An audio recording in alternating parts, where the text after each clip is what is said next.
Hey. Back at it again. So, plan of the day. Gonna go for 5 to 6 hours. Maybe not 5. Because I don't really know how long it's gonna be. It's gonna be at least 3. Maybe 5, but I don't know. Same rules as always. Death's legal wishing, but I don't know how much death will occur today because I believe I'm told it's going to be mostly minigames from what we saw in the 3.4 stream that they put out. So I'm just looking forward to doing stuff.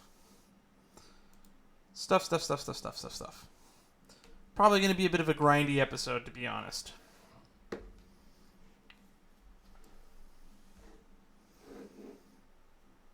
And I guess we'll just switch to the game scene now so you can be blinded by that white, annoying screen.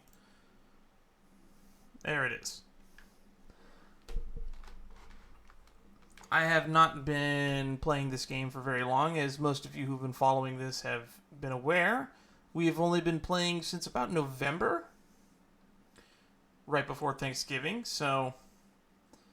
Or was it October? Might have been October. Anywho, we're new to Genshin, but from what I remember,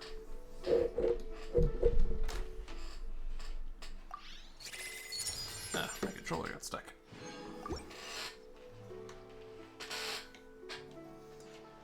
Anywho, we have to do Tales Behind the Fan first because, well, Zhongli is apparently involved in this quest. I don't know why he's involved in this quest, but it's preventing us from starting Lantern Rite because I guess Zhongli is involved in Lantern Rite as well. I mean, it makes sense. It's his country, or it was his country.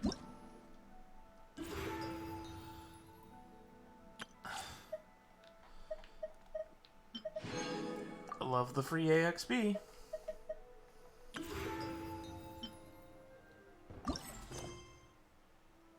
Yeah, it's this quest. Zhongli is busy completing the quest Tales Behind the Fan.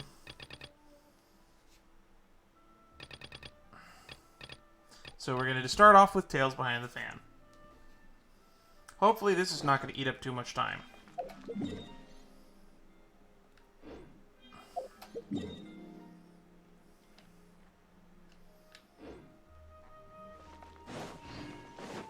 Oh, there he is.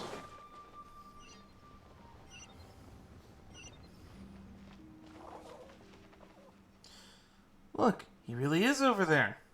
Hey, Zhongli. Oh, it's you two. Came to ask you about something. Would you mind waiting for a moment? I'm currently in the middle of something. What are you busy with? Speaking of which, to think you managed to return so quickly. What speed?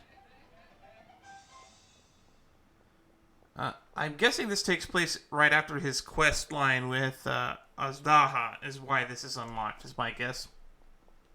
Zhongli, are these your friends? They often came here to look for you. Iron-tongued Tian. Yes, they are an old acquaintances of mine. Splendid, since you two are also here, you could help me persuade Zhongli to sell his archaic stone. Archaic stone? What would you want one of those for? Do you not know? Archaic stone is highly sought after now. It's not even a matter of price. There's barely any supply on the market. I was telling stories as usual today, and Zhongli dropped by as usual too. Somehow we talked about Through the Eyes of a Dragon, one of my finest works, if I do say so myself. Maybe in the story. I love to go back over it from time to time. It's a good one, isn't it? Zhongli also says that my storytelling is superb. At first thought, he was just an erudite gentleman who knew a lot about folk culture. But as it turns out, he's also well versed in history and mythology, so now I often trouble him with various questions I've got. The pleasure is all mine. Don't be so modest, you've helped me out a lot. But come to think of it, the act of chatting is pleasurable only because you're talking to the right person. Zhongli, for instance, is a good chatting companion with many fantastic ideas, and to be honest, lots of far-fetched theories, too. There's this one time when I told him, see, my story first tells of how Rex Lapis carved his Daha out of a magical rock, and then elaborates on how they fought side by side across the four corners of the world. Isn't that just mesmerizing? Yeah, he said the story is a true masterpiece save for some inaccurate details.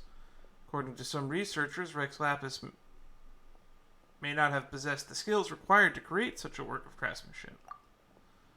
What a bummer. And there was also another time when I told him about the serpent of Jingsei Village. He didn't buy the story at all, saying it was too good to be true for the serpent to transform into a beautiful landscape. I wonder if too much knowledge can stifle imagination. What a shame someone as well-cultured as Zhongli should fail to appreciate the aesthetics of artistic creation. I can hardly object to your criticism. I shall keep that in mind. What your stories are always marked by wild imaginations. I just point out what I notice as an ordinary listener and hope that it might be of use to you. Since storytelling requires a sharp mind, I am sure a storyteller such as you can certainly understand where I'm coming from. Those are the heartfelt reactions from a devoted audience member. You're right, I know your good intentions. You want me to become the best storyteller in Leeway Harper, right? I don't think you quite get it. He just means to say that the details in your stories aren't correct.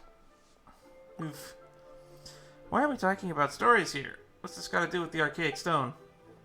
Ah, yes, back on topic. Back on top. So I told Through the Eyes of a Dragon again the other day. Aren't you ever worried that your audience will get bored if you always tell the same story? Some stories are worth being told time after time, forever and ever. His stories are meant to be told repeatedly. It takes time and creativity to come up with new plots, after all. Ah, see, Zhongli really gets me. Anyway, that day, a miner, the leader of the mining crew, was out to work and happened to pass by while I was telling the story he told me. Well, do you know about the chasm? There's a type of incredibly beautiful stone to be found in the place. Such stones have a faint and exquisite luster. You can find them somewhere in a long, winding tunnel in the chasm. What did he say? I think tunnel is the right word. You could probably say that. The chasm must be quite the mysterious place. Even someone as well-traveled as Zhongli has never been there. I guess that's got to be because no one was allowed to go in until recently, when the mining operations resumed, and I only heard about it from the others. Ah, yes, indeed. The miner said that the stone springs forth within a tunnel. No one knows who built it. All they know is that the tunnel meanders forward as if created by something dragging something colossal down. The sheer view of it is almost awe-inspiring, apparently. Some say that the place might have been perhaps an ancient battlefield. But who fought there? We may never know. So I thought that Rex Lapis and his Daha could have fought there. Actually, I've been working on a new story lately. It'd be nice if I could put a plot into it, so I thought. I invited Zhongli over to ask for his ideas. To my surprise, he is in possession of an archaic stone. He said he bought it from a merchant at the market.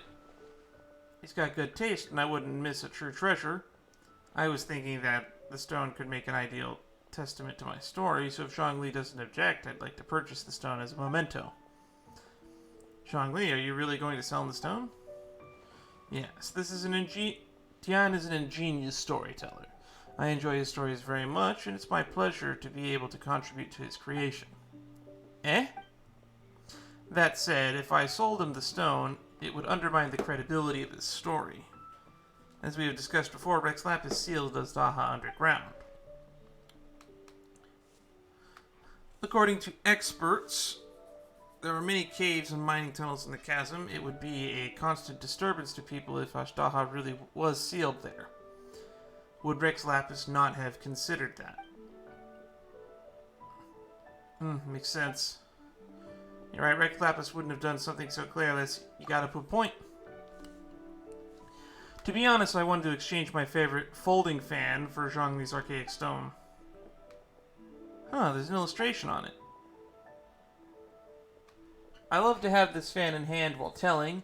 through the eyes of the dragon. Upon it is the dawn, a dragon soaring into the skies, its body free to roam the world, its spirit unbound to aim high. A new inspiring view. Wow, this is sort of really rare. You know, even Paimon wants it now. Alright, we don't have an archaic stone too. Wait, we have one too? Would you mind giving it to me? You can have my folding fan. Might I have a word? The archaic stone is precious indeed, and your folding fan is also a work of art. I would advise against exchanging them as you would ordinary goods. Well, if you say so. Actually, you know, I have more than one such fan. You drew the illustrations on them, and they already make them special. Anyone who enjoys your storytelling would rejoice if they were given such a generous gift. Really? You're right. I truly am fortunate to have devoted listeners who understand my stories. I couldn't ask for more than that. Good eye, to be honest, I made these fans so that I could one day gift them to like-minded audience. Certainly, you are such audiences, so they would always be meant to be yours. Please wait here while I fetch them. 2 folding fans. You certainly are such audiences, so they're always meant to be yours. Can I really keep this? Of course, you are my audience, and that makes you a worthy recipient. Besides, I made several such fans, so don't worry, just take it. Zhongli, there's no need to be formal with me either. It's just a handmade fan. I hope it's not too meager a gift for you. I'll gladly take it, thank you. An exquisite work of art indeed. It is truly something worth treasuring. Alright, actually, we came to ask Zhongli about something. Can we talk to him for a moment? I have taken up too much of your time then. Oh dear. Well then, please go ahead. There's no need to apologize. You have my gratitude.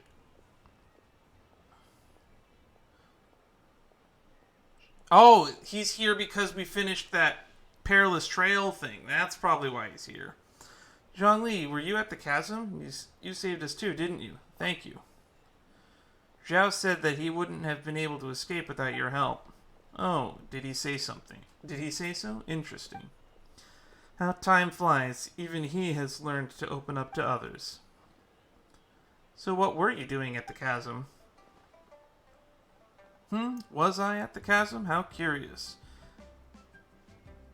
I must admit that this is the first time that I'm hearing such a thing. Stop playing dumb.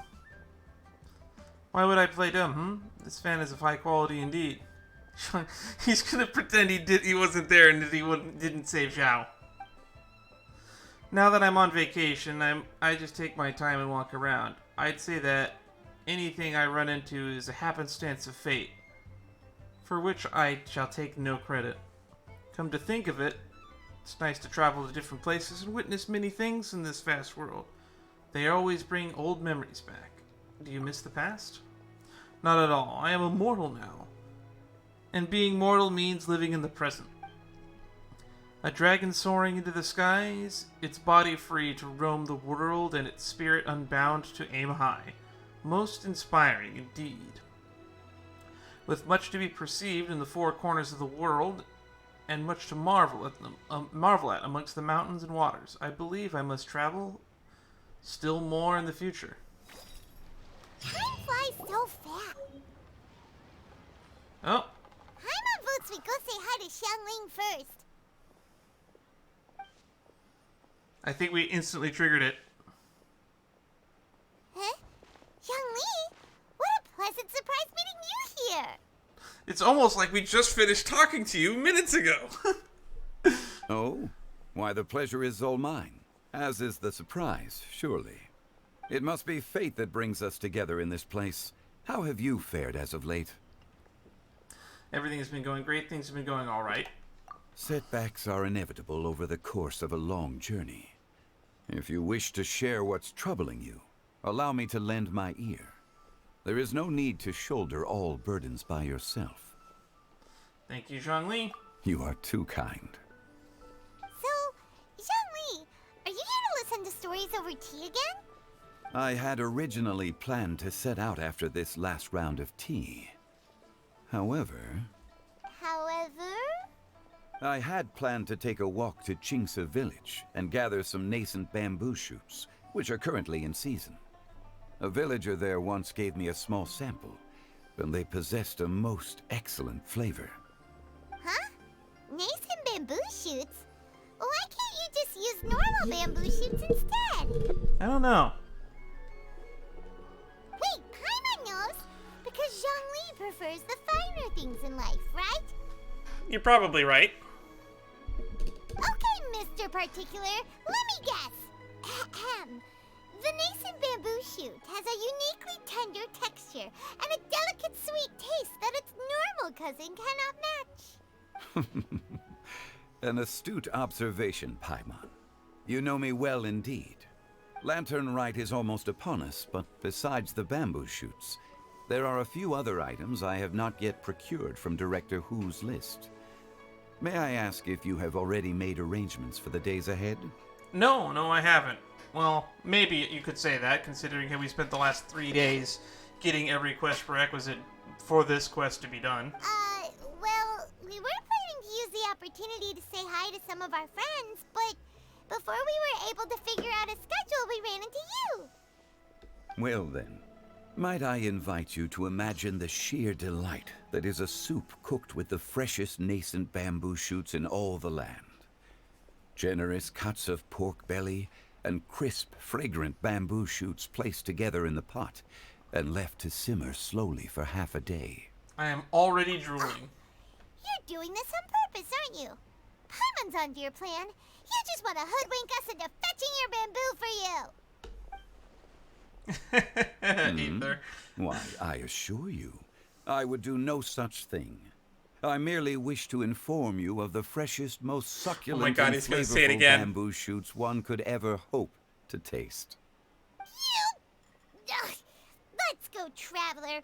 Paimon's taste buds can't take it anymore. Ready to go when you are. Collecting a few bamboo shoots shouldn't take too long.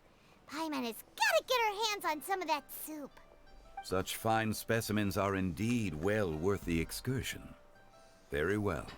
I shall leave the bamboo shoots to you. Should you have the good fortune to find some, please share them with me as well. See? Paimon knew he was just bamboozling us. You mean bamboozing us? However, there is no need to rush. The streets of Liu will be bustling with visitors and filled with all manner of celebrations during the festive period. By all means, go wherever your interests lead you. The nascent bamboo shoots would be but a wonderful final touch to a most exceptional feast. What an honor it would be to savor them in the company of friends. I understand. We'll check in with you later at the Wangcheng Funeral Parlor. We're heading out. Enjoy your walk, Youngli. Take care now, you two. 1,000 miles for an enigmatic tune. Walk around Liyue Harbor.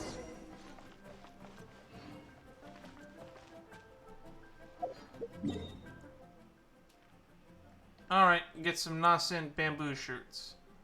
They're over by Qingxi Village, right?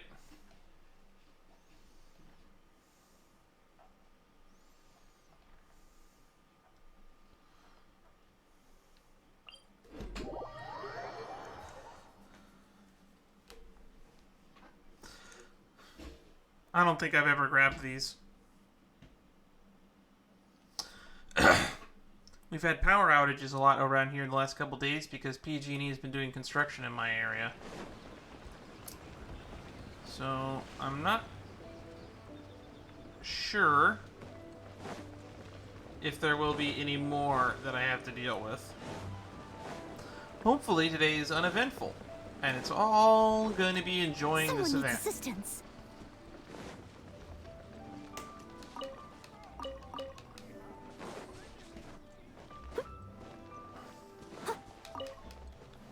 Oh, this is where you get June chilies. Interesting.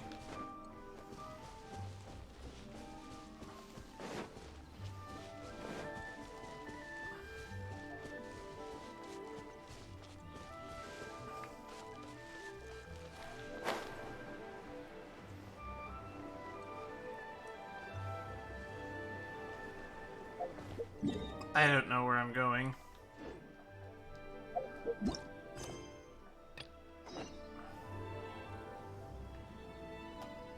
Aha.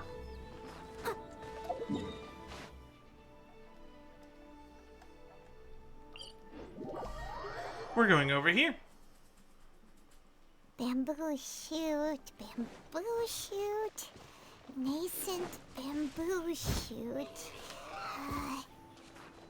Oh, this one's only just sprouted, and it looks super fresh. Paimon thinks this is the one.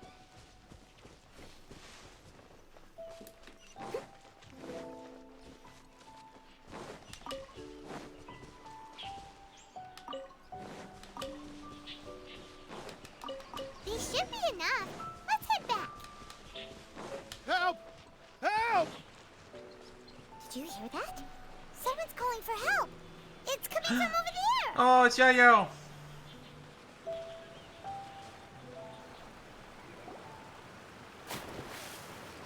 A short, slender figure rescues the drowning man.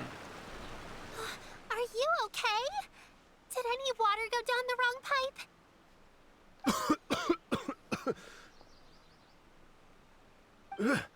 I think I'm okay now. Thank you so much. Oh, it's Marco. For those of you who don't know, what was it? Marco Meatball. This guy is a opera singer. He is also a voice actor. He has a YouTube channel, and you should probably go watch his content. He's been playing through Genshin as well right now, and he does a lot of reactions to music and video games. I had heard that he would be voicing a couple characters in Genshin, and that is definitely his voice right there. That was scary. Well, at least you're all right. All thanks to your savior here. Oh, a little girl? She's got some... You know, when you close up the camera right now, I thought these were hair buns. Those are bells. I didn't notice. Greetings, everyone. My name is Yao Yao. It's a pleasure to make your acquaintance. Whoa, she's so well-mannered. My name's Paimon, and this is the Traveler. Greetings. I'm Dvorak, a musician from Fontaine. Woohoo, the Fontaine drip. Look at him. I came through Stone Gate intending to head towards Liyue Harbor, but then I became captivated by the beautiful scenery, and before long, I was completely lost. Just now, I was so mesmerized by the waterfall that I slipped and fell into the water. If it weren't for Miss Yao Yao's help, I shudder to think what might have happened. It's all right, Mr. Dvorak. The splashing around the bottom of the waterfall means the stone path is always wet and slippy. You definitely have to be careful. Next time you're exploring an unfamiliar environment, try to focus on what's right in front of you. Don't let your mind wander. As long as you watch your step, accidents like this won't happen anymore. Yes, ma'am. I understand. I'll remember to be more careful next time. Dvorak. Oh, are you hungry, sir? Oh, I'll be fine. Please, sir, it's quite all right. I was born and raised here in Liyue. It's only natural for me to extend my hospitality to any guests who are passing through. I expect you still have quite a long journey ahead of you. It's very important to keep your energy levels up. I think if you go back to my streams, like many streams ago, I mentioned that when we start seeing characters from Fontaine, that I'm most excited to see what the characters like they're going to be dressing like, since they seem to be doing suits. And I was waiting to see if we'd ever get to meet a character in a top hat. And I'm like, yes, this is what I've been waiting for. If I was a character in this game, I would probably be from Fontaine. Or probably, maybe Snezhnaya, but Fontaine is probably the region I was the most excited for, and we're finally starting to get characters from there showing up and being more prevalent and more important. I still have some lotus flower crisps left in my backpack. Why don't we split them between the four of us? Aw, what a thoughtful kid! She even has some for Paimon! Yeah, she even called you one of the four of us instead of saying that you're a pet. You're welcome. Lotus flower crisps. Mmm, so tasty. If only there were more. More, you already had the Sumpter Beast's share. Having a healthy appetite is a good thing. It means Paimon's still growing. If I'd known I was gonna run into you, I would have made a second batch. Hope you're taking notes, Traveler. This is how you treat your Paimon. Oh God. What do you think, sir? Are Leela's snacks to your taste? I wonder if they're not sweet enough.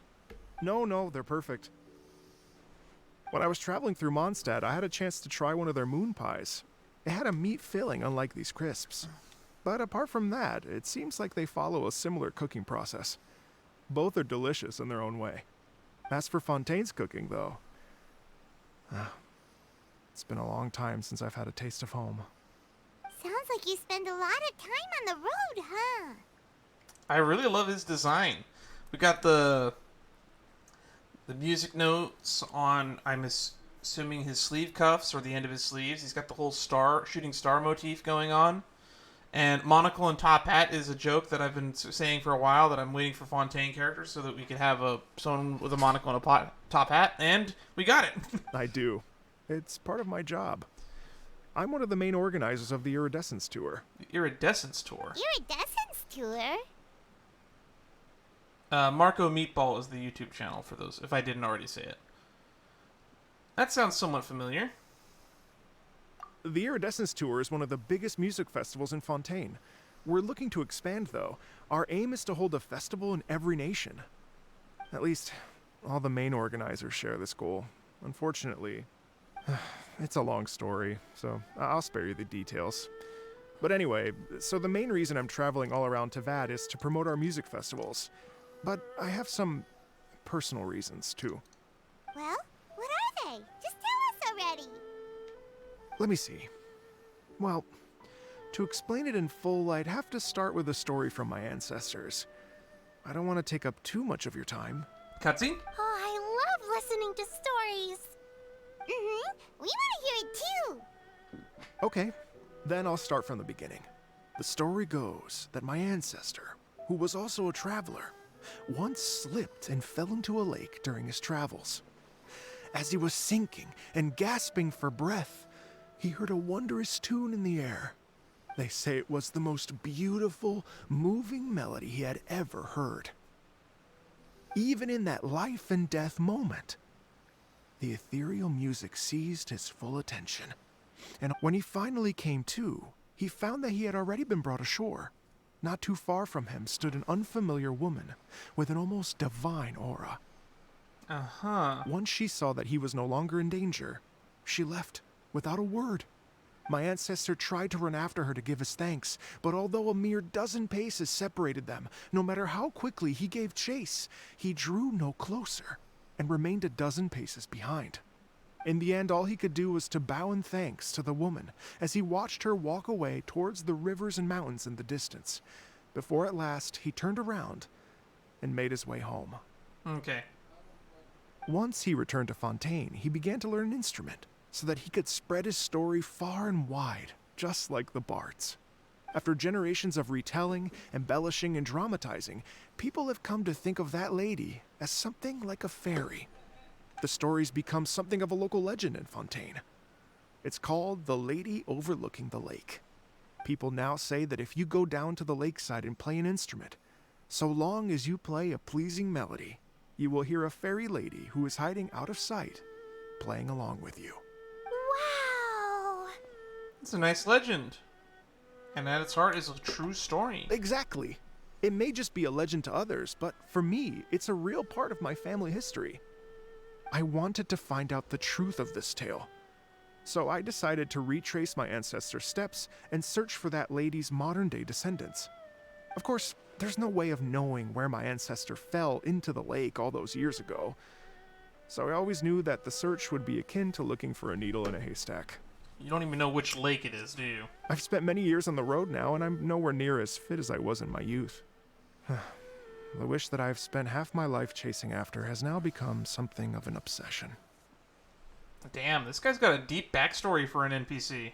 Well, I haven't lived half of my life yet, but still, I understand how you must feel.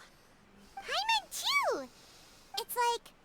imagine if you saved the center of a lotus flower crisp, which is the best part, by the way. Okay. Because you wanted to eat it another day. But then suddenly, sploosh! It falls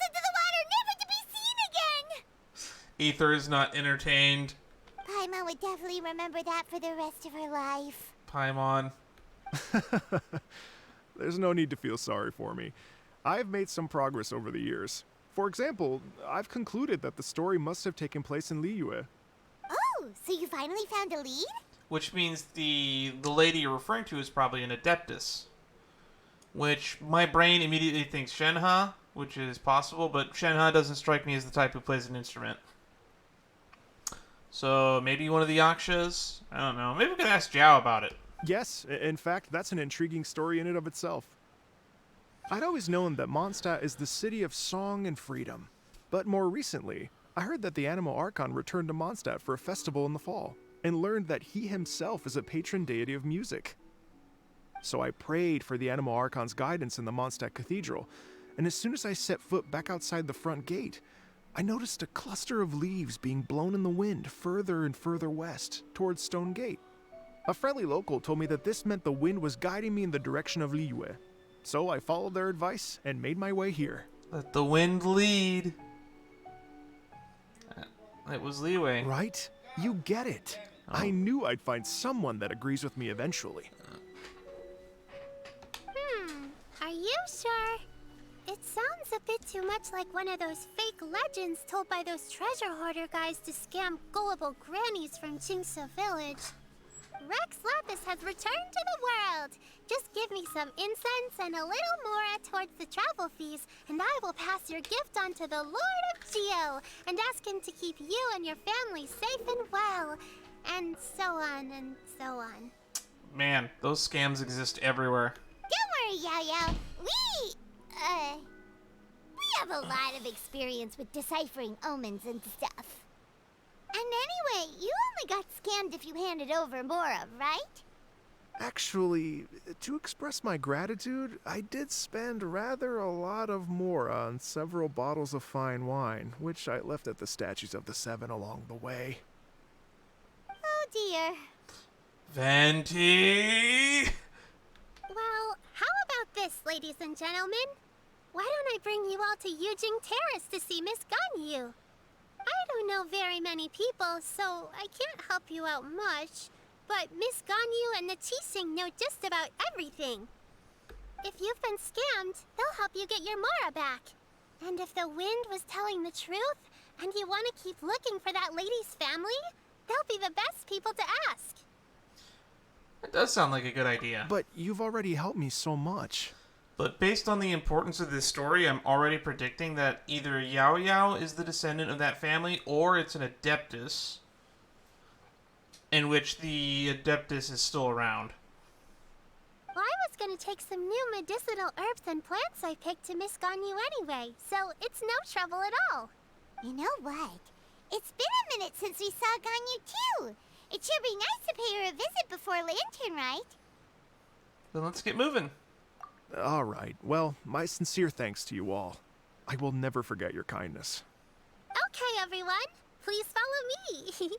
I'll be your guide. Remember to watch where you're going, okay? Uh-oh. Paimon's out of a job. Oh well. Paimon will just be a cheerleader instead. That's fine, Paimon. You're already a mascot.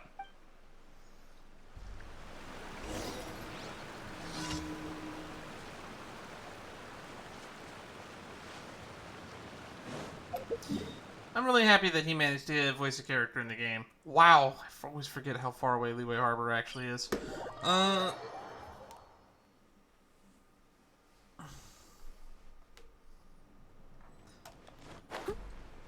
I was recently, actually, back in December, watching one of his streams, because I had just recently finished the Inazuma Archon quest at around that time. And he was going through it as well, and it was fun to go and see his reactions during the fight against the Raiden Shogun and La Senora, because he was probably... I've watched a lot of his videos where he reacts to the music from this game, and I really loved his reaction to the La Senora boss fight. He's really in-depth and knows what he's talking about, because he has a lot of experience in the field as well. that being said, I remember bringing up and several times throughout that stream, I was just making jokes about how. Oh god, I'm just remembering that I hear Roger Space stopped by in that stream, and that was like the last time I heard from Roger Space before his channel hack. But I remember pointing out several times in that stream that it was that a lot of people had never noticed before, but Leave it to me. All of it. Whatever it is. What? But what's her name? Oh my god, I'm brain farting. Not Raiden Shogun. Kujo Sara. I was pointing out that Kujo Sara has some of the most ridiculous shoes in the game. I know it's a reference to Tengu stuff, but it was it's funny just to imagine her walking around in that. Rosaria, just another day. Nice. I didn't quite catch your request. Anyway, let's get back on track. Oh, it's nighttime now. Liyue Harbor looks very different from when I came last. It's almost as if I'm listening to the same melody, but with a richer timbre and new variations added. Well, we are here during Lantern Rite after all. It only comes once a year, so they always have a big celebration. Which I'm told is basically Genshin's Chinese New Year event. It's fair to say that this time of year is when Liyue Harbor looks the prettiest. Great. Let's go and check it out. I can't wait to get into the city and see it all up close for myself. The streets are breathtaking. Smiles and laughter everywhere I look. It's contagious. I can almost feel the music in the air. I have the urge to start waving my conductor's baton. I'm glad that you're enjoying the city.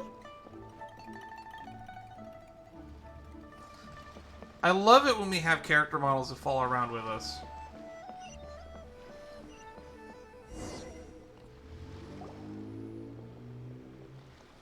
Hey, Hi, Xinyan! everyone. Fancy meeting you all here. What a nice surprise. Xinyan, Blazing Riff. Rock musician based out in Liyue. Her music is a form of resistance against the societal stereotypes. Her tunes are well loved, and her style of tunes is much like straightforward, generous, confident, and proud. Every time she steps on her personally designed stage, loyal fans will come flocking and start to rock to her rhythm. If you hear cheers of fireworks go up in any place in Liyue Harbor at the same time, it's most likely Xinyan. So don't miss out. Hello, Xinyan.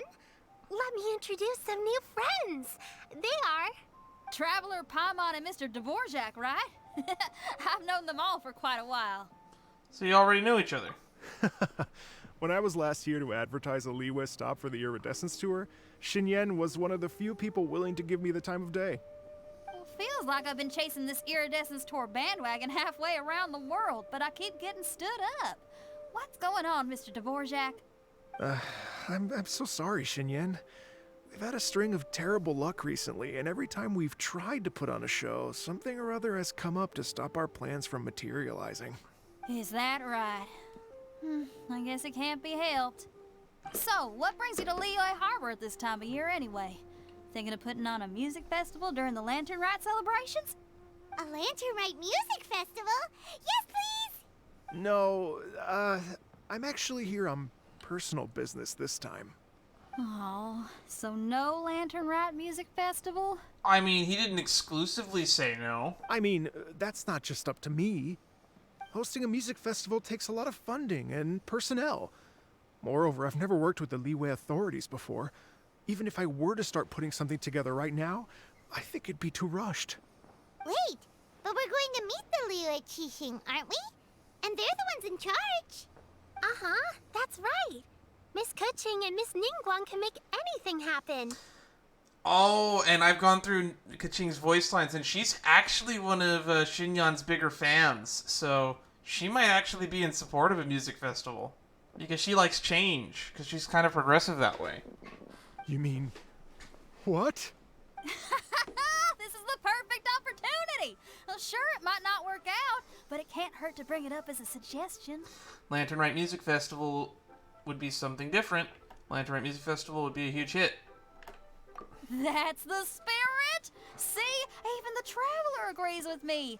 Mr. Dvorak, don't let yourself be put off by the fact that a few things haven't worked out recently. As for the performers, I can put you in touch with some local artists. My friend Yunjin is a well-known opera singer in Liyue.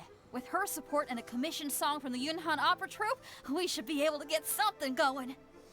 Yeah, we got 2 rock and roll artists and an opera singer. A music festival that can make, I guess. Well, what about you, Xinyan?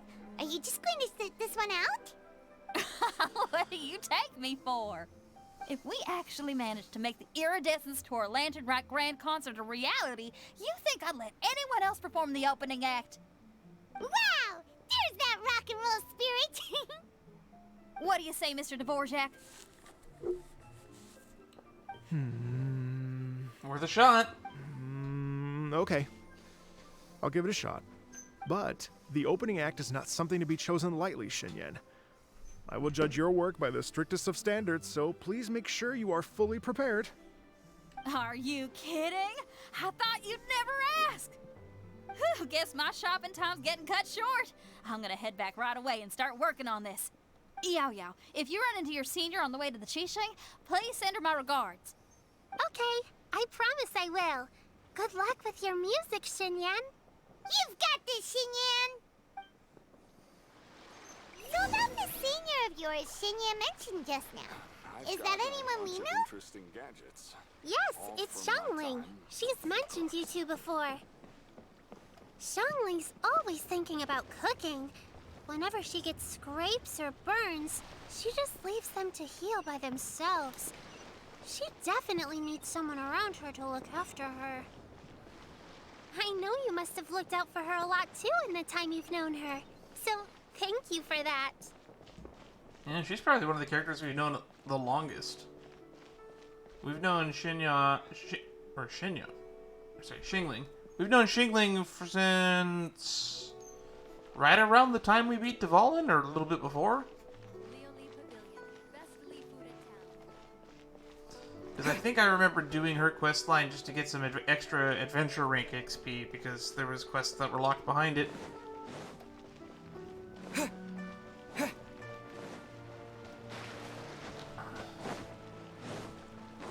Alright, Yujing Terrace.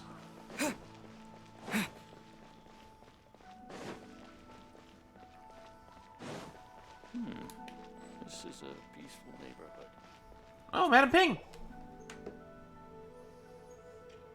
Oh, it's Master!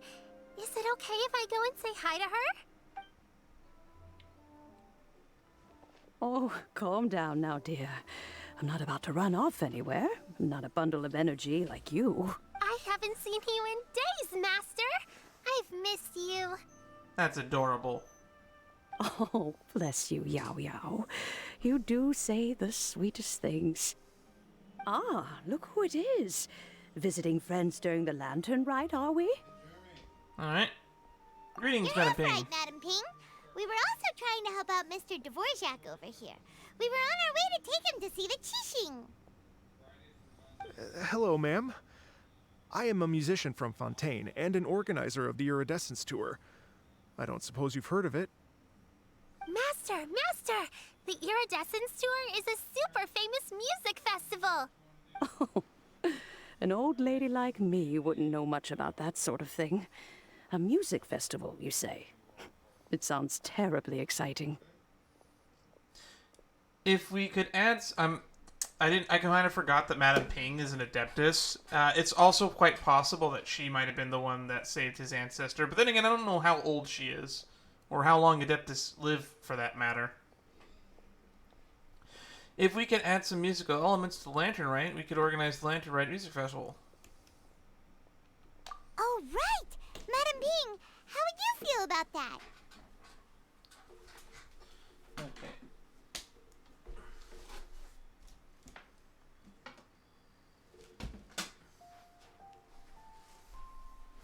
Because of the temperature and the atmospheric pressure around here, my door no longer shuts all the way. So every so often the wind is going to open the door, so I'm just going to put a heavy filing cabinet in front of my door now. I am locked into my room by my own will. You're in elder of Liyue, and you know all about Liyue's cultural traditions. Hearing your thoughts would definitely help us figure out how best to approach it. For example, do you think it might be a bit too modern, or is there any other issue? Why, not at all. Music pays homage to history and culture, and it can also be a bridge between different civilizations. Times change, and the music enjoyed by the youngsters of today is no doubt very different from the tunes I was accustomed to in my youth. Nevertheless, all fine things in life can be appreciated. And so, I look forward to it immensely. Hear, hear. I do believe that, my own dear grandmother aside, you are the wisest old lady I've ever met. Goodness gracious, you're all being suspiciously sweet today. Yao Yao, whatever have you been feeding them? Sweets. Master, you're in such a great mood today. You're even cracking jokes with the rest of us. Oh, well, I'm sure you must have plenty to be getting on with. Yes? Run along now. Don't let me hold you up. Thanks, Madam Ping. We'll see you again soon. Alright. We're looking for Ganyu. Okay.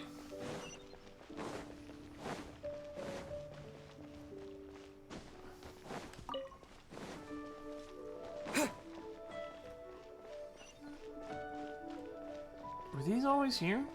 I don't know. Hell yeah. There she is. Oh, Ganyu's shorter than I remember. Or the secretaries are tall. The Ministry of Civil Affairs, please remind them that the festivities are not an excuse to procrastinate their work. Understood, Miss Ganyu. I'll take my leave now. Ganyu! What brings you here, Yao Yao? I've brought all the medicine you asked me to pick for you. Oh, and here's a pack of sweet flower seeds as well. Also, these dried Chingshin leaves make a great pot of tea that's very good for you. I know you've had a lot to deal with at work recently, but you shouldn't push yourself too hard. If you're not careful, you'll end up falling asleep in the grass again. This might as well just be Yaya's 4-star story quest, huh? Well, this is weird. It's like a responsible younger sister talking to their disorganized older sister. That's facial expression on Aether. I don't know if I've seen that before. Paimon, you're running your mouth again. Thank you, but Paimon's criticism is quite valid. I do have a tendency to neglect matters outside of work, and that's something I should improve on. Oh, my apologies. I don't believe we've been introduced. Ah, Paimon will do the honors. Tell Miss Ganyu all about Dvorak, his family history, and shared musical festival inspirations. Alright. What's wrong? Did Paimon go over everything a bit too fast? Yeah, that screen was only on that fucking text was only on screen for about like 3 seconds. It's definitely an ambitious plan. If there's anything you didn't quite catch, Paimon's more than happy to go over it again. It may be a little difficult to make this happen. Oh? Well, the Lantern Rite is the most important festival of the year. Our celebrations must not only be visually spectacular, but also appeal to the tastes of Liyue citizens from all walks of life. The Iridescence Tour is relatively unknown in Liyue. It's difficult to predict how a brand new show will be received. It would be quite risky for us to bet everything on this one music festival. Oh, if betting's involved, I want to talk to Yalan. All very valid points. I completely understand. Therefore, we will not replace or cancel any of our pre-existing program. However, I will submit a proposal requesting to put the Iridescence Tour special performance as the final act of this year's festivities. The final act? Some live music will certainly add to the festive atmosphere on the night of the Lantern Rite. As for the venue, let's reserve a space at the docks. So we're not stealing anyone's thunder. But we can end the night on a high note. Yes, my thoughts precisely. Now I just need to take some time to give this proposal some polish. As long as I clearly lay out the pros and cons, and highlight the key points of the proposal, given that Ping and the Traveler have both given the idea their blessing, I'm confident that Qixing will be sure to give it serious consideration. I have a feeling that Kaching is going to give it the thumbs up. Mr. Dvorak, Lady I Ningguang, will need to I discuss don't really with know you enough the about number her. of musicians who will be coming to Liyue, as well as their catering and accommodation requirements. Oh, yes, certainly. Let's step to the side and discuss further.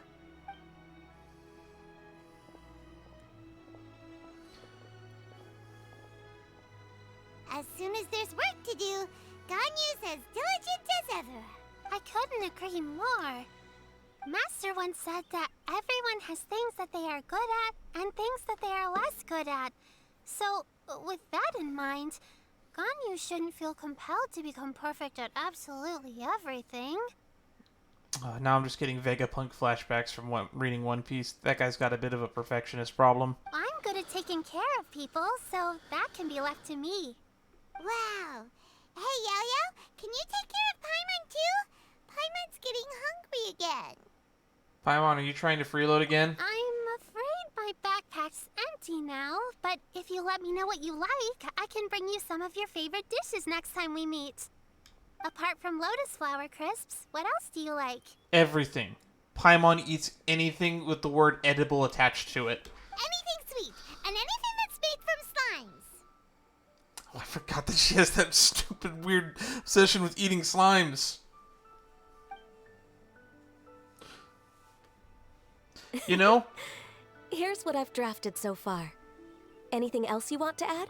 Before we get into that, time to do my annual I have a fan theory about Paimon moment, which is we still don't know exactly what race Paimon is. We don't know exactly what Paimon is, but now I'm starting to feel more and more about it. More and more sure about it. Whatever Paimon is something that is a natural predator to slimes.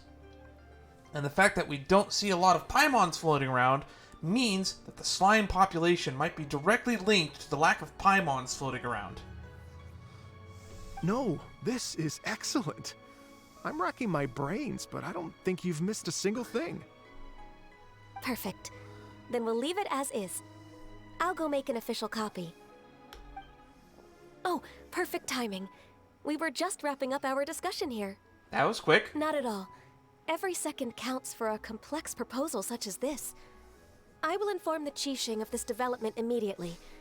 Please give me a moment to pass on the message. Yao Yao, thank you for bringing my herbs. I will make sure to take them. Remember to make tea from them first, Ganyu. You mustn't just chew them raw. I will.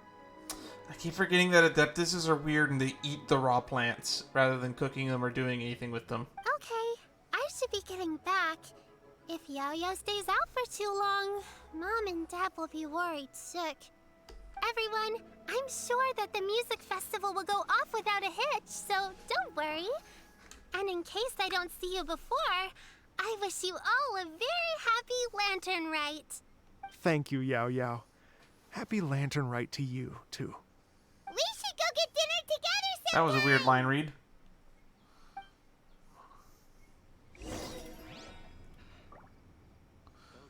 Stay put and wait for 2 hours. Well, let's talk to Dvorak in the meantime. Because 2 hours is like 2 That minutes. lady I just talked to, Ganyu, she really thinks of everything. It got me wondering, could it be that all our failed attempts so far have been down to our failure to properly prepare for different contingencies? Maybe. No guarantees.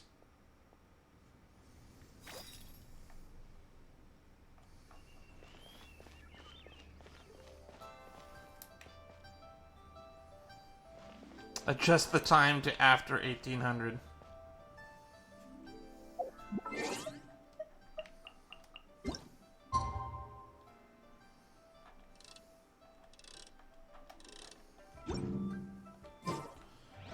I think we can wait.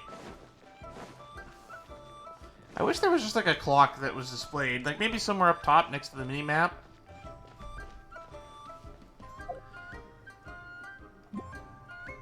Oh, speaking of music festival, we need to get out my loot.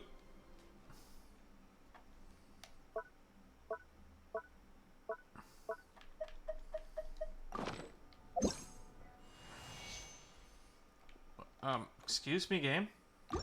Why'd you put the camera over there? There we go.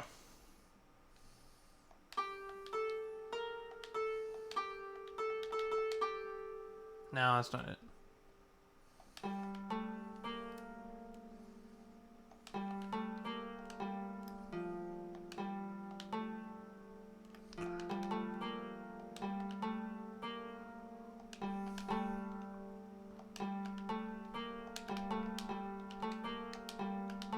No, hang on.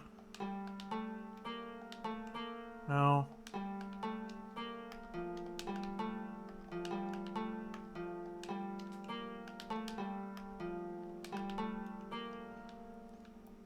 Whatever. Long story short, Judas Priest breaking the law. Good song. Anywho. Talk to everyone. Well, that killed 2 minutes. After a short wait. I could not read that. Traveler. There she is. And Mr. Dvorak. Call me Kuching. Ganyu has brought me up to speed on everything. I'll get straight to the point. The Qixing have approved Ganyu's proposal.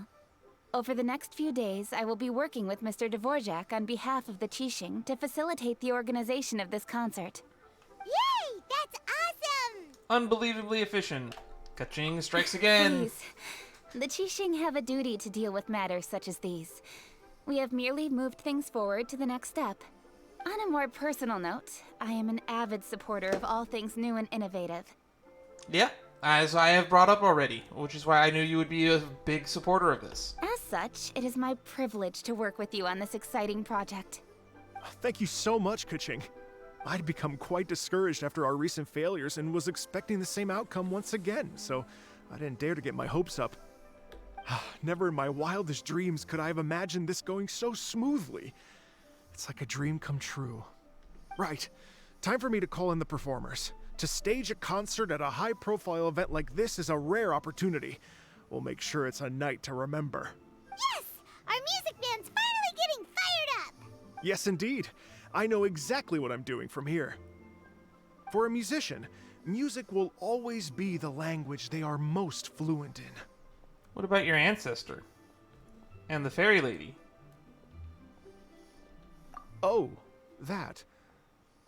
That can wait for another time. Oh. Ganyu?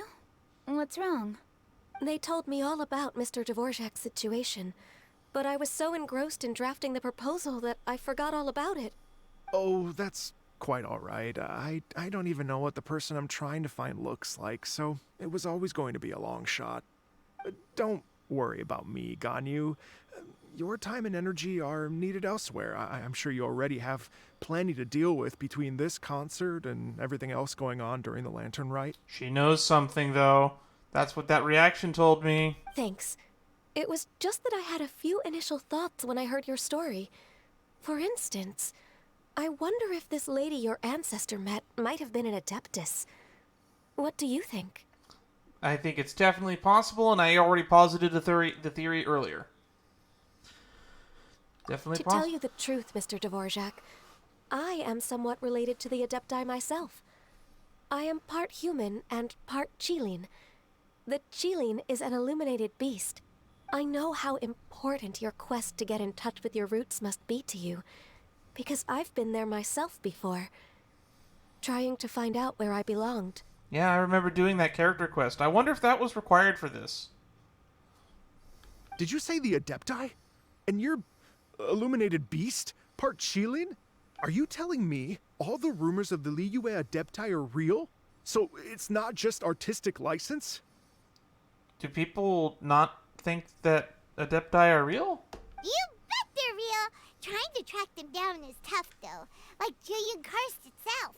There's nothing specifically stopping you from going there, but getting in and out of there is quite an ordeal. Yes.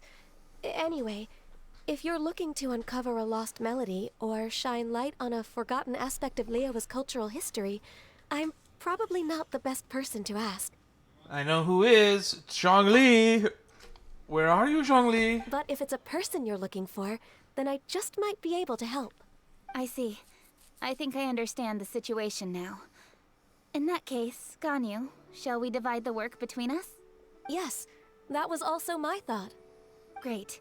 So Mr. Dvorak and I will concentrate on things here in the city to make sure the concert goes according to plan. In the meantime, Ganyu will reach out to her network and try to find the person he's looking for. How's your workload at the moment? Will you be able to make time? I can probably get through everything in 2 days, as long as I don't sleep. Wait, what do you mean as long as I don't sleep? Even for someone with illuminated beast blood in their veins, working for such an extended period without a break will take its toll on your health. Somehow that does not sound persuasive coming from Kuching. It really doesn't. You're the biggest workaholic out of all of us. In fact, I know that you might not actually sleep at all. Be it but 3 moons from the start, he who returns is not he that departs. This quote is... Even I know the importance of maintaining a healthy work-life balance. Sure you do, Kaching. Sure you do. In that case, 3 days. All right, I can work with that. If you have the time, would you join me for this search? You're well known to many of the Adepti and respected among the people. I'll feel much more at ease with your company. Of course. Okay, then let's meet back here in 3 days. Watch this space, Mr. Dvorak. We'll get to the bottom of this. You're all so helpful and kind. I just... Just think. Imagine if we found the Adeptus lady, or one of her descendants, and got them to come to the performance. Wouldn't that be amazing? It'd be such a happy reunion. And that's exactly what this festival's all about. I'm sure that the wind guided you here feels the same way. You're right. Okay, I'm gonna pull out all the stops to make this lantern rite a true extravaganza. We should probably get going. Mr. Dvorak, could you come with me to confirm the site? Ooh, we're coming too! All right, this is going to be fun. I was wondering, what are your thoughts on music? What does it mean to you? Music sounds nice? I'm with you, Paimon. Truth be told, the question of what music means to people is one that I've been pondering for quite some time. Let's revisit this question after the concert.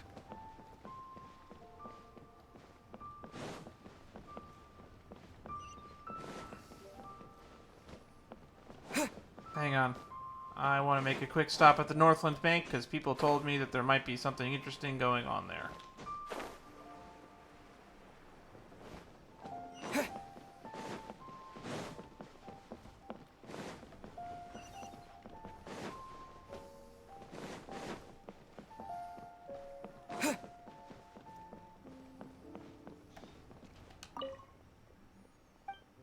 Good evening, this is the Northland Bank. What are you thinking about? Just going back and forth in my mind of what I should write in this letter. Usually write my family back home, but recently I've gained a pen pal. Tell me about your pen pal. He's also a guard here at the Northland Bank, but he's only on duty during the day while I'm on duty at night. To tell you the truth, I don't even know his name. One time I accidentally left a letter I had written to my brother at our post. And then perhaps the other guard mistook a letter that I left for him. He even wrote me a reply. I could read between the lines and tell that he was probably very lonely, so I thought it would be very good to go along with it and help him this way. But eventually writing to him also became part of my life, and I even started looking forward to receiving his letters. Interesting. I actually know the guy she's talking about because I have seen this changing of the guard before. We're going where now? To the docks. Oh, this is the venue? No, oh, wow, that's amazing looking. I was not expecting them to go this far for it. Yeah. That looks amazing. Lady Yuhang? Baiwen, what is it? Per Lady Ningguang's orders, I've been gathering intelligence outside of the city with the goal of uncovering and dispatching any trouble ahead of the festival. Uh-oh. I am told that a strange melody was heard somewhere along the coast. I was wary of investigating further on my own, so I was just on my way to report this incident to Lady Ningguang. But I'm worried that if we don't act right away, we may miss the window of opportunity to take appropriate action. I understand. In that case, Let us handle this one. Yeah, Kuching, you're busy enough as it is. There's a ton of different things in the city that needs your attention. Leave it to us. Don't worry. Whatever it is, we'll definitely be able to handle it. Well, he will handle it. Hey there. I love it whenever we get these reactions between Aether and Paimon. With the Traveler on the case, it's as good as dealt with. And a mysterious melody might be the one that Dvorak is looking for. Thank you. This will be a great help. I will inform Lady Ningguang about the situation. Once it's resolved, please come and find me again at Yujing Terrace and let me know. Will do. And say hi to Ningguang for us. You have my thanks, too. Stay safe and come back as soon as you're finished. Good luck.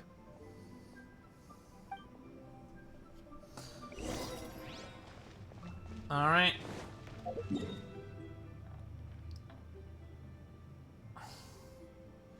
We're going where now? Oh, over there. The mysterious melody. That's the lake over there.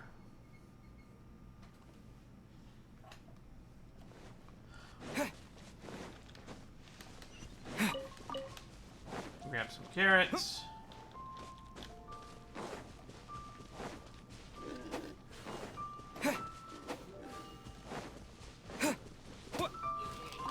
Grab some meat.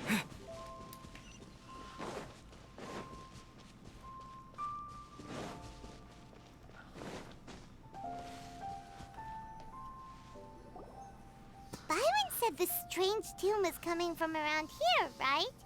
But Paimon doesn't hear anything. There doesn't seem to be a soul in... I was just wondering who in their right mind would come out to a place like this. So, it's you two. Hey, Yolan. Yelan! How'd you sneak up on us like that? You nearly gave Paimon a heart attack. You look pretty alive to me. Can't have spooked you that bad. Fair enough. You know anything about strange music? Ah, you're here for that too? Saves me a bit of explaining. Come with me. I've already reconned the perimeter, so we should be safe. Alright.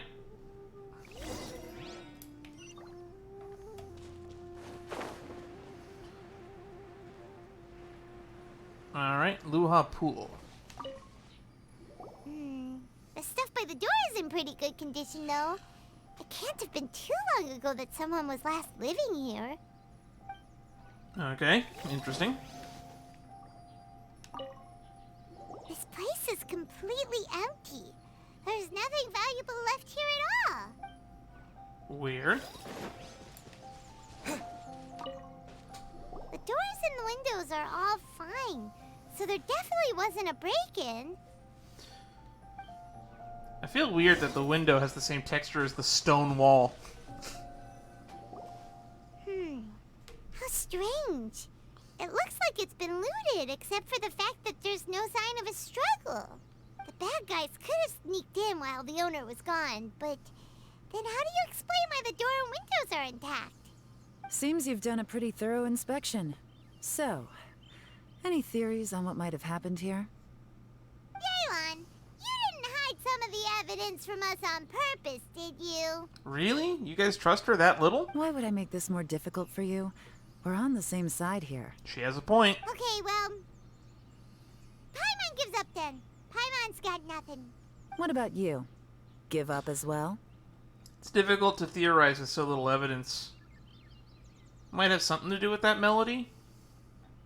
Your instincts are pretty good. Or perhaps it's not instinct.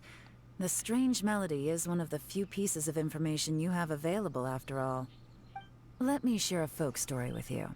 Oh, here we go. A long time ago, there used to be a group of bandits in the Liyue countryside who would sound a horn every time they were about to raid a village. Interesting. But it wasn't a rallying cry to rouse their fellow men.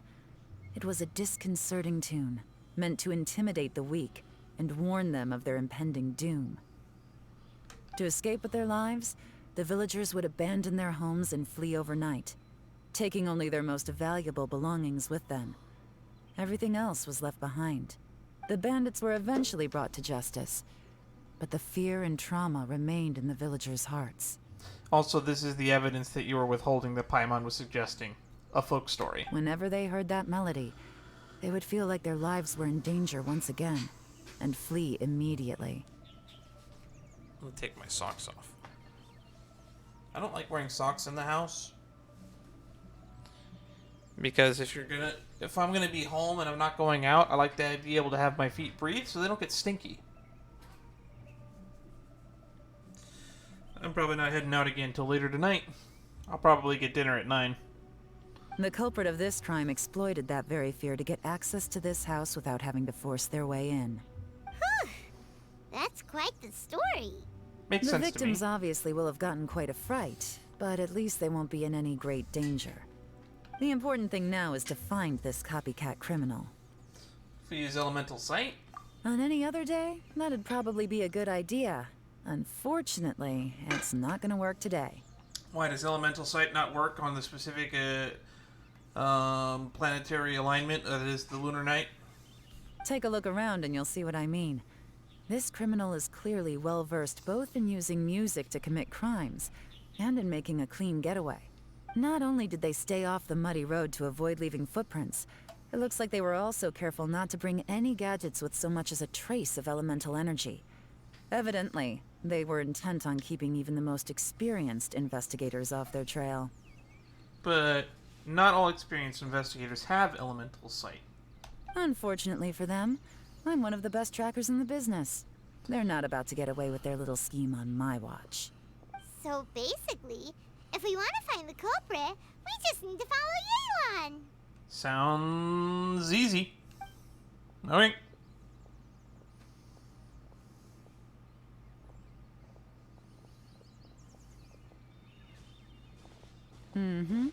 As long as you can keep up. Since the culprit's trying to be cautious and low risk, I'll bet they left through an area with some vegetation for cover, but not so much that it would slow them down.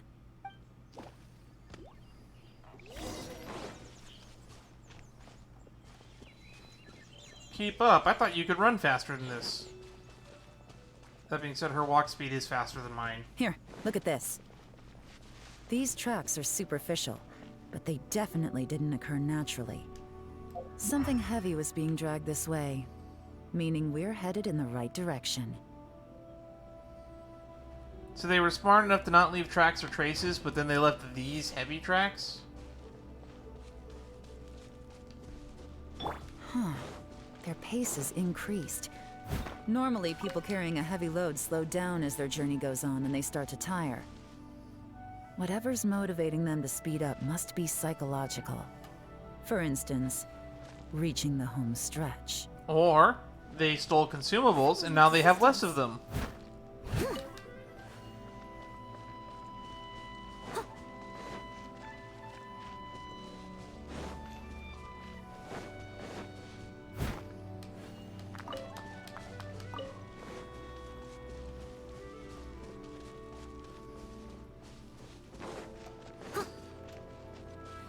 Run, Yelan, run! There they are! Look! A treasure hoarder tent! Ugh, not the treasure hoarders again! And so close to Lantern Rite, too! 'Tis not the season for their antics! I know that people say that it's not the season for stuff, but that means that there is a season. So when is the season for treasure hoarder antics? Come on, let's round them up.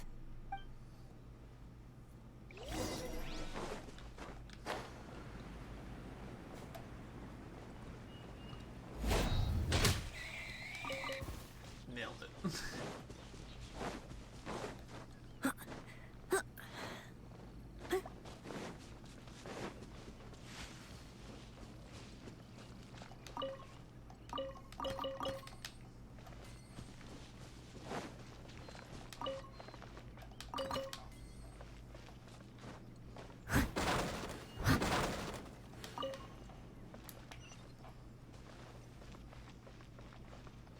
Oh, there they are. Hey! Who are you? Where did you come from? The evidence is conclusive. Okay, confess and we'll go easy on you. My patience is running low, so why don't you do us both a favor, You kidding me? You think I'm scared of you? Perhaps not, but you should be.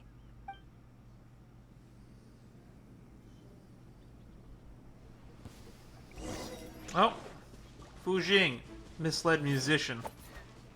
Quietly now. You're open. Curses. Seems like you're not all talk after all, but there's no going back now. Better up my game.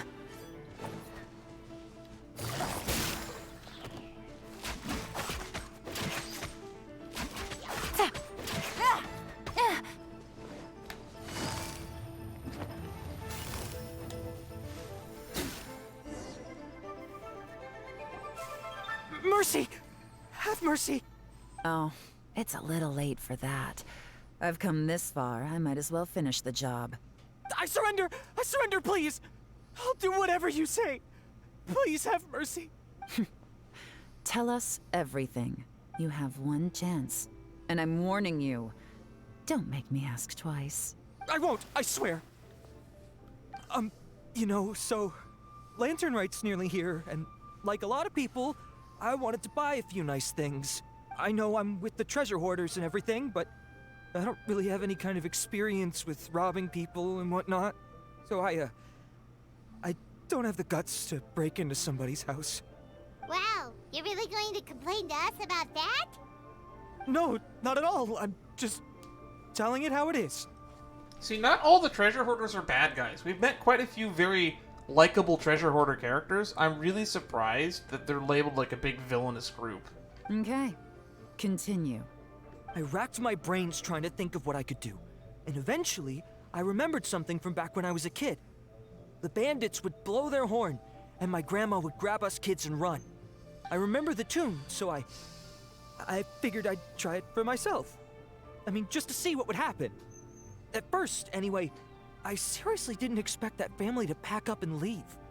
But they did, and they just left all their stuff right there for the taking.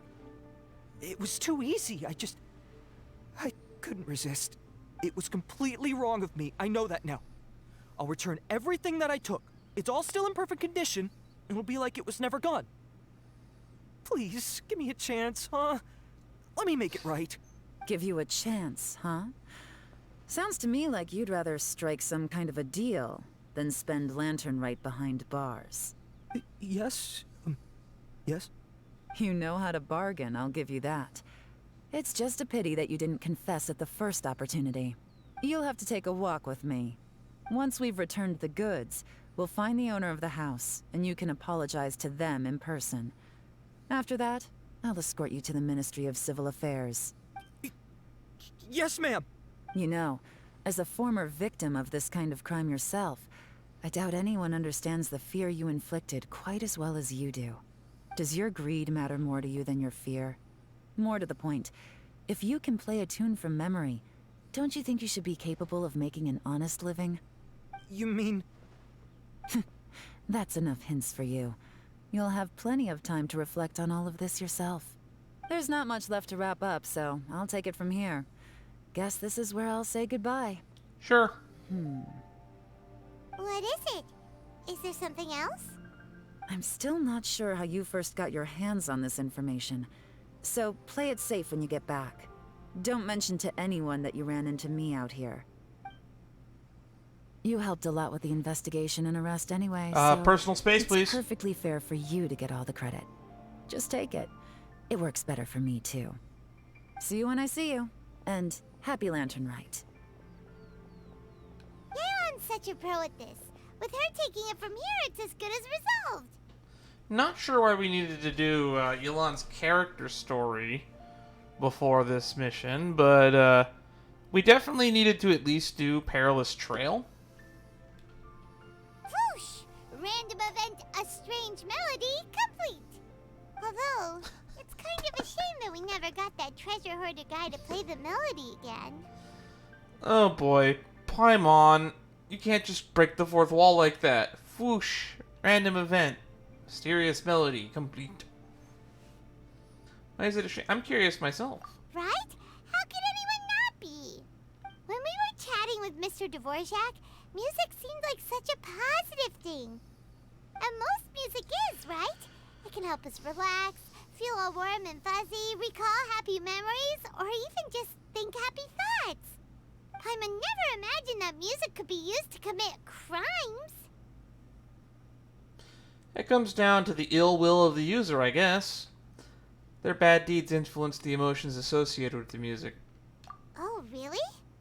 Huh. Makes sense. Paimon's musical understanding improves again! Well, anyway, now that everything's resolved, let's get back to Liyue Harbor. Byron's still waiting for us with our random event rewards. Oh my god, the random event rewards.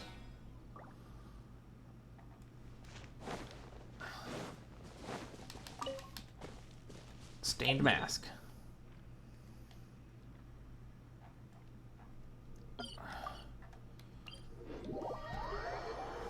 Alright. Turning the game down seems to be like a good idea. This game is too loud sometimes.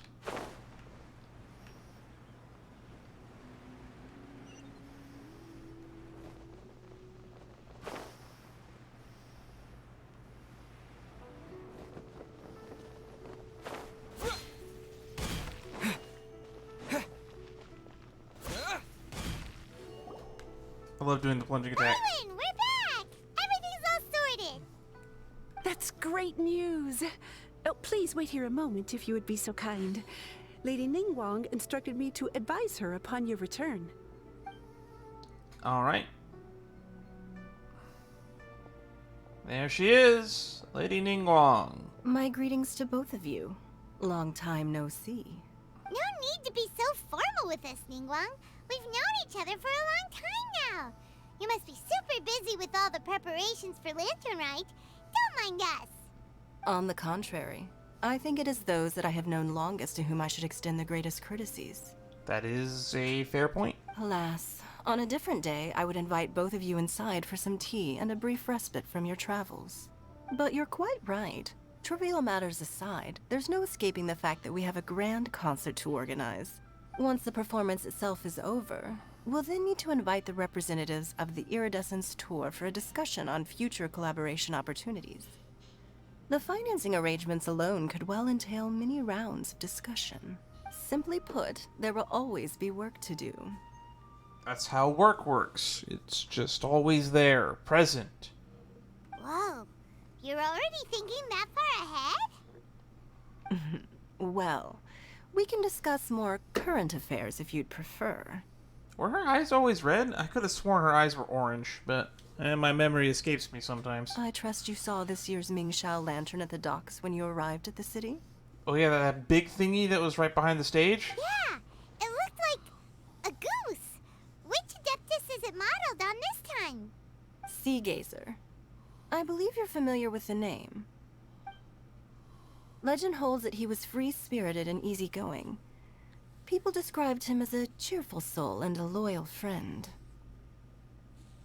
That's the one whose domain we raided, right? With Shenhe? In order to get the Rite to make the second Jade Chamber? On this marvelous lantern rite, we pray that the fallen heroes may be guided home. So he's a goose? If the sound of music can flow like the rivers and streams into every corner of the land, perhaps the souls of those who have gone before us will hear the song of a new era. I wondered whether the melodies will be to their liking. Oh, they're gonna love them. I'm sure of it.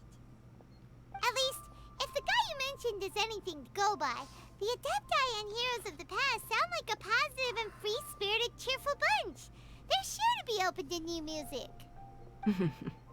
Well, let's hope so. I heard that you'll be going on a search with Ganyu to find the descendants of a fairy lady from a Fontaine legend. I'm sure this quest to uncover the truth behind an ancient story will turn into a most charming tale. Do share it with me, won't you? I couldn't bear to miss out. Don't worry, we'll be sharing it with you as well as Iron Tongue Xian. Nope. Loading screen.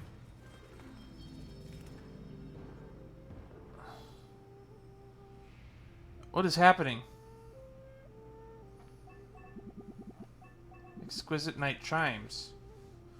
Radiant sparks, paper theater, vigilance at sea, behind the scenes. Let's look at Radiant Sparks. During Lantern Rite, Tianshan, a recruiter from the Adventurers Guild, is eagerly rubbing hands together in anticipation of an interesting event.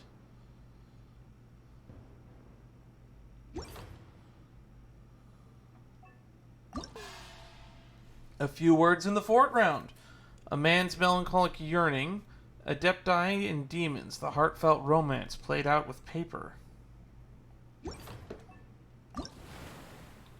Hey, Beto! During Lantern Rite, Hugh Schwing, a navigator of the Crux fleet, seems to be preparing for a unique training test. Behind the scenes. Oh, there's Yolan. In Liyue Harbor, an adventurer is busy with a certain task. Well, let's just go in order.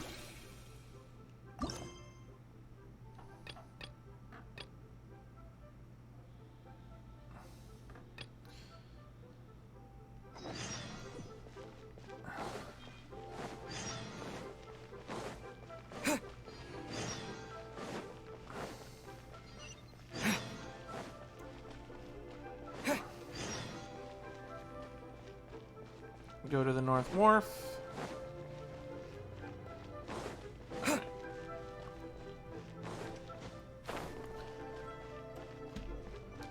Out of stamina. Use the roof.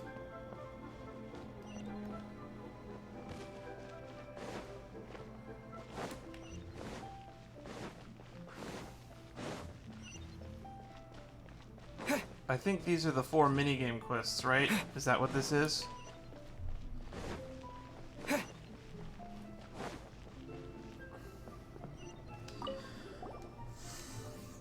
Happy Lantern Rite, esteemed ones. You guys have been having fun. How are you going on a special adventure with me? You called us esteemed ones. Such gratitude. Recently we've been having a lot of fun, but why is Paimon getting a strange feeling that we've met before? You guys are extremely diligent adventurers, so I'm sure we bumped into each other at some point. I'm Tianjan. I usually hang out around the Feiyun Slope, looking to recruit new people and adventurers. Yes, I do know who you are. Everyone and their cats and dogs passing by have probably heard my voice. You do look a bit familiar. It means my efforts have been noticed by you guys, all the more reason for you to experience my masterpiece. At this point, of course, we'll lend you a hand. You could tell us a little bit about your particular adventure. Sure, I'll cut to the chase. I recently came across a new novel at the Wanwen bookstore. No, that's not it. Rather, I gathered some new information. I noticed that people's expectations for adventures are rising, and activities such as climbing and wind gliding are not as exciting as they used to be. In order to get people to join the Adventurers Guild, we need to come up with more novel and exciting approaches. I teamed up with a couple of other recruiters, pulled together our resources, and consulted a few expert mountain climbers and fireworks craftsmen to design a new racing challenge. Yep, this is a minigame. There are many mechanisms laid out in the challenge. Just step on them and use the momentum from fireworks and gunpowder blast to accelerate into the sky.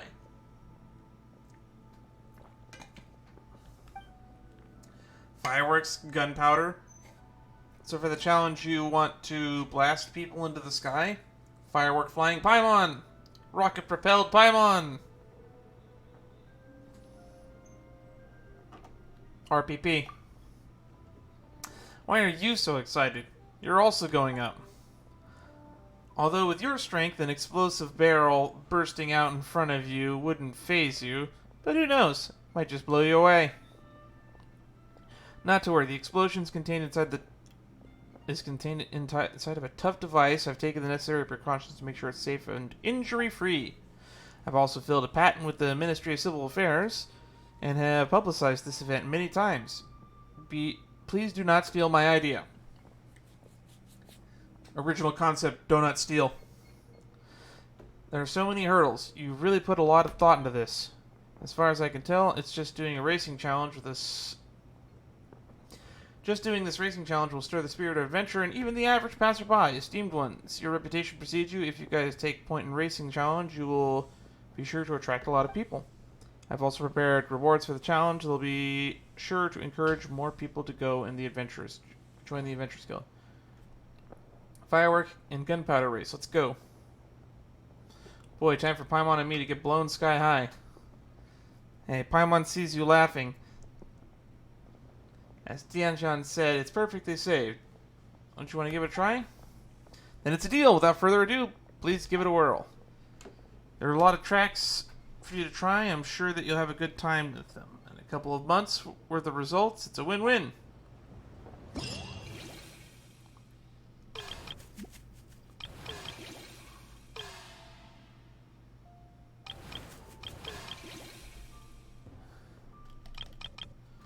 Okay, so there's 4 tracks.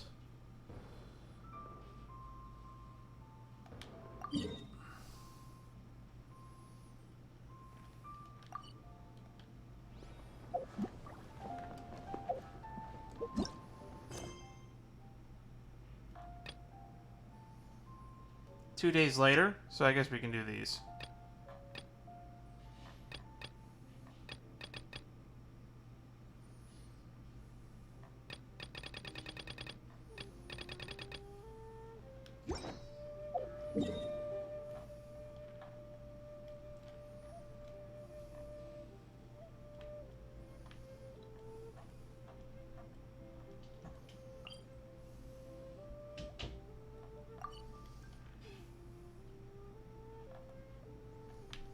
This is the first one, right?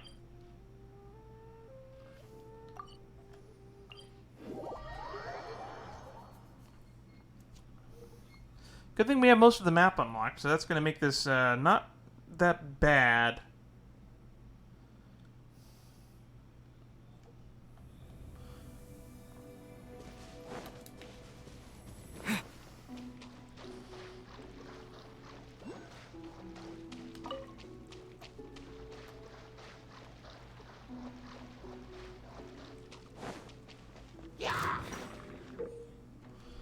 In the Radiant Sparks challenge, the less time taken and the more challenge coins collected, the higher your final score will become. During the challenge, you can obtain a technique Sparkling Rush by collecting Aegises and Sparks. By unleashing the Sparkling Rush, the character will dash forward, collecting all the challenge coins nearby. Additionally, Sparkling Rush can pierce through the barriers and the obstruction fruits. Approach the firework fruits and rapidly leap into the air using fireworks power. Your wind glider will automatically deploy upon reaching the highest point. Rest while waiting for the perfect time.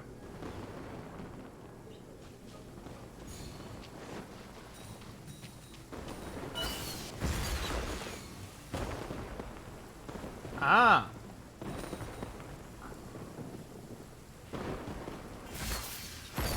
Ah, I see now.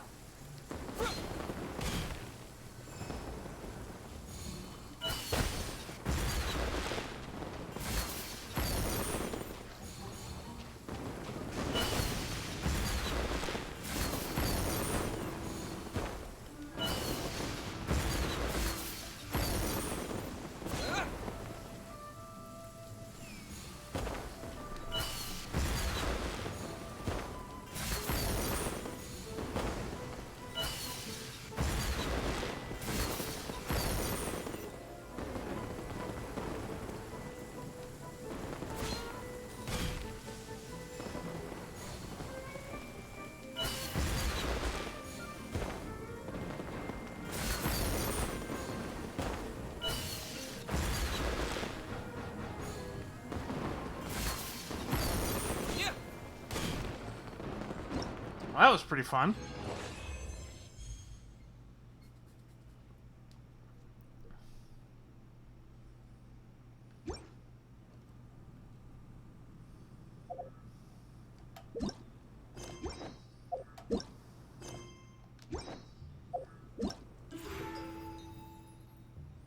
Festive Fever 0. Don't know what that is. Festive Fever 0. Fortuitous invitation, need 800 of these. Details? Oh, okay.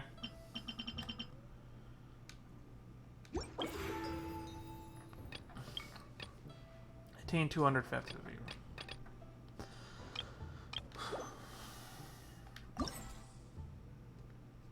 Night of Exclusive Triumphs Part 1, Night of Exclusive Triumphs Part 2.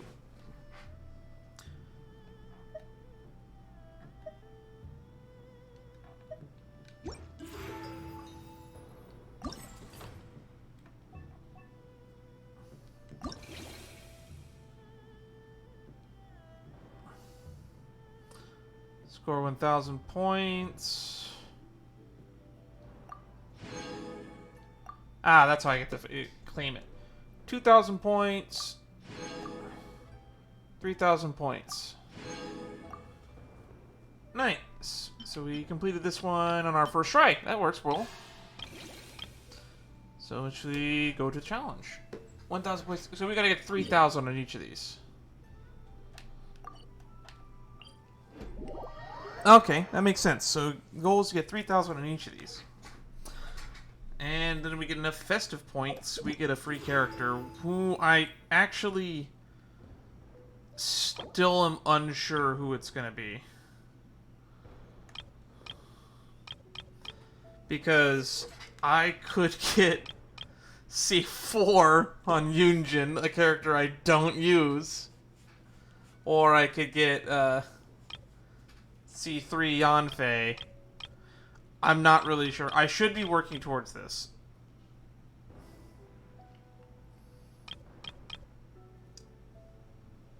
But I don't know who I should be trying to get. Probably Xingqiu, because I don't have any other Hydro characters, but do I really want another sword user?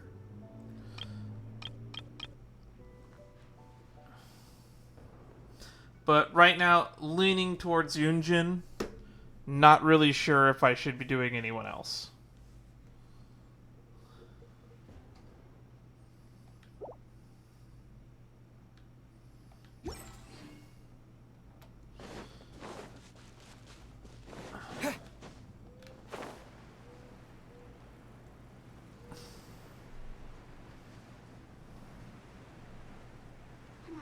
There you are. Not now, Fatui.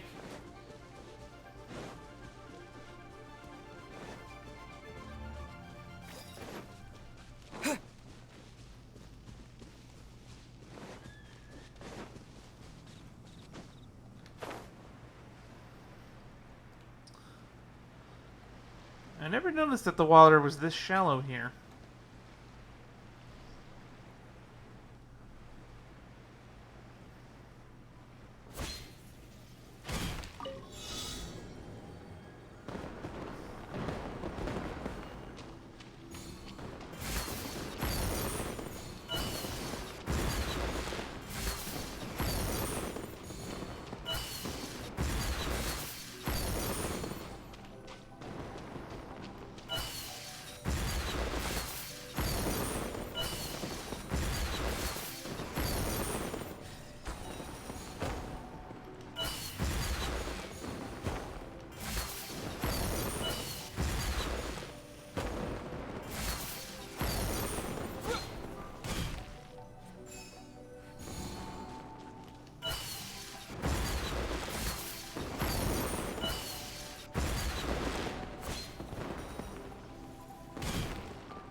Whew.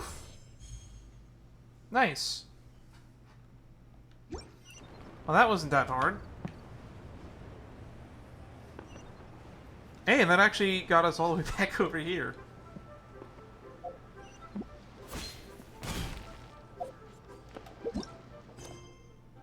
That is really fun. A little bit easy, kind of fun.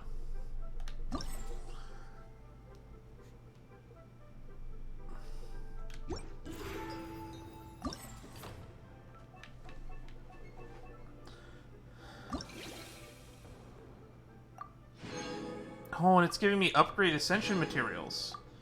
Oh, this is just gonna make grinding so much more. I don't have to grind. I don't have to grind. Oh, this is so great.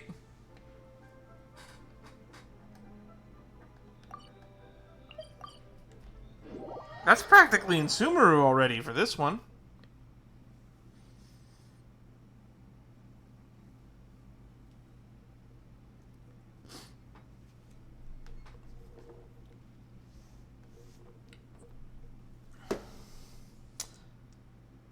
I think the big takeaway is I'm probably going to have to start building Yunjin.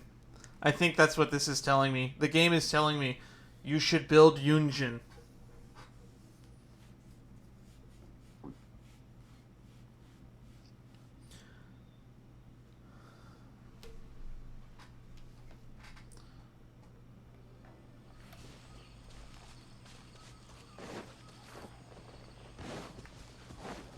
Ow, I hurt myself.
Okay, I did a lot worse that time, but we still got 3,000.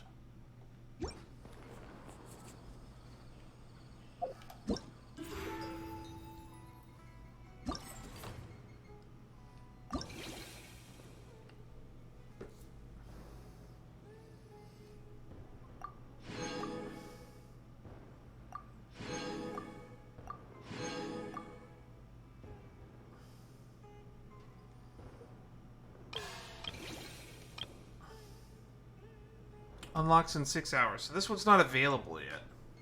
Interesting. Okay, so we finished Radiant Sparks already then. Which means Paper Theater's next, and we've already got 200 of this, which means we get Launch Tube and Fireworks gameplay tutorial.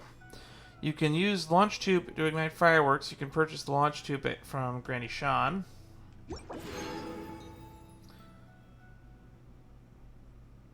Reinforce before fungi. Between the exquisite.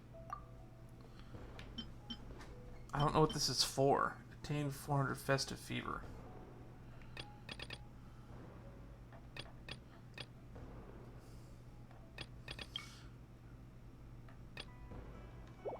Alright. Paper Theater. A few words in the foreground. This is going to be a very fun night. We're just going to be playing fun mini-games. None of this senseless dying constantly. That means that I almost died to fall damage twice because I wasn't paying attention. So, who knows? Maybe we'll do some fun pulls.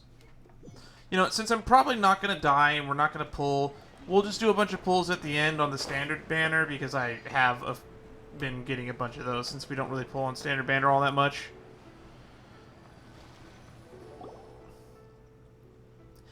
Performance is going on at the North Wharf. This notice is so vague. It doesn't say what the show is or who's going to perform it. Paimon wonders where the location is, but if we can't find it, we could always ask people on the street. There's a lot of people there. Ah!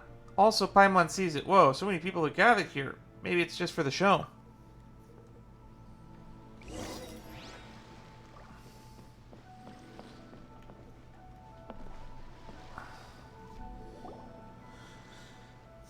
So it's a shadow puppet theater. Hello. Fortune, health, and peace and wealth. Is there going to be a performance soon? Yes, there's going to be a paper play. Are you here for it too?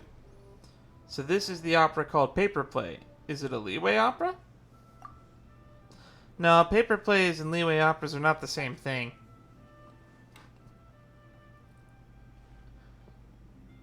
Jingxing. How is it to begin? Be quiet, you'll affect the performance. Sorry, as for the paper play, you'll know how it is when you see it.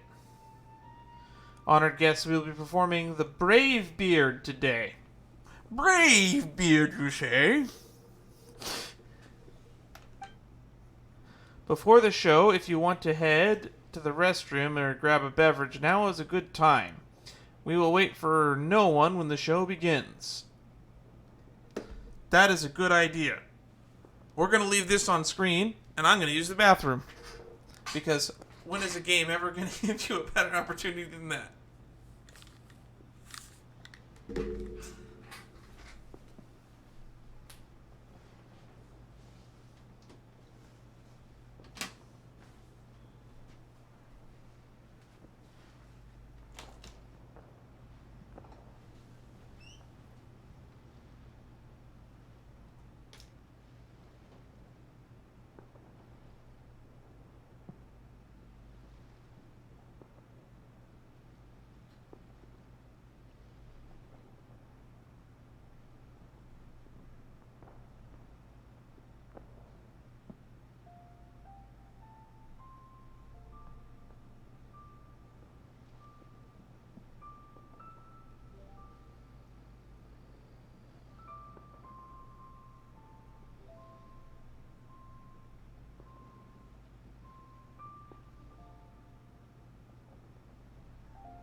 Okay.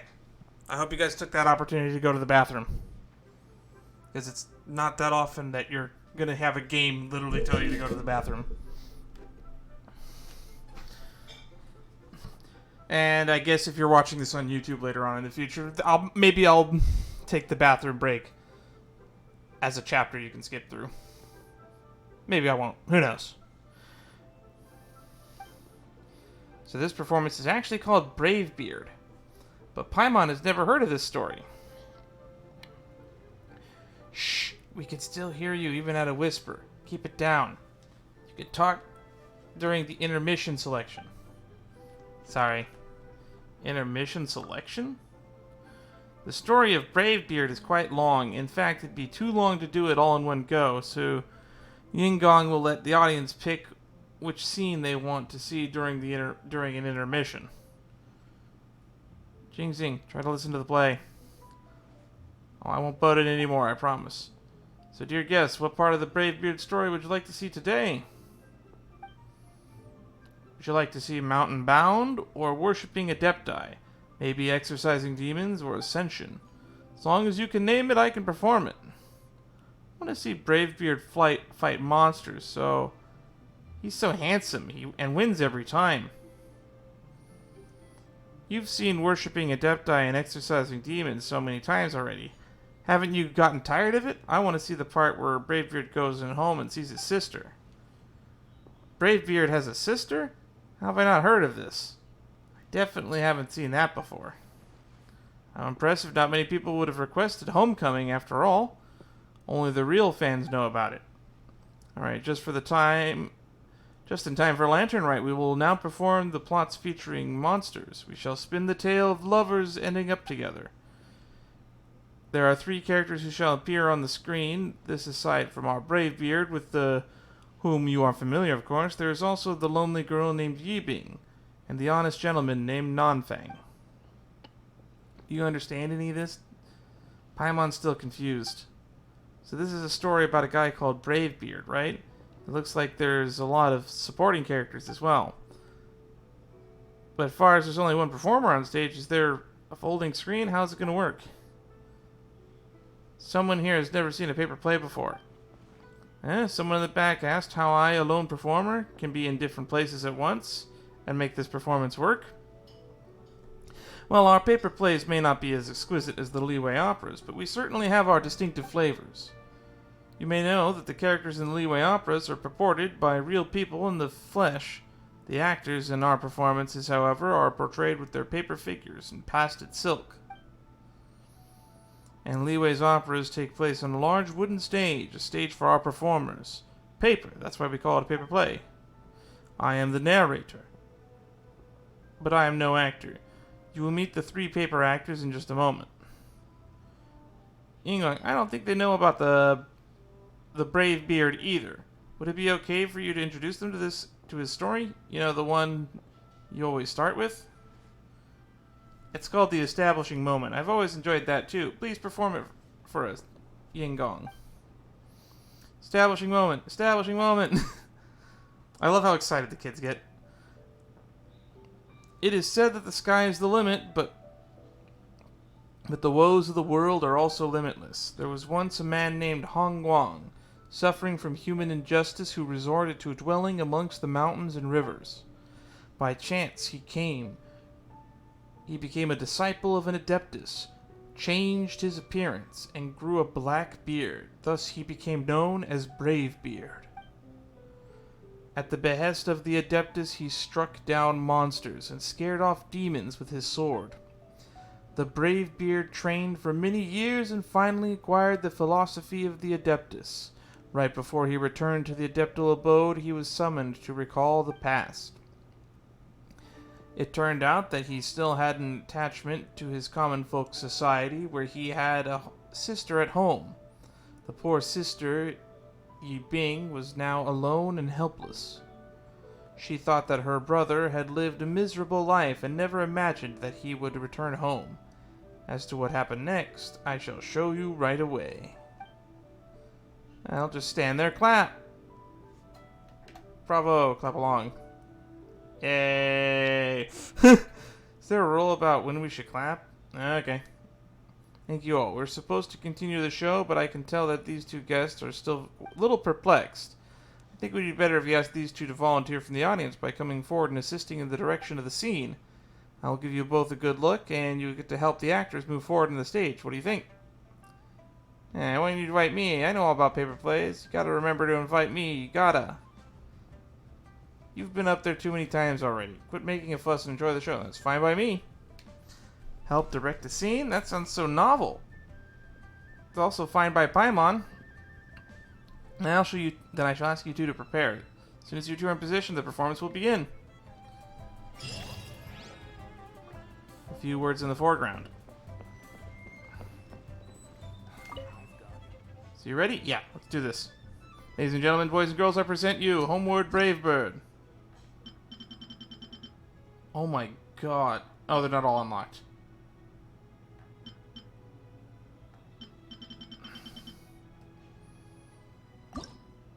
Homecoming, Scene 1. After the performance begins, the actor named Hong Guang will move at a fixed speed across the stage and will change direction upon making contact with the paper theater's edge or any obstacles. Traps will appear to impede the journey of Hong Guang. Touching them will cause the performance to fail. Move the stage selections to change the path to avoid traps as much as you can reach its destination.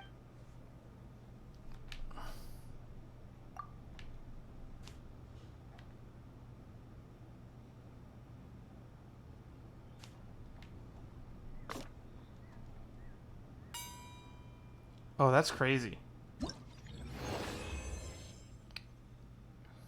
Mercy to exercise, life to save, parting from the closest kin to brave.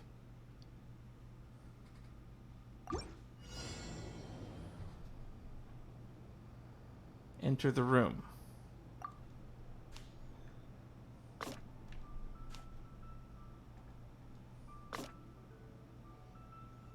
Interesting.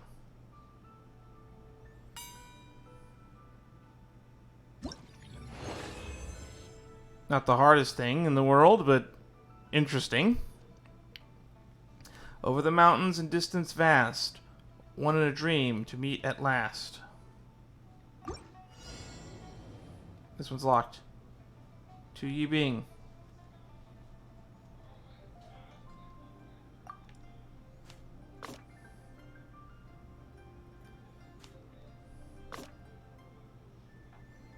Aha.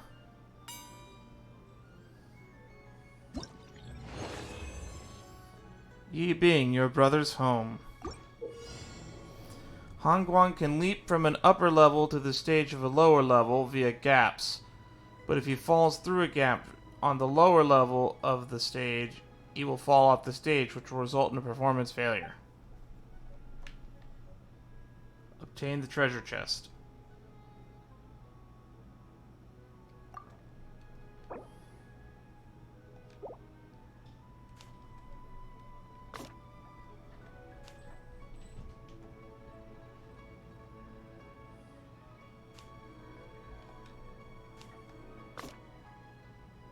There we go. And now we just wait for him to walk off into the gap.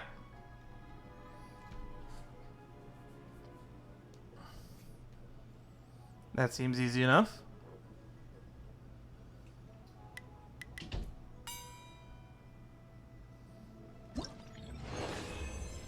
Across the mountains. The time of reunion is brief. Obtain the treasure chest.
I'm...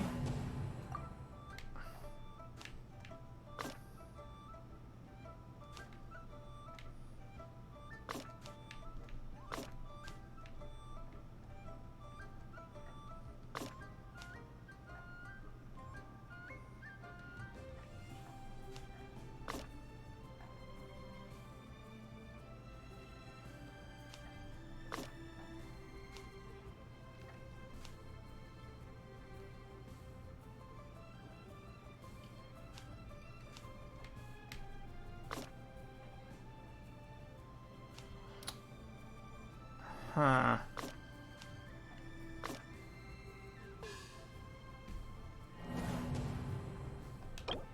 Having Yingong support will greatly decrease the difficulty of the performance, reset the paper theater sort. No, I think I can figure it out.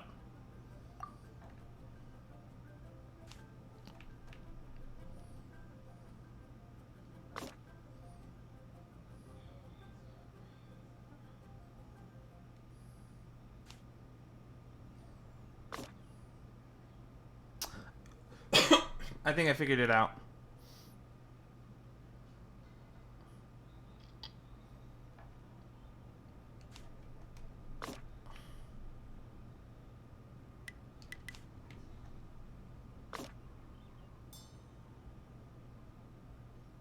Okay. I've gotten to the right frame of thought.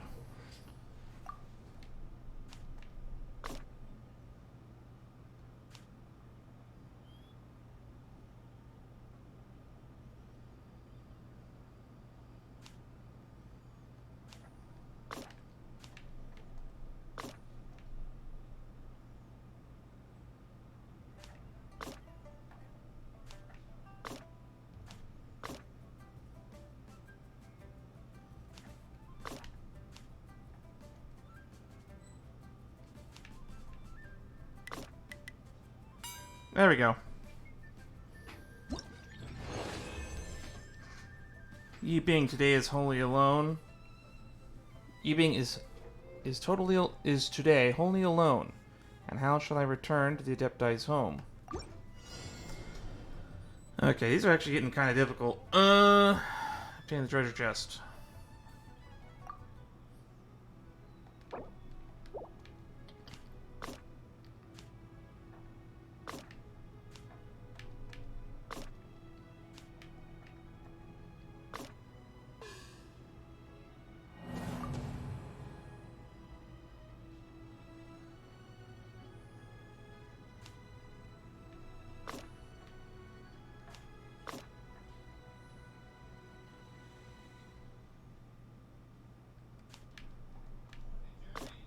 There we go, I think that's it.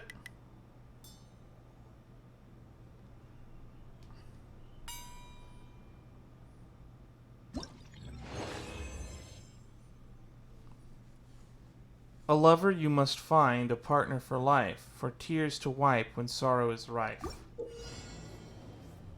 Hong Guang has the protection of the Adeptus and can ride on the wind. When he reaches a place where the wind rises, he can ride its flow and reach the stage's upper level.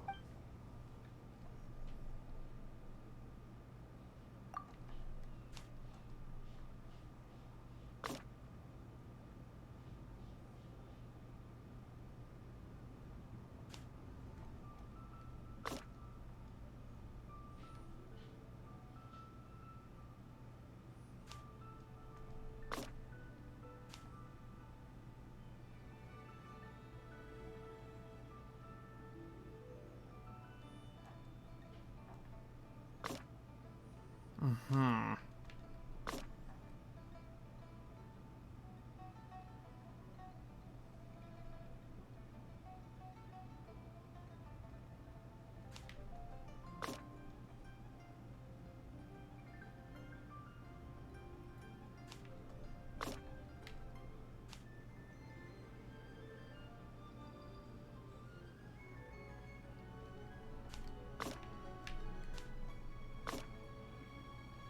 Got it. There we go. I figured out the gimmick. Figured it out. I am smart. Certain gaps on the stage become equipped with extra boards. Use the mechanisms on the floor to control whether the gaps open or close. Hong Guang can switch the state of the stage gaps once for each time he steps upon such devices. Over Peaks Scene 2.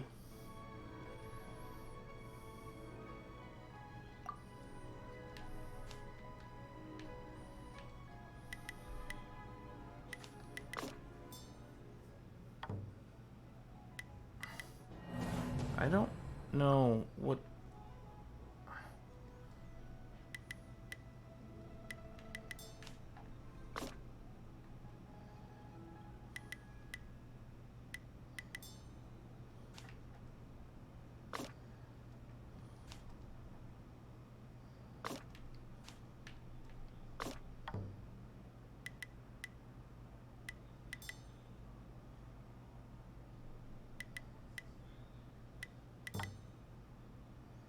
Ah.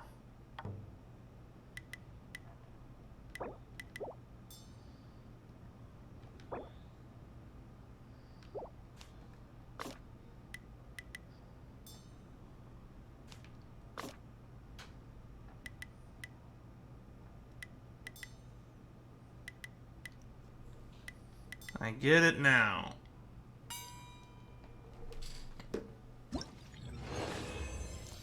Alone I walk through the wilderness, but light steps fear not long treks. Obtain treasure.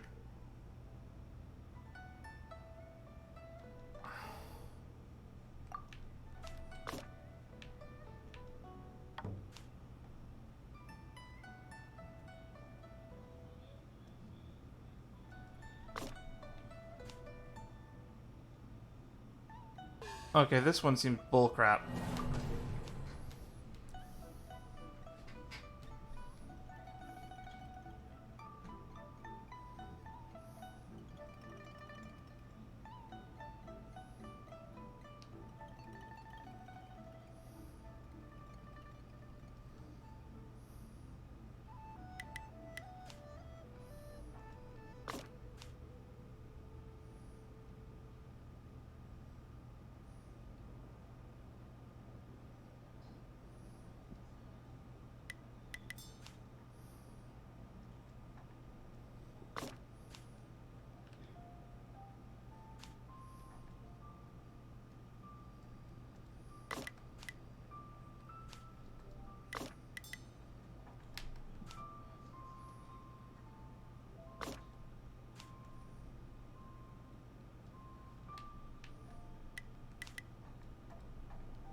Fucked it up. I fucked up I figured it out and fucked it up.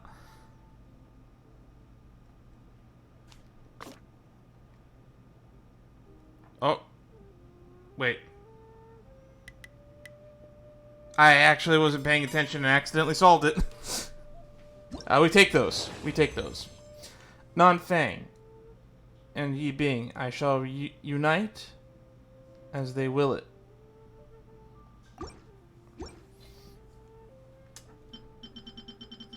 Well, that didn't take all that time at all.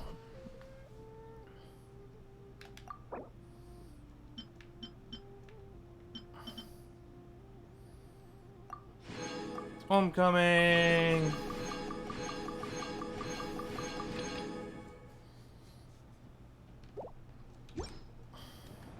Looks like it's about time for us to meet up with Ganyu. Let's head to Eugene Terrace. Yeah, let's do that.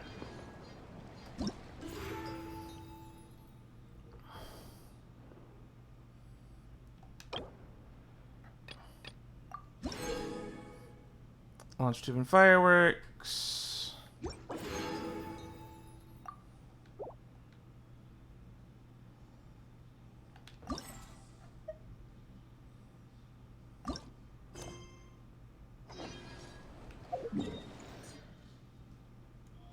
Meeting up with Ganyu. Now we continue part 2. We'll do more minigames at the end. We'll at least start every minigame challenge. I don't know if I want to show every minigame, because people can do that all on their own.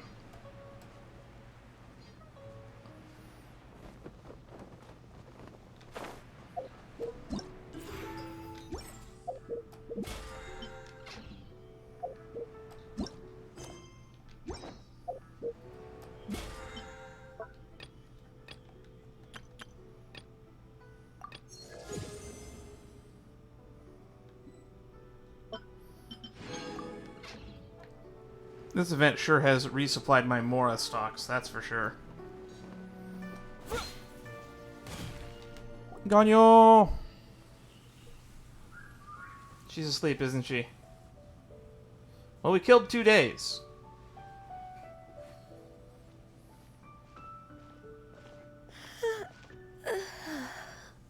Greetings, Traveler and Paimon. What time is it? Are you okay, Ganyu? You were nodding off there. Didn't you sleep well last night? I'm fine. Don't worry about me. Let's discuss the matter at hand. Since last time, I've been thinking a lot about the story Paimon told me. In essence, someone rescued a drowning man and performed some music. If that were all there was to it, it could have been many people, human or Adeptus. But the tune was allegedly so wonderful that the drowning man forgot about everything else, even his own impending death, and only came to his senses after being brought to shore. Perhaps there was an adeptal power at work in that music that he, as a mortal, could not perceive. Or perhaps he sensed a power surrounding him but lacked the words to describe it, not knowing where it came from. Either way, if this part of the story is true, then the rescuer has to have been an Adeptus. You really think so? But this story is all the way from Fontaine. Isn't this a bit of a long shot? So how many Adeptus hang out near a lake? Also, Paimon's really curious about how people from Fontaine think this fairy lady looked. Maybe they imagined her having wings. Maybe they gave her horns. Then she'd look just like Ganyu.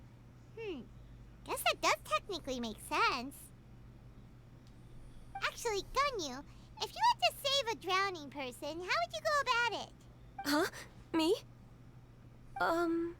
Well, I'd get them to the shore, and then I'd probably hide behind a tree and watch them for a while. Once I was sure that they were going to be okay, I'd slip away without a sound. So cute. Got it. So basically, Ganyu's the type of person who doesn't like taking credit for her good deeds. No, it's not like that. She's shy. I'm just not very good at explaining things. And I also find it really awkward accepting other people's gratitude. Well, what if this Adeptus in the story had a similar attitude? That would explain why she just left without saying a word. She was probably thinking something like, one was merely passing by and saw fit to address this egregious disruption to one's graceful zithering at once. You may keep your thanks to yourself. That was a very good impression. That was actually a very good impression of Cloud Retainer, Paimon. I thought that was Moonshaper. Anywho, Mooncarver. As far as I'm aware, Cloud Retainer isn't the most musically gifted. Still, we can't completely rule her out just yet. If we set off now, we could head to Mount Outsung and ask her about it. You'll be able to confirm either way if it's her, and I can, I've been in Liyue Harbor for so long now that I'm just not as familiar with the Adepti anymore. If there's anything we want to know about them, she's the best person to ask. I had a feeling we were going to ask her. She seems to be like Hoyoverse's like go-to for, we need an Adeptus for a storyline. Do we want to get Mooncarver off of his ass? No, let's just go do fucking Cloud Shaper or Cloud Retainer. And we're pretty close with Cloud Retainer by now, so we probably don't even need to bring her food this time, right? I've prepared a gift for her to mark the festival, just in case. However... You still have some reservations? Cloud Retainer spends most of her days studying mechanisms in her abode. She's on her own so much of the time that the moment she has someone to chat with, she just... Never mind. I promised I'd help Mr. Dvorak, and now that I've made the contract, I can't be having second thoughts. Traveler, Paimon, let's set off for Cloud Retainer's abode. Seems like this is a tough decision for Ganyu, but she's made up her mind now. Ooh, and maybe while we're there, we can ask her about more baby stories for Ganyu so that we can embarrass her. Paimon gets why she'd be so anxious. Okay, how about this? If Cloud Retainer tries to start telling stories about her again this year, we should pipe up and change the topic. Oh, don't do that, Paimon. I want to hear the embarrassing stories. Wait, did she leave already? Hey, Ganyu, wait up!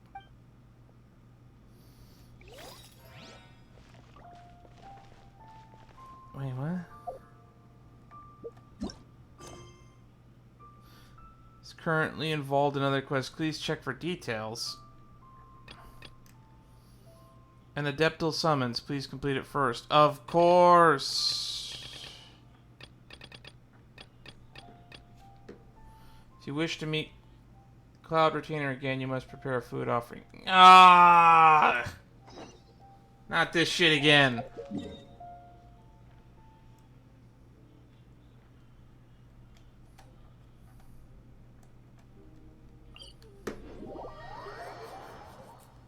We have to do the fucking food bullcrap quest again? Now that's what we call padding.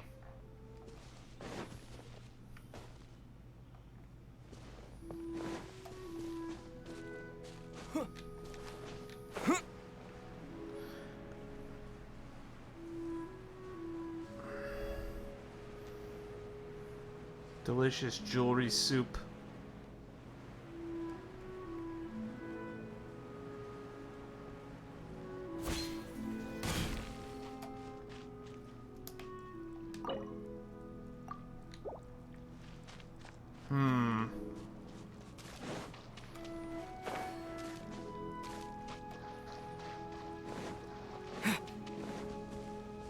Do I even have the ingredients for that?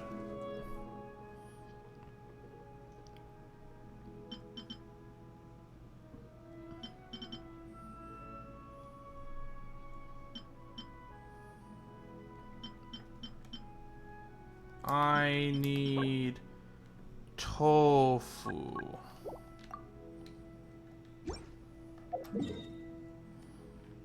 Where's the general store?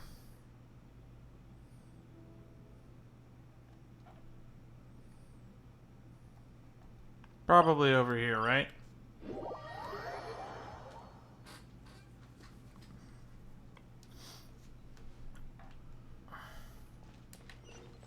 Alright. This guy. Second life.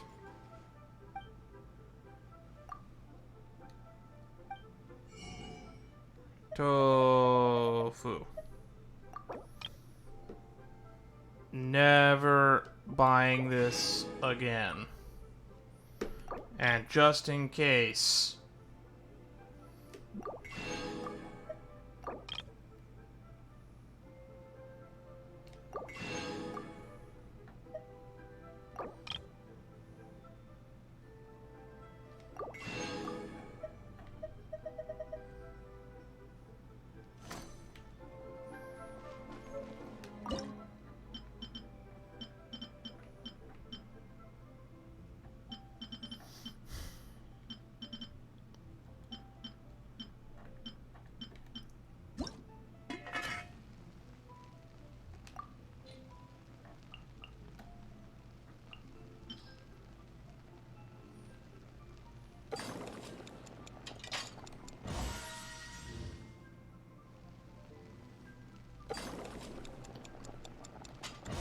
I'm never gonna eat this soup.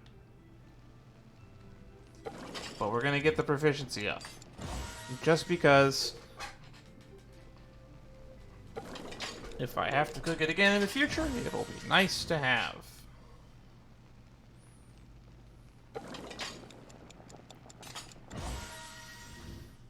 We're wasting a ton of my ingredients, though.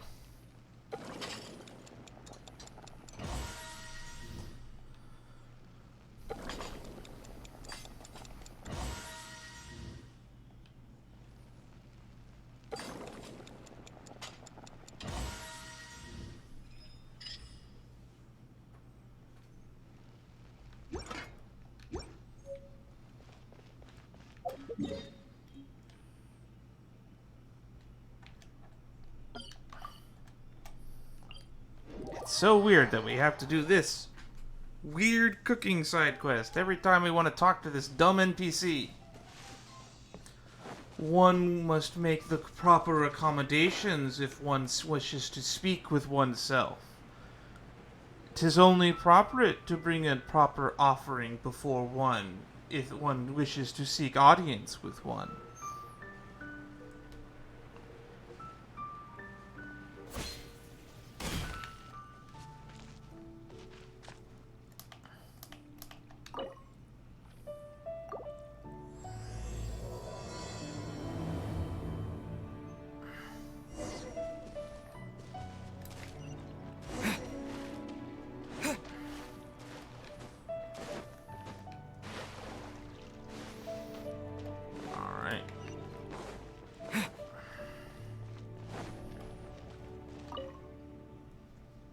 state your business at once. One has a myriad of matters with which one must attend. Waste not the valuable time of Adeptus. Just wanted to see how you're doing. Your business is a novel one. You simply came to wish me well, and not fulfill a wish of some other nature? Very well, so be it. Mortal minds work in mysterious ways. I have no interest in attempting to understand them. Since you are demonstrably idle at present, would you care to do me a small favor? Once upon a time, when I had made a modest breakthrough in my mechanical studies, I built for myself a dwelling in the clouds, suspended in the air. This dwelling in the clouds was built principally from Rite, supported by a multitude of other ingenious features. In fact, its most marvelous features of all was, never mind, you would not understand even if I explained it. After construction, the dwelling in the clouds was complete. I left the blueprints there. I also added a seal, thinking that one of true affinity with the blueprints might eventually obtain them, but no, to this day the seal stands. It seems needless to bother me to have some blueprints stored there. Perhaps you can retrieve them from the dwelling in the clouds for me. Sure. Such enthusiasm, then do not delay. Deliver them to my abode when you have found them. For that is where I shall be awaiting you. Go to the Adeptus abode and search for the blueprints.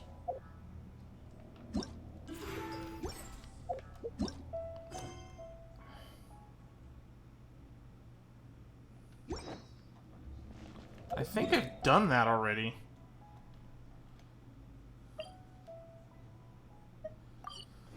That's the one where you climb the 3 mountains and you point the 3 beams of light and then you get to go on the Rite thing, right?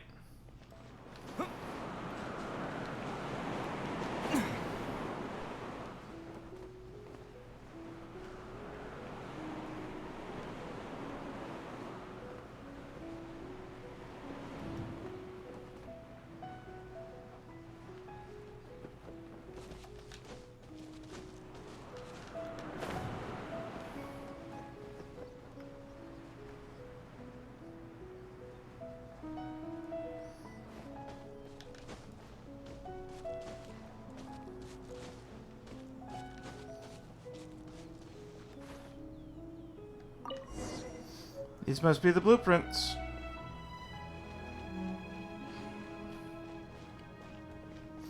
Good thing I did this quest line earlier, huh?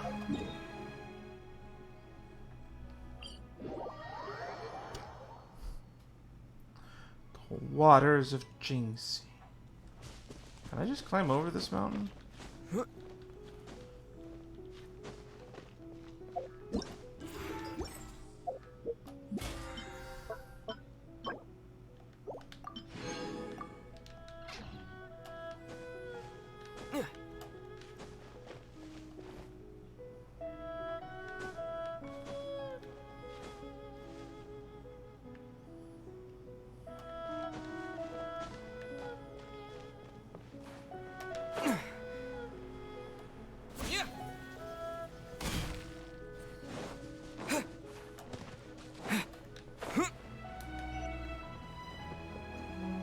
Ah, that's right, hole in the wall.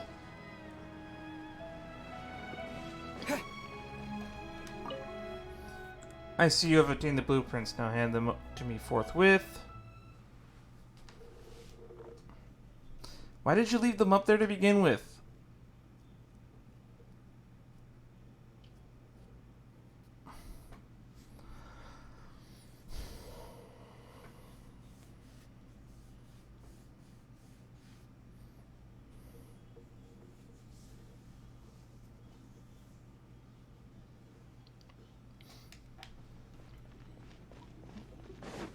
Do not tarry. Deliver to me. You must come this way before.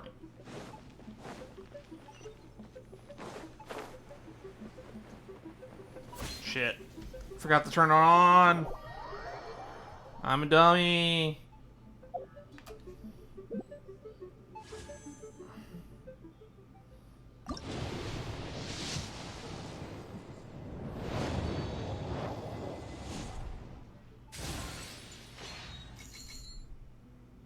Okay.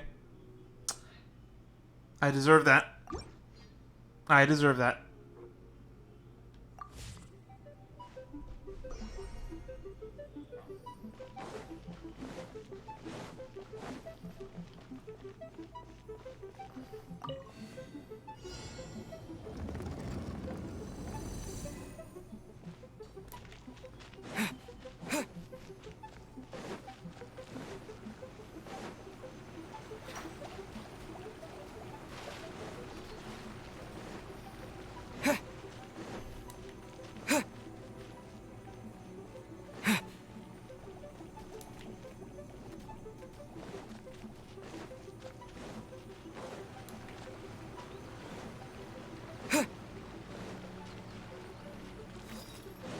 There's no way for you to get up there.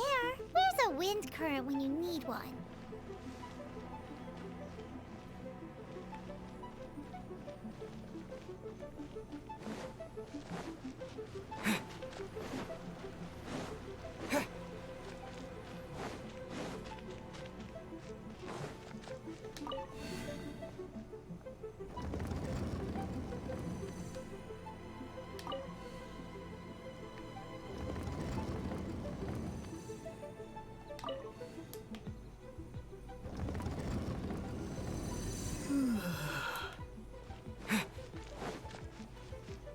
Well, at least they gave us enough time to get there.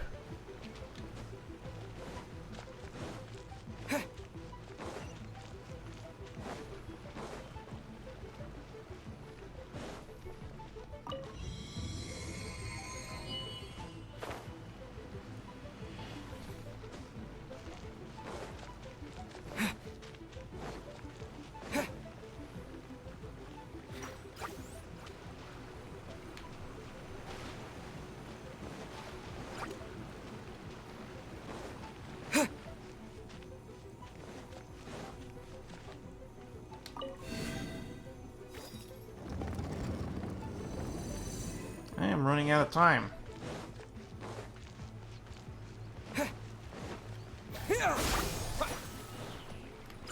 Incoming.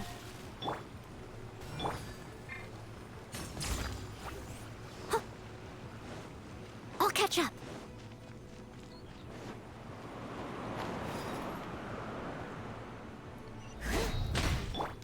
Speed of light. Hey! Yeah.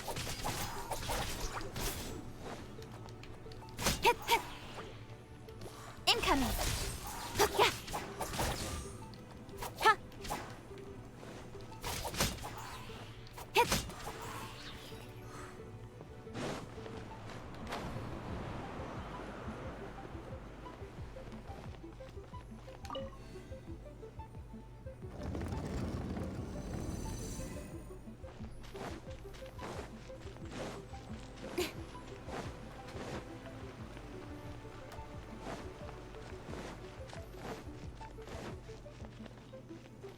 Don't blink. Nowhere to hide. Scatter! Yeah! Yeah!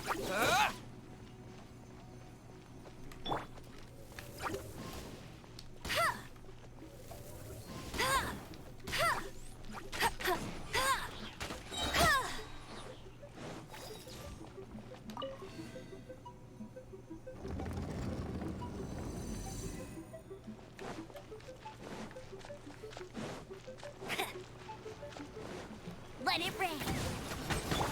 Incoming. Hey! Ha. All right.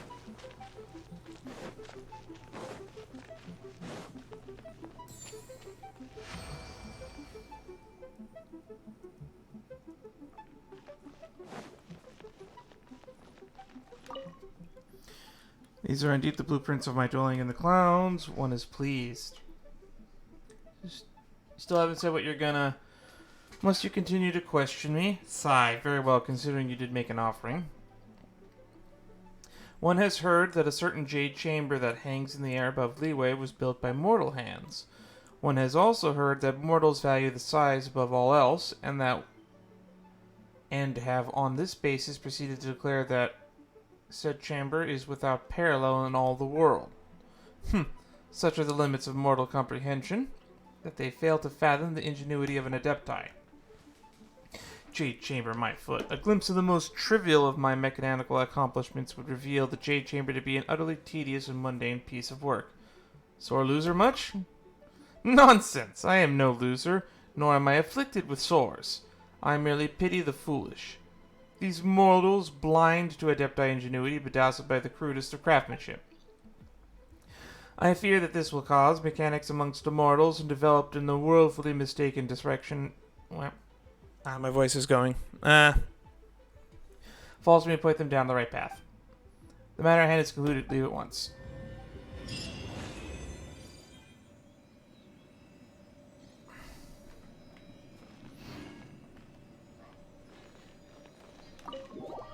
Whatever. That was a weird side quest.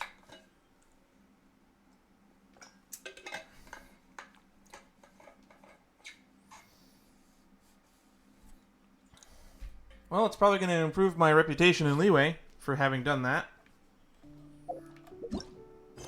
Which means a single harmony for an irreplaceable soul, part 2!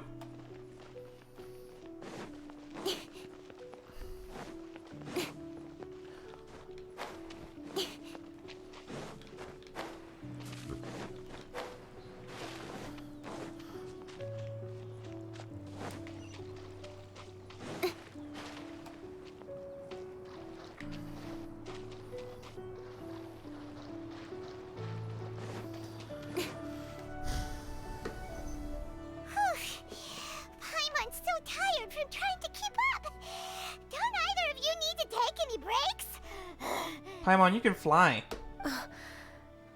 I can't believe it. Cloud Retainer is not here. I can't believe it either. It's like I just talked to her minutes ago. Huh? Did we miss her?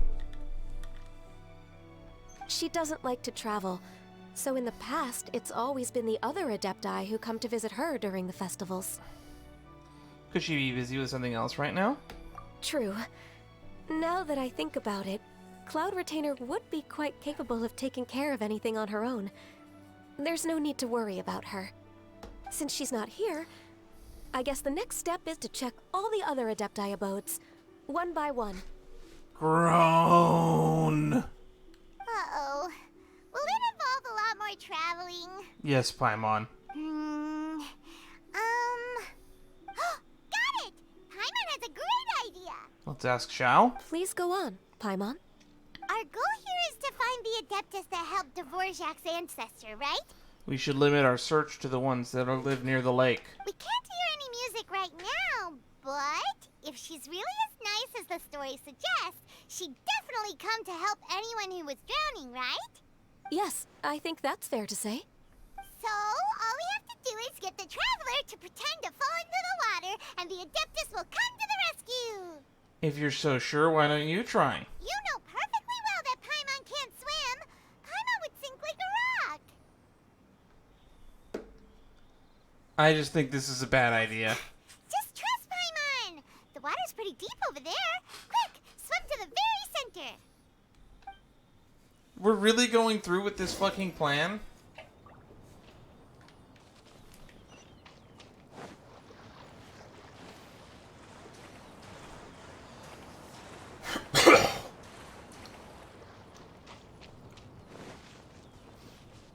This is dumb. Help! Help! Someone's drowning! If only there was a kind-hearted Adeptus here to save us! Oh no! Whatever will a Paimon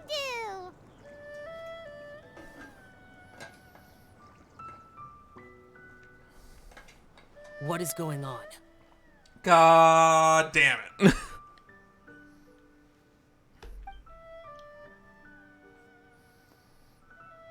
How do you feel right now? Hey, Shenhe! I haven't seen you in a while.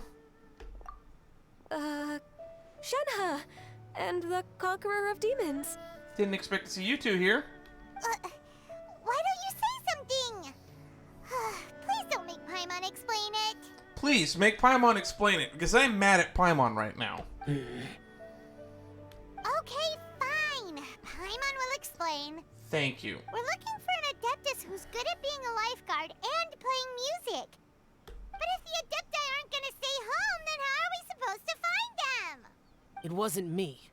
Yeah, so this Adeptus is most likely a woman.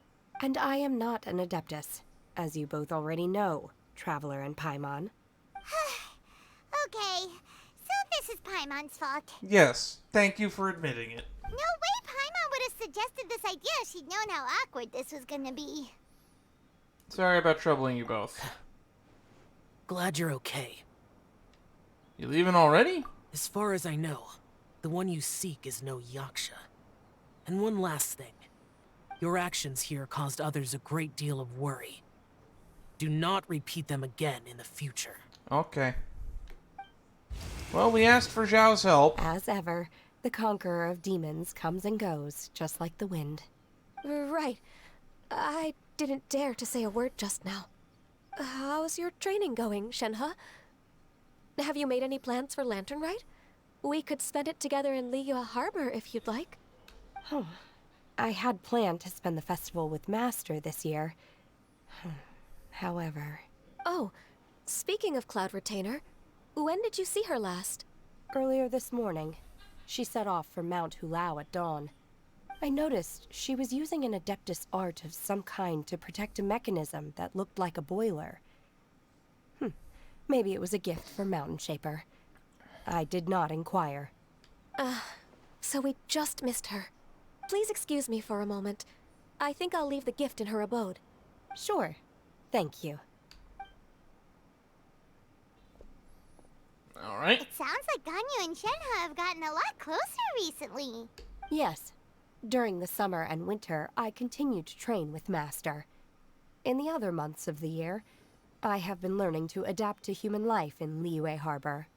Good for you, I guess? Ganyu arranged accommodations for me in the city, and also recommended several work positions for me. Oh no, please don't tell me she's got you doing construction just because you strunk. But when I try to blend in by referring to her as Miss Ganyu or Lady Ganyu, like the others, she says I mustn't address her like that. Sometimes I'm supposed to copy other people. Sometimes I'm not. It's a little difficult to keep track of everything.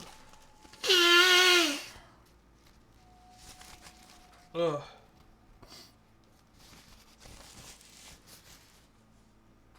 Ganyu doesn't want you to be too courteous around her. Ganyu gets embarrassed when people call her Lady Ganyu. Oh, is that what it is? Noted. Yeah, we picked that up from doing her story quest.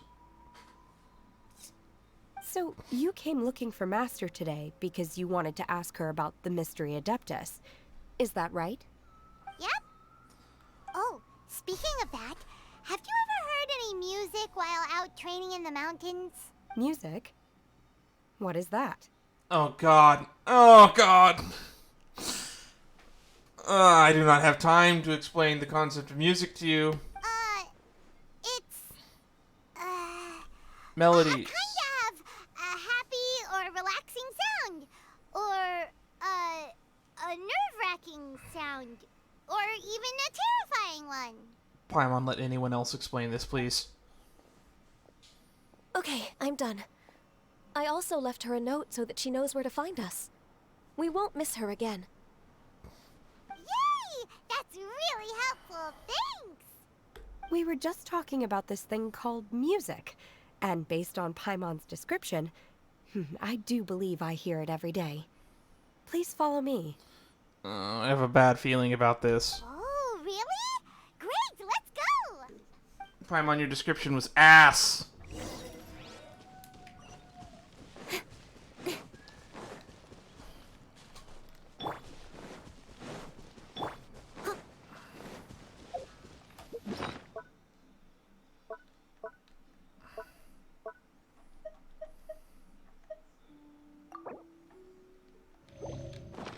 Curry shrimp.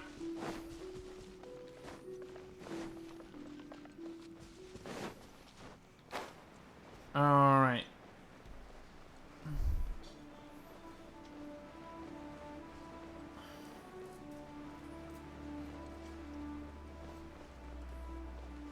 This is one of those things from the Chi of Your thing, right?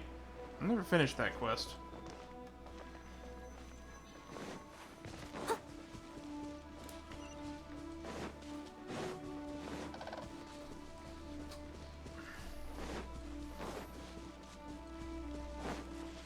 Her cultivation place.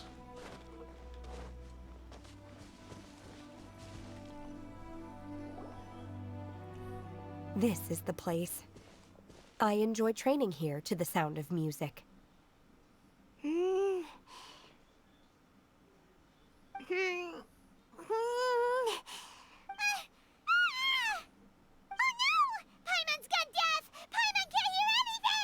My condolences, Paimon. Oh, whew. Paimon hasn't gone deaf after all. Paimon heard you when you just spoke. Anyway, where is this music? The faint sound of birdsong, the quiet murmur of the streams. These are relaxing sounds. Are they not the music of which you speak? Oh, Paimon wasn't quite done with the description. Okay, fine, it's all Paimon's fault. What we're looking for are not the sounds of nature, but melodies played on special instruments. Oh. And a melody is? This is not going to be easy. Go on, Paimon, sing us a nursery rhyme. Ganyu, why don't you sing that folk song that you sing to the glaze lilies? Huh? Oh, that's right, she does do that. Hey, why don't you just sing that one melody Shen has heard before? It'll probably help her to understand what we're talking about. Fingers crossed this one. The fucking Whopper flower running gag. Wait, she went with us to an opera. She should know what music is. Oh, was that from the opera that Yunjin sang? Yes. That was a melody, and melodies can be called music. It felt like I was transported back to the past. In my mind's eye, I could see the Zhao lanterns lighting up the night sky again. We're all there, raising our glasses and drinking to our heart's content on the Jade Chamber. That Jade Chamber thing was like a freaking spectacle to behold. That was a great opera. As I watched Yunjin's performance, I felt a warm sensation in my heart. And as the drink reached my stomach, it went from warm to hot. When you hummed that melody just now, feelings from a whole year ago came right back to me, as strong as they were on that day. It's amazing how much time takes place between missions. So that's the power of music. Wow, Shenhe. That was so deep! Music definitely has the power to bring up memories. It's like a time capsule with all the special moments from our lives squished inside. What about you, Ganyu? Are there any melodies that have left a deep impression on you?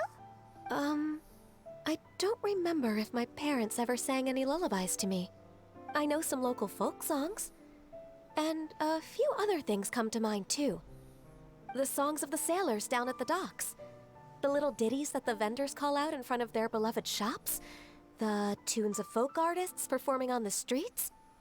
All the sounds of Liyue Harbor. Yes, that's right. I keep forgetting that she's standing higher up on the cliff than me, and that's why she looks like she's taller than Aether right now, but she's almost a head shorter. In the past, whenever I heard the sound of those tunes, I always felt that they were worlds apart from me. Nenny and Liyue probably view me as a non-human. And they are right, in the sense that I never could connect with humans' artistic expression and their sentiments. So I haven't been able to integrate into their community and be a part of their lives. At least, that's the view I held in the past. Only more recently did I start to realize that the only barriers are ones that I have erected with my imagination. The way those melodies make me feel isn't all that different from other people after all. They're about mundane details of everyday existence. Life's ups and downs, joys and sorrows. Even though we come from different backgrounds and have different stories to tell, when it comes down to the most common things that we see and experience around us each day in the city, in that sense, we're all the same. We are all living beings at the end of the day. Some of us are immortal, though, so...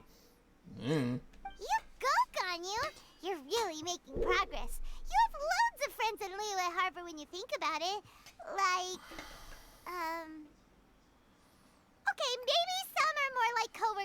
bosses, but at the very least, Kuching and Shenha are your friends now, right? Yes, I am.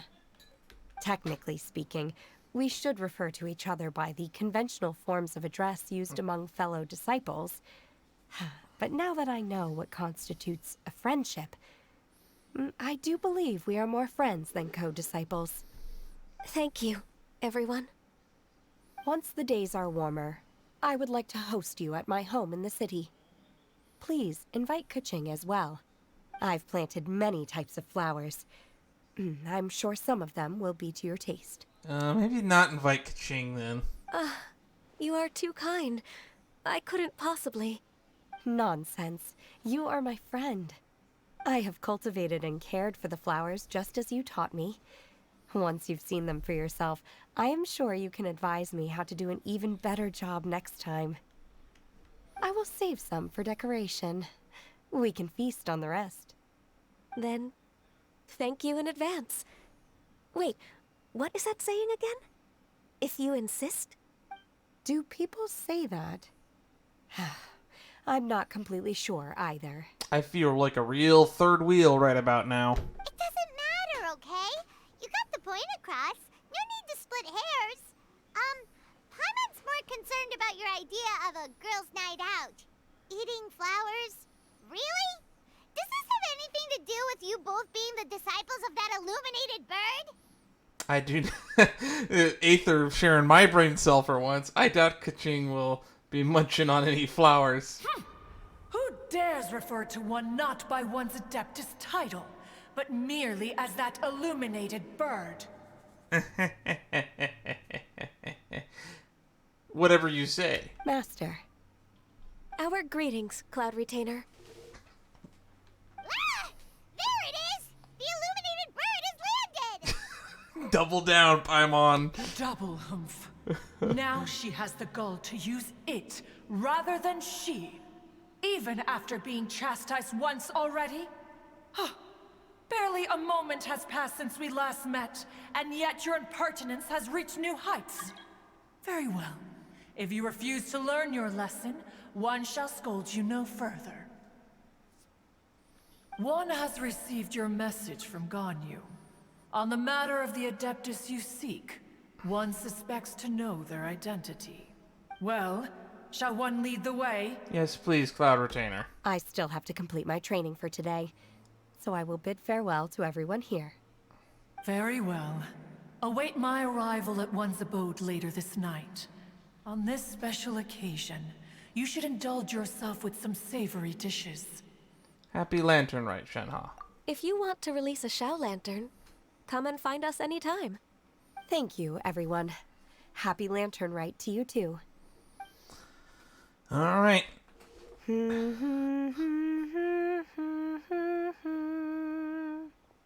Oh, she's got the weird fish cape thing that Kokomi has too, now that I see it.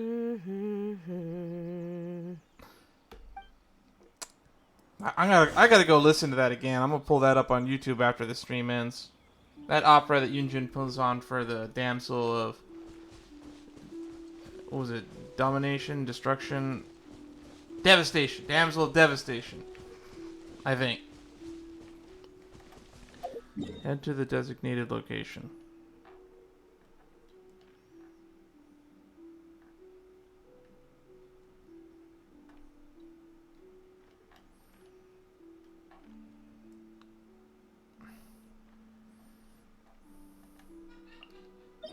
Near the Geely Plains, eh?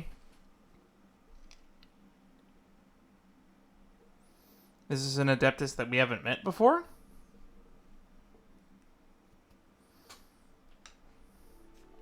The only Adeptus that hangs out near here is Xiao, right? Someone needs assistance.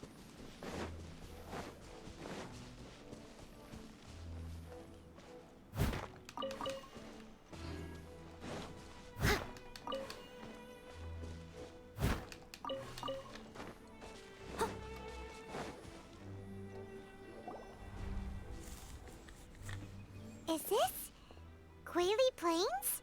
Oh, that's how it's pronounced? Cloud Retainer, why did you bring us here?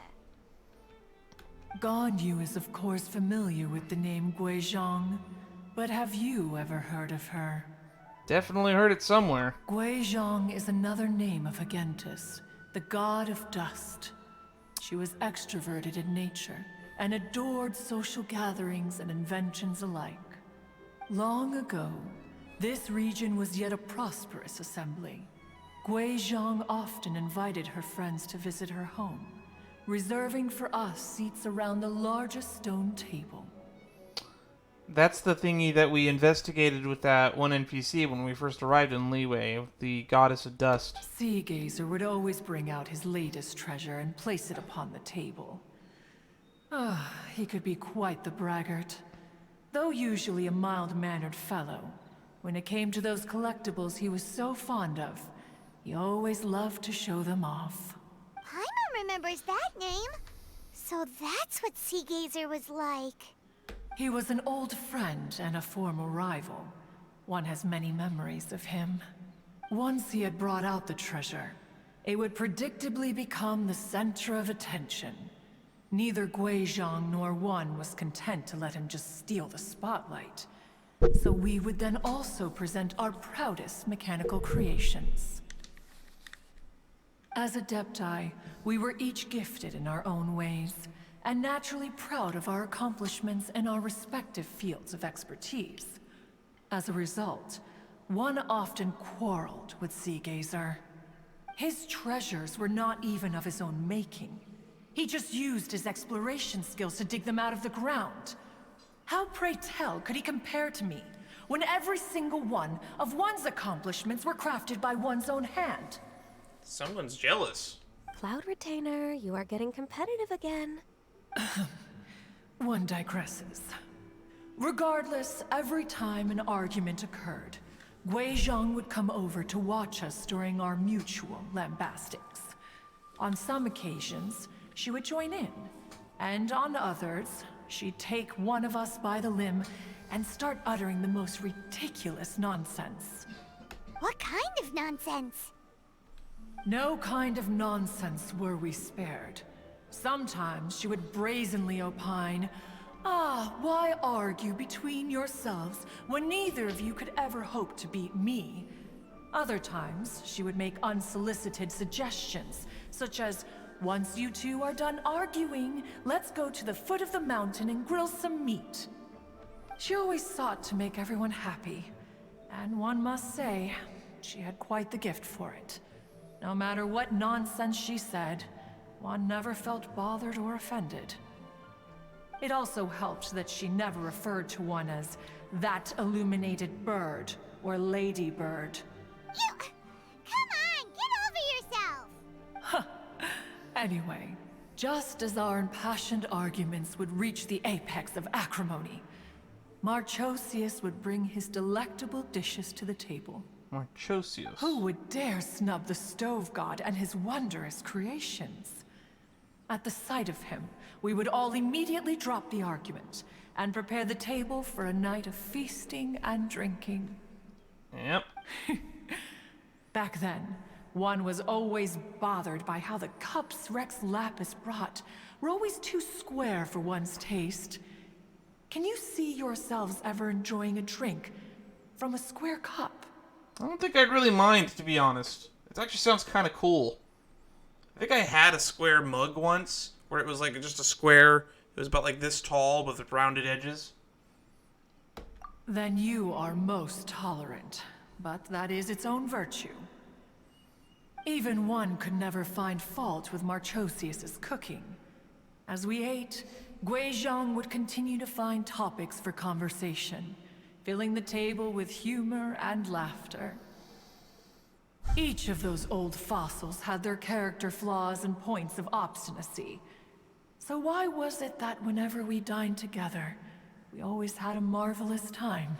We would drink together from a spot high in the mountains, until the moon set and the sun rose, and only then would the banquet finally come to an end. Streetwood Rambler would often remain to admire the flowers with Guizhong before returning to her own abode. The glaze lilies were far more abundant back then. Entire fields of them would appear to the eye as a veritable sea of flowers. Streetward Rambler, that's Madam Ping, right? Streetward Rambler? That would be Ping. You probably know her as Madam Ping. Oh, okay. Wait, this is a lovely story and everything, but didn't we come here to find that Adeptus from Mr. Dvorak's story? Or are you saying that it was Guizhong? Didn't she, already... Alas, long has one avoided this place for precisely that reason.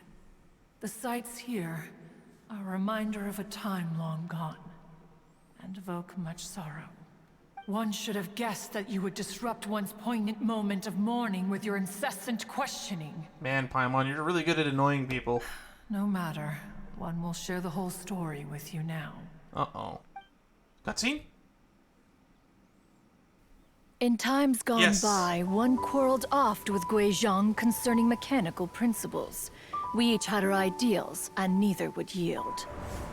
Under the pretext of a social gathering, one invited the impartial Rex Lapis to judge the quality of our creations. But Rex Lapis declared that Guizhong's Obscuro Vulpus mechanism was superior.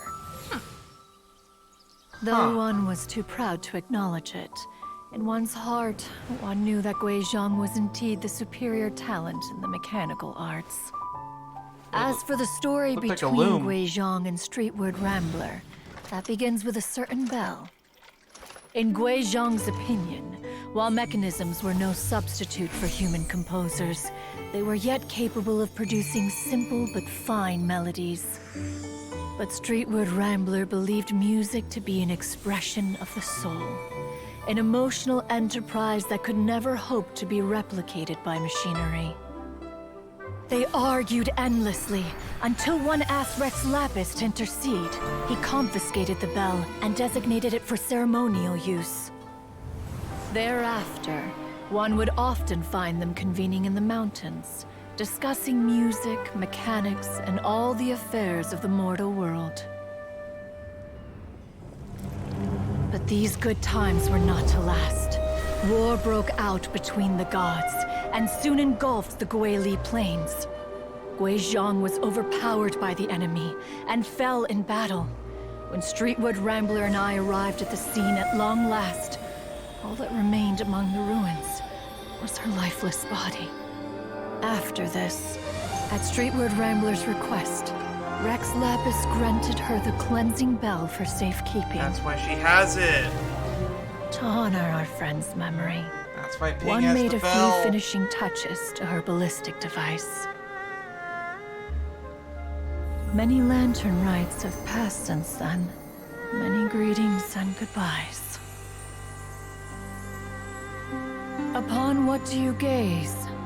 The Guili Plains? No. It's everything. Wait, does this mean my prediction from earlier was right? Is Madam Ping the one we're looking for? We think of human life as like a lantern that's lit one minute and extinguished the next. So But this is are what we young Madam Adepti Ping so looked like. different? Perhaps as dust settles after a storm, we too must one day return to the world below. One has always been austere and private by nature, and has never relished socializing. One's dealings with Guizhong were born out of discussions on the discipline of mechanics. That was a beautiful story. And it's a story that we pieced together a lot of it when I first entered Leeway already. What? You have loads of friends, and you seem pretty chatty. Just because one is not ignorant of social graces does not mean one is fond of them. One is perfectly capable of partaking in conversation despite being introverted. But in the end, one is nothing like Streetward Rambler. She is dauntless but thoughtful, not to mention eloquent and wise. Moreover, her friendship with Guizhong was far greater than one's own. Back when they were rivals, they would often compete against one another in the realm of musical composition. That cleansing bell was one of Guizhong's proudest works, having the ability to both compose and perform. Wait, that's weird.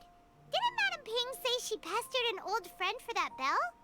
And she also said something about being a vain beauty when she was young or something. Yeah, that story basically fills in everything Madame Ping has ever told us. It makes so much sense. I can't believe story shit like this is locked behind an event for a time-limited event. Ugh. Now I just remember that I need to go play Sea of Thieves because there's a time-limited event going on this same fucking week. Ugh. Streetward Rambler, a vain beauty. My foot. That bell has a sad history. Clearly, she refrained from sharing with you the truth of its origins, since the right time had not yet come. Yeah. As for her old friend, who else could it be? As soon as Streetward Rambler heard that a certain Zhang Li wished to borrow the bell, she realized that the man was none other than Rex Lapis, and that he had made an enormous decision. After all, we all have known each other for several millennia. Some things between us are implicitly understood. Whoa! So they were talking in secret code? Oh, Paimon did not see that one coming. Surprisingly, I did see that coming. Enough of your intrusions. Where was one up to? Ah, yes. One remembers now. The cleansing bell is powered by a mechanical art, and can be used to great effect as an accompanying instrument. After the passing of its creator, it was used on numerous occasions during rites of parting. But Streetward Rambler did not acquire it from Rex Lapis for the purpose of producing further funerary tunes. No. Each time she rang it, it was to play the tune that Gui Zhang composed on it. The two once clashed over their beliefs about the meaning of music. Who would have thought that with Gui Zhang's passing and Streetward Rambler's mourning, two tunes composed in discord would eventually become one harmonious composition? Once upon a time, Streetward Rambler also loved gatherings, liquor, and music. But after Gui Zhang passed, she preferred her own company. She could often be found sitting alone at a mountain summit, contemplating and reminiscing with her zither. What the fuck is a zither? Music would go from mournful to soothing to impassioned. Many years passed before she finally composed a melody to her satisfaction. In celebration, she played the tune to the clouds. Regrettably, one has only ever heard her play that tune once. Which brings one back to the matter you've been investigating. Perhaps it was during that performance that the ancestor of your Fontaine friend fell into the water and was saved by Streetward Rambler. Yay, I'm psychic. But if she was so happy with the melody, why would she only play it once? One was also greatly perplexed by this. After suppressing one's curiosity for a long while, one finally approached her and asked why she would retire the tune after having spent so long on it. In response, she said, "Though the strings that played that melody survive, the one who inspired it is gone. Tell me, Cloud Retainer, when the one attuned to my soul is no longer here, who else could hope to understand this tune?" Aw, poor Madame Ping. Darn. I always knew that she had some sad backstory. I didn't expect it to be locked behind a seasonal event. I just remember being taken care of by you when I was young. Once the Archon War came to an end, I stayed behind in Liyue Harbor to honor my contract. Although I met Gui Zhang a few times, I never knew anything of this particular story. Gui Zhang was quite the visionary, but tragically passed before her time. Her manuscripts still lie unfinished in the realm of clouds. Blank pages give one cause for contemplation on what might have been. Jeez, wait. So if Ganyu was around during the time of the Archon War, she's fucking older than Venti. Had you not decided to search for that mystery Adeptus, perhaps these stories, too, would have been lost to the sands of time. I have a feeling Zhongli also could have given us all of these answers, which just makes it weird that we didn't go to him and instead went to Ganyu. As of now, you know the truth. That the Adeptus who rescued the drowning man was none other than Streetwood Rambler. Do you intend to discuss this with her? Most definitely. Do you mean Ping might find the topic too distressing? Precisely. The passing of our old friend is a heavy topic that both of us are usually careful to avoid. If I may be so bold, Cloud Retainer, could it be that this is just your own personal opinion? Oh? How so? I've been in Liyue Harbor for quite a long time now, and I've witnessed many farewells along the way. So I, too, am well acquainted with the pain of the passing of a loved one. But this doesn't bring the city or its people to a standstill. They have to keep moving forward. Someone as perceptive and wise as Ping will surely have come to understand and embrace this. Though these immortal mountains have lost an Adeptus, there's a treasure chest the there that I missed. Harbor of Mortals has gained a wise elder.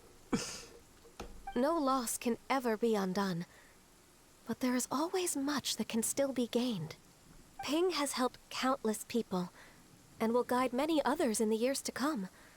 And all to whom she extends a helping hand become her friends. People she can admire flowers and discuss music with.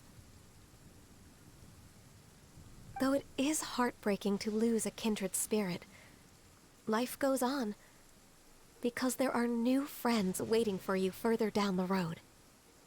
We even asked Madame Ping what she thought about adding a music festival to this year's Lantern Rite. When we get back, why don't we just ask her if she'd like to perform? Maybe we can even get her up on stage. You youngsters and your imaginations. Youngsters? Outside of Paimon, everyone here is in triple-digit age. Why don't you come with us? We're up. It's been a long time since you last spoke with Ping, and Liyue Harbor is always decorated so beautifully during the festival period. Is not every Lantern Rite the same in this regard? Were there ever anything new to discuss? One in Ping could meet any day of the year. I disagree. Each new day and each new year is different from those that have come before. How long will you simply let them pass you by? If nothing else, do it for Ganyu. The edibles she brought this time were indeed quite delectable. Very well. Then one will be off. If the other old fossils have sneaked away into the city to amuse themselves, one shall soon find out. There's a Geoculus right behind her as well. All right. We should be getting back to the harbor as well. We don't want to keep her waiting. Once the Guili Assembly, now the Guili Plains. Say, if we planted flowers there, and cared for them carefully enough, do you think that one day we'd be able to recreate the sea of glaze lilies? Allow one to take back one's praise from a moment prior. Oh my god. You are still far too given to flights of fancy, child. She came back just to call Ganyu an idiot. What? Cloud Retainer? You were still listening? One observed that you were making no effort to leave, and returned to chasten and hasten you.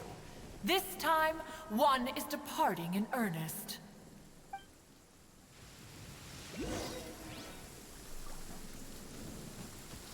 I'll catch up. Okay, let's grab that chest from over here first. God damn it. I must leave no stone unturned.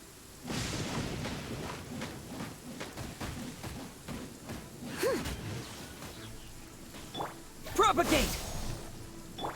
Speed of light! With sword comes shadow. That's everything. On to the next. Alright, where was I? That's right, there's a Geoculus over here. I need to collect all of Matt's pieces of candy. Oh shit. Alright. Stamina, don't fail me now.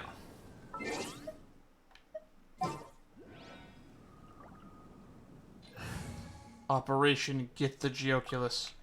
We move to the travel party.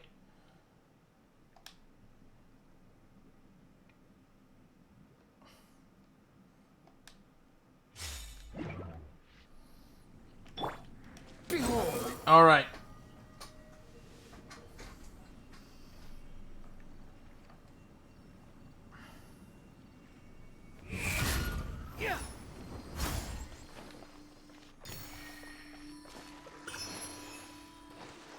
And another treasure chest. God damn it. The wind rises. Bow your head.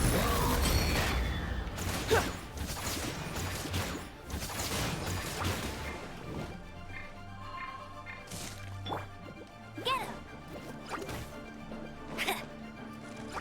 Hey!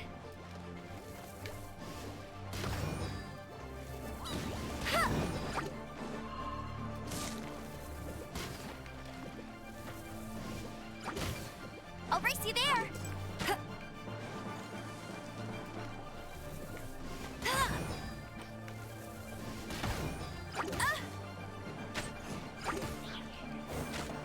Go, go, Baron Bunny!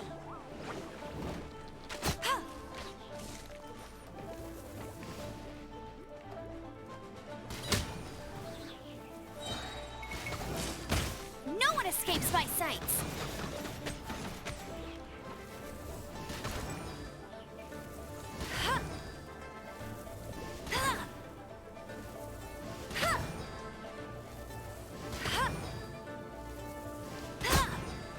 There we go. Wow, these will come in. Alright, where was I? Lantern Rite. Madam Ping! Madam Ping, I beseech thee! Streetward Rambler. I'm surprised that they didn't remember that name, because I'm sure that it's been brought up in game before now.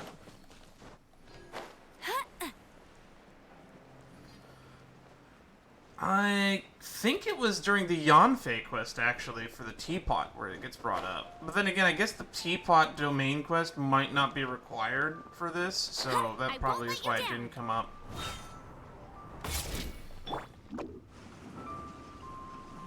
And away. This is a peaceful neighborhood. Whoa, Madam Ping and Cloud Retainer? It appears you made haste after all. One arrived but moments before you. Oh, bless my soul. To what do I owe the honor? How nice of you all to come and visit me. Miss Illuminated Bird, haven't you said anything yet? Oh my god, Paimon, you're still on that? Said what, precisely? And why should one be tasked with saying it? 'Cause you're the one who's known Madam Ping the longest. Street word. Or rather, presumably, you would prefer to be addressed as Ping? Oh, Cloud Retainer, you are uncommonly polite today. Given that Lantern Rite is almost upon us, the weather in the city is most pleasant, and a sweet floral fragrance lingers in the air. Ganyu, please continue from here. She gave up.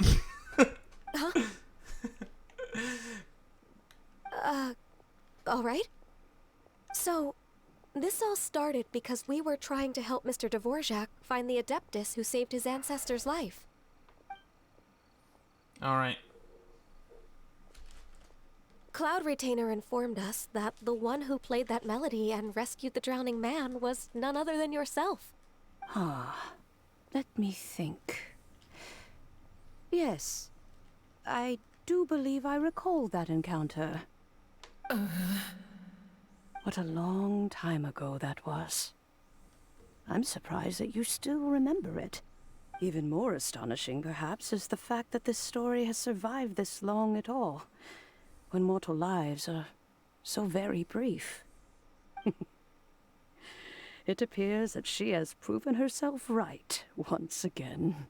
Who's she? We like to call her Guizhong. From the look in Cloud Retainer's eyes, I sense that she has already told you all about her. Albeit reluctantly, one might add. Yep. There is no harm done. All right. After all, Lantern Rite's very purpose is to commemorate the heroes who gave their lives for Liyue. Although Guizhong did not live to see the splendid sights of today, she was as much a hero as any other. So how has she proven herself right again exactly? Once upon a time, she said to me that humans were a weak form of life that she wished to protect with her wisdom. But as she interacted more and more with them, her opinions on them began to change. She marveled at the beautiful complexity of their spirits, the sheer splendor of all they could accomplish through their hard work and intelligence. She told us that to underestimate human potential would be to make a grave mistake. With the smallest amount of guidance, enormous power can be unleashed in them. And a human who has reached their full potential may well be her equal. Someone who could have as much to teach an Adeptus as to learn from them. She always had a way with words. That her mechanical accomplishments were judged superior to one's own was, one suspects, in large part due to her sheer eloquence. Speaking of mechanics, Cloud Retainer, do you still remember that potted plant mechanism? The one that the two of you gave me as a gift? A potted plant mechanism? Of course. Guizhong and one both put an immense amount of effort into that gift. It would be no overstatement to call it a testament to each of our individual technical genius. As Guizhong once said, it takes every blade of grass and every flower to make a homeland. Oh my god, I forgot. The Guizhong Ballista. Cloud Retainer named the fucking ballista after her. The creation that was voted inferior to her.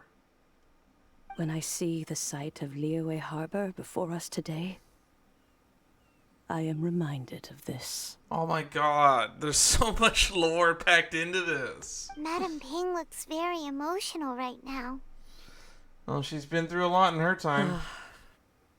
Of all of us, it was Guizhong who was the fondest of these grand and exciting occasions. If she were still with us, I'm quite sure she would still be trying to best Cloud Retainer's finest works at every opportunity.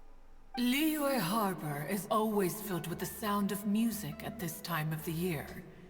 If she were here, one is certain that she would seek you out to discuss and debate the virtues of various melodies. Oh yeah, music!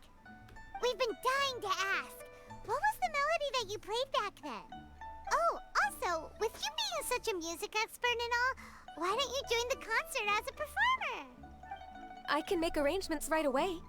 Oh, as much as I don't wish to dampen your enthusiasm, it's been a long time since I played this zither. My fingers don't have the dexterity they once did. And whenever I play that tune, it always reminds me of her. I start wondering what she would think of the changes I've made to her melody. Nahida would like to join. There was a period of time whenever I started strumming, it almost felt like she was back again. Sitting right there on the stone stool next to me, chatting away. Skybracer and Seagazer too, looking just like they did in the old days. No matter how much time goes by, the moment that melody starts playing, it transports me right back to that time in my memory.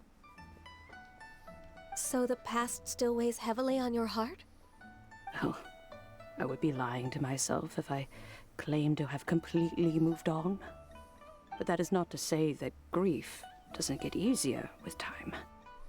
Despite the sadness, I have found many things that bring me joy in life. It is simply the nature of the world in which we live that, even if one wished to mourn for an eternity, it would be a nigh impossible feat. I find it funny that there's this story revolving around Madame Ping and Fontaine that's been going on for centuries, and that she's never heard of it. Just look at this potted plant. Isn't it stunning? It takes an honest and open mind to confront and conquer grief. You have indeed made progress. Be that as it may, I shall leave the Lantern Rite stage to the youth of today. Well, if you're sure. Granny! Meanwhile, the back of my head is going, "What is that melody?" Whoa, what's everyone doing here? Did something bad happen? About 6,000 years ago, yes, almost. Ah, and now we've spooked Yanfei. No, everyone's just here to give me their regards for the holiday. Oh, that's wonderful, I'm glad. Well, in that case, happy Lantern Rite, everyone. Alright. Isn't Yanfei one of the descendants, or the youngest descendant of Madame Ping?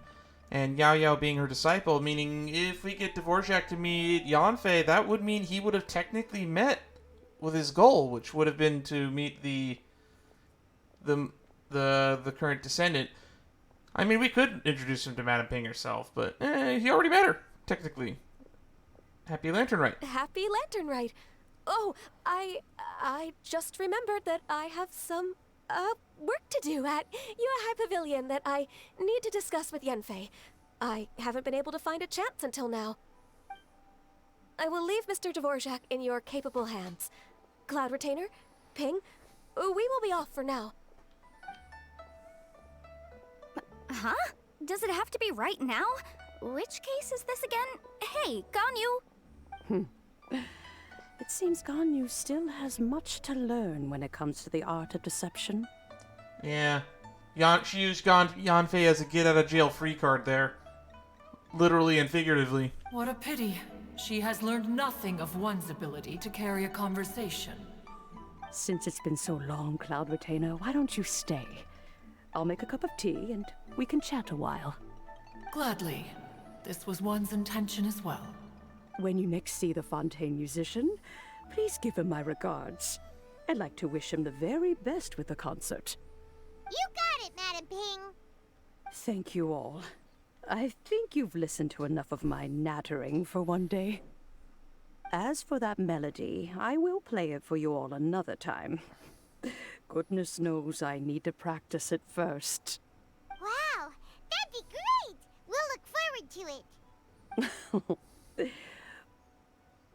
When that time comes, wherever her spirit may be among the countless grains of sand and specks of dust between the harbor and the mountains, perhaps she will look at the Liyue of today and steal a smile when she sees the prosperous land that it has become. Alright, let's go tell Mr. Dvorak the news. Ping, what say you to convening more often in the future? That would be quite wonderful. But I must say, after all this time, I've grown quite accustomed to the harbor. When we are to meet, I shall have to trouble you to make the journey to the city. You sound just like Shenhe. The child is constantly telling one all sorts of stories from the city, as if one was partial to them. Have you ever considered moving to the city, Cloud Retainer?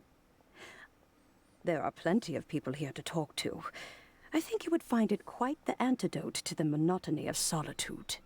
And if you looked around, I suspect you would find some young minds with an interest in the mechanical arts.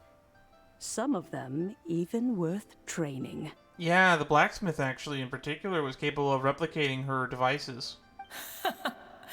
We shall see. Okay, bonus dialogue that's missable. Fun. Make my escape. Run!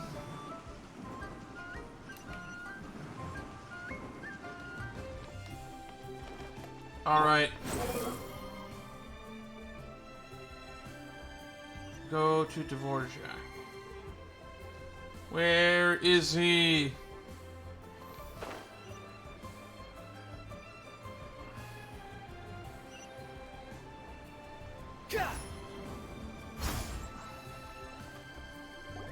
Oh yeah, that's right, he's with Kaching. I forgot about that. Ah, and Kuching's here too! Thanks for helping set all of this up. Welcome back. Did everything go well? Very well, actually. Depressing, but well. No whopper flowers. Really, really well. We found the person Mr. Dvorak was looking for. Are you serious? You recount the true story of the fairy lady to Kaching and Dvorak. I see. So the melody my ancestor heard was an adeptus remembering her late friend? That certainly explains why it was such a powerful and poignant tune. Huh. That's a really interesting first reaction. Guess that comes with having a musical mind. I have to say, though, it's hard to believe that the fairy from the tale is now an elderly granny. Oh, Paimon knows exactly what you mean. Normally, Adepti don't age at all. But Streetward Rambler, or Madame Ping as we know her, probably only became old because it's what she wanted for herself. Madame Ping possesses vast knowledge and great wisdom. Whatever physical form she may decide to take, her mind and wits are as sharp as they come. Yep, Kuching summed it up perfectly. That's exactly what Paimon was trying to say. Kaching, when are we gonna get your 5-star character quest? I think... yes. I must thank her in person. That can wait until after the concert, though. For now, I need to devote all my emotional energy to the performance. Ah, speaking of, Madame Ping wishes you all the best with the music festival. Paimon has a sneaking suspicion that she'll stay in her usual spot, but listen to the performances from afar. Wait, are you serious? Oh no, now I'm starting to get nervous. Relax. Just treat it like any other performance. Okay, alright. Nope, another rehearsal's in order. Please excuse me, everyone. So much for relaxed. Mr. Dvorak? He's already gone. Paimon wasn't even finished telling him everything. Before we set off on our search with Ganyu, he asked us about what music means to people. After our recent adventure, Paimon thinks we have a lot more to say about that now. Please, share your insights with me. Yeah, sure. Well, we found out that music can be used for good, but also for bad. It can make people happy and moved, but it can also be sad and bittersweet. And music is like a kind of memory written in people's hearts. It can put you in touch with feelings from a totally different time and place. Pretty much, though there was more to it than that. That was a broad summary, but not the most detailed. It sounds like you had an eventful trip. Don't worry, I'm sure Ganyu will fill me in on all the details shortly. Oh, that's right. We were sent off on Kaching's behalf to solve the hope of the Yalan thing. Wait, does that mean you're gonna carry on working? Mm-hmm. Just a few things to wrap up. All the groundwork is done. As long as everyone enjoys the festival activities, all our efforts are worthwhile. Happy Lantern Rite. Happy Lantern Rite to you as well. There's the lights. Whew. That should be everything taken care of, right? Oh, no, wait. Paimon feels like she's forgetting something. What was it? Oh, it feels like it was a while ago. I'm forgetting something too, I'm sure. Shoot! Latent... Wait, no. Ah, that's right. I forgot. Bamboozle soup. Zhangli said he wasn't in a hurry, so if we went now, there's probably still time, right? Anyway, even if we don't make it, it's not our fault. He could have totally picked them by himself. I completely forgot that this entire thing started with Zhongli sending us to get bamboo shoots. Anyway, let's go check with him at Wangsheng Funeral Parlor. Ah, and we can meet my old and tried and tested acquaintance. You have to go which way? Squall Fury.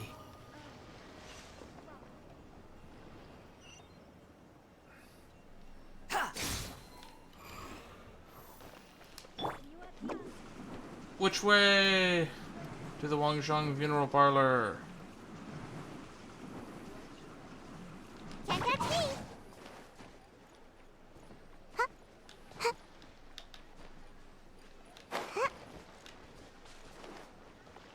Make my escape. Wait, there's a chest right here? Looks kind of cozy in here. Nap time. You would sleep in a chest, wouldn't you, Sayo?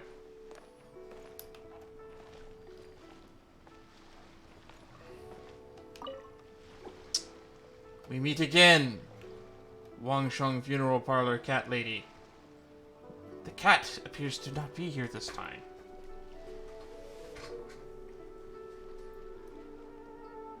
Just staring off into the empty, waiting for your cat to return, to then begin staring at you once more. Alas, I have to convene. Until we meet again, strange woman who sits by the Wangsheng funeral parlor. Oh, Tao's here. And Yunjin.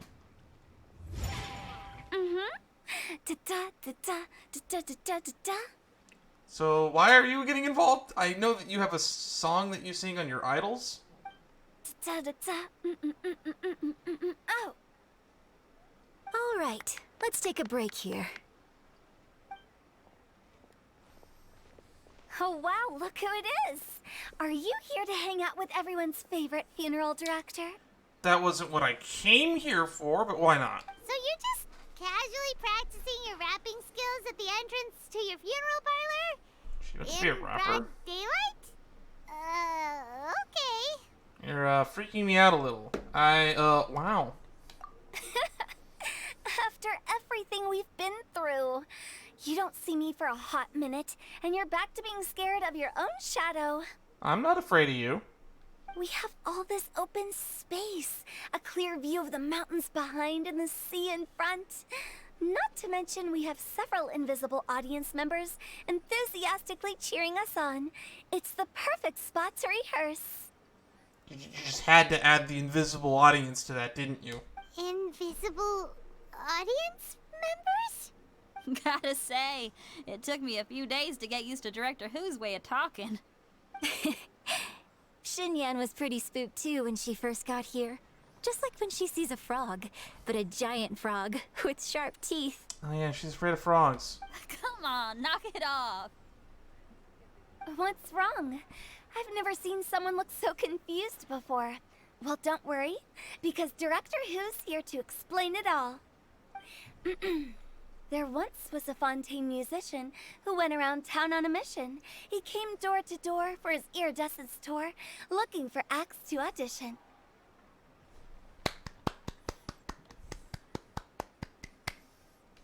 With my words, Xinyan's chorus, and Yunjin as our mentor, we'll take the stage by storm with flames roaring and the whole audience calling for more. Heck yeah! Sure. The whole dance floor will be yelling encore! Encore! Oh, now Paimon's rhyming along. But when you say flames roaring, are you sure this will be safe? I read Xinyan's story thing. She tends to burn stages to the ground on her performances. Oh, don't you worry about that. I'm pretty experienced on the stage, and I've already informed the Yuhong of all the pyrotechnics we're planning on using. Huh. Guess we'll just have to trust Xinyan on this one. I don't. Have you seen Zhongli, Director Who? Oh, Zhongli. He took one of those fancy meal boxes and set off for the mountains. Said he wanted to pay a visit to some old friends. It's a real pity that he couldn't be around for this. As well as being a true connoisseur of traditional art forms, he's able to appreciate Xinyan's performances too. Is he now? Yeah, that's right. Matter of fact, he was the one who first invited me to perform here. To tell the truth, though, I never thought I'd really find myself rehearsing here one day. Well, now you know.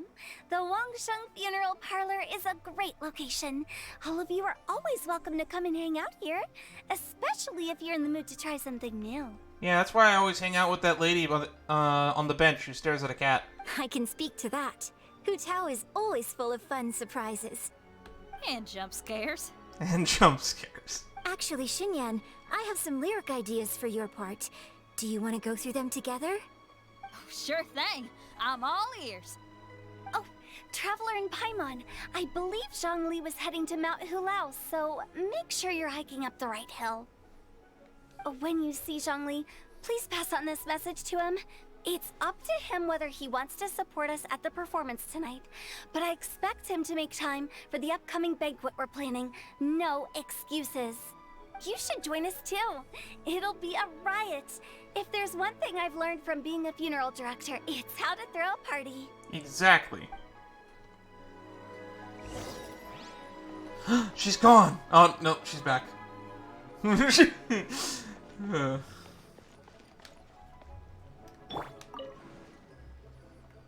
would seem that we must part ways once again. I shall return.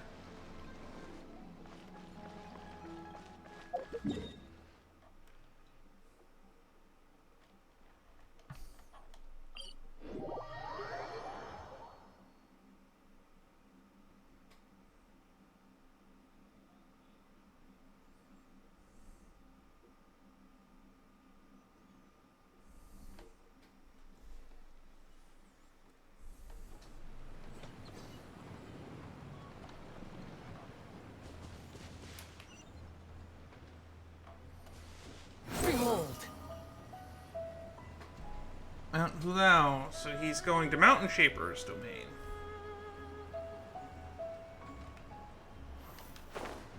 Yeah. Quit following me. Oh, they're all over here.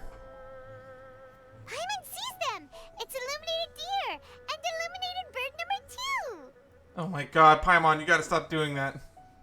Greetings, everyone. Long time no see. A familiar face. Have you come from Liyue Harbor? How is the city nowadays? Everything's great! But you know, if you're so curious, you can always go and check it out for yourself. In fact, Mooncarver has been taking many walks on Mount Tianheng in recent times. I believe the sights of the city are quite familiar to him. Zhongli! Here you are! We've brought the bamboo shoots you wanted. Impeccable timing. Zhongli puts the bamboo shoots in the cooking mechanism next to him. Mooncarver, Mountain Shaper, power. Traditionally, bamboo shoot soup ought to be slow cooked for many hours on low heat. Using Adeptus arts to hasten the process is something of a shortcut. Wait, that mechanism, is that? Indeed. Cloud Retainer kindly lent me her supreme cuisine machine. Can we not just call it a cooking machine? Actually, never mind. Supreme Cuisine Machine, Paimon. It is a perfect name. She seems to take a lot of pride in her mechanical gizmos, so it's probably best if Paimon doesn't go changing the name willy-nilly. I trust that you found the answers you were seeking during your recent journey. How did you know we were looking for answers? Excellent. The past should be remembered, but not overly dwelt upon. Our journey should be seen as a means to take on more from the world around us. When the bamboo shoot soup is ready, I must insist that you try some for yourself. Of course. Oh, Zhongli! Hu Tao told us to tell you something. She said, it's up to him whether he wants to support us at the performance tonight, but I expect him to make time for the upcoming banquet we're planning. No excuses! But she says performance. She must mean the Lantern Rite Music Festival. As for the banquet, she didn't tell us anything more about that, but she invited us to come as well. As you can see, I have a prior engagement with 2 Adepti friends of mine tonight. Please, give Director Hu my best wishes for the performance. As for the banquet, since the Director insists, far be it from a mere consultant like myself to refuse. Yay! Then we'll see you there? Absolutely. Rex Lapis, the bamboo shoot soup is ready. Thank you. I will examine it right away. Also, they didn't get upset about being called Illuminated Deer and Illuminated Bird number 2. Illuminated Bird I would probably not take too offense to if I was taking the form of a giant crane, but I would definitely take offense to being called Illuminated Bird number 2. The appearance is exquisite, and the aroma rich and intense. The craftsmanship of this machine is commendable indeed. You know what? I take it back. I take it back. I would not take offense to being called Illuminated Bird number 2, because personally I actually prefer being in second place than first, because you don't get as much attention. In fact, I feel like the people in second place are underappreciated. I would be honored to be Illuminated Bird number 2. Since you came all this way, you should not leave empty-handed. Please, take some soup. It tastes most exquisite while still warm.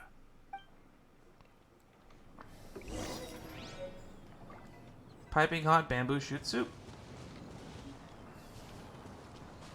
Let's see, exhaust their dialogue while we're here. I intend to reminisce with my old friends for a while longer. You ought to get back to Liyue Harbor. There is a performance you do not want to miss. Indeed. Had one known that Cloud Retainer was in possession of such eminently useful devices, one would have sought to borrow one from her long ago. And yet, since you share my lack of enthusiasm for mechanisms and fine dining, it would have become a mere decorative ornament in your abode. Not so. Had one had such a device to make up for one's lack of culinary prowess, Shenhe would not have had to rely on flowers and herbs alone for sustenance, while under one's care. In that case, shall we rendezvous with Cloud Retainer one day soon, and request to borrow one more Supreme Cuisine machine? A fine idea.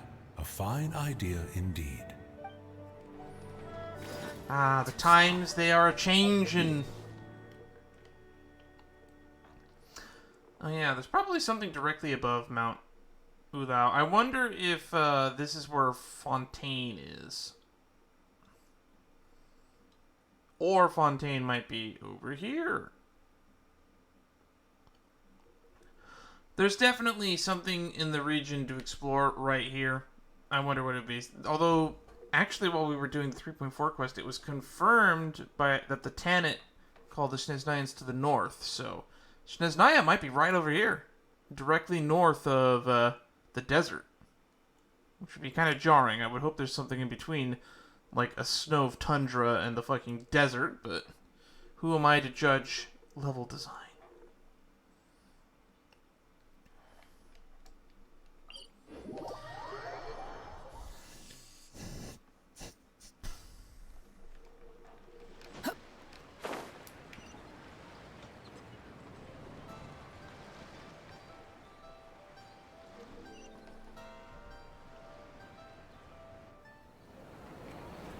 Here we go. Big cutscene time. I'm honored to be here on the Iridescence Tour stage. All right, without further ado, I'm Xinyan, this is Hutao, and this is a little something called... Oh boy, I wasn't expecting guitar. Oh boy. Hey, everybody's here. I'm up here blazing trails through the midnight sky. Oh, they actually translated lighting up this. the world below. And when the crowds all hear my voice, they'll meet the spirit of rock and roll. Let's go! Hey, you butterfly, you too buzzing by, guiding your way to the afterlife, opening the path without a fright. Oh, I'll light the fire, watch it blaze across the universe. I'll spit my rhymes, watch your step, or you'll get burned. Hey, woo!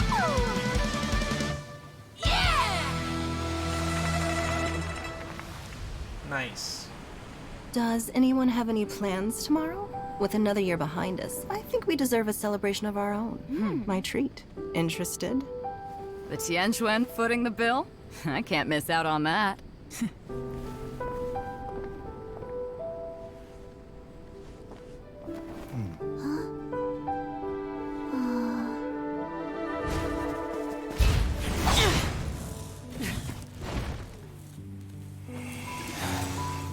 there's a lot going on.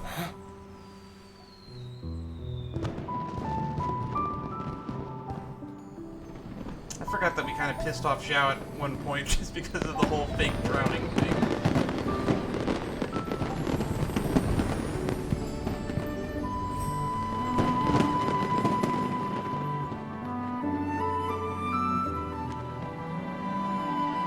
There's Dvorak composing.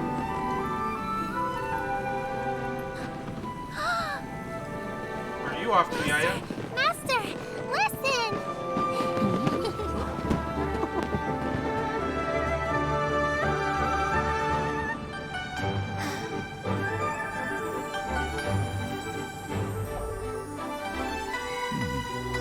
May the year ahead be a blessed one. I believe it shall be. No square cups. Master, the Xiao Lanterns, Ha! Elementary. One shall fashion for you a Xiao Lantern the likes of which the world has never seen. Oh, and God. you must take it to Liyue Harbor to display its magnificence for all.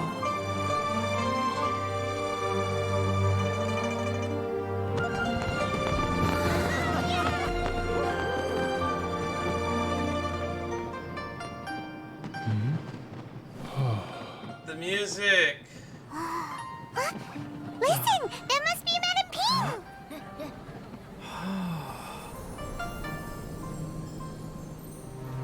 The zither.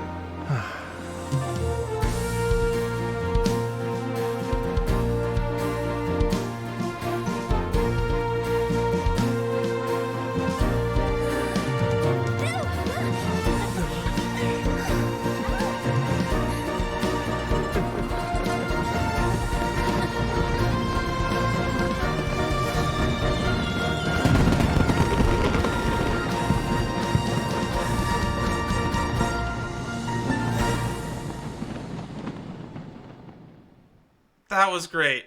That was amazing. A single harmony for an irreplaceable soul.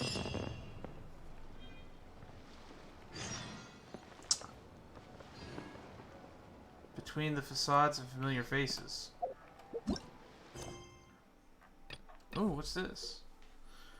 Time to pretend to Hotel's dinner. You head to Shingon kiosk with Penguin in tow.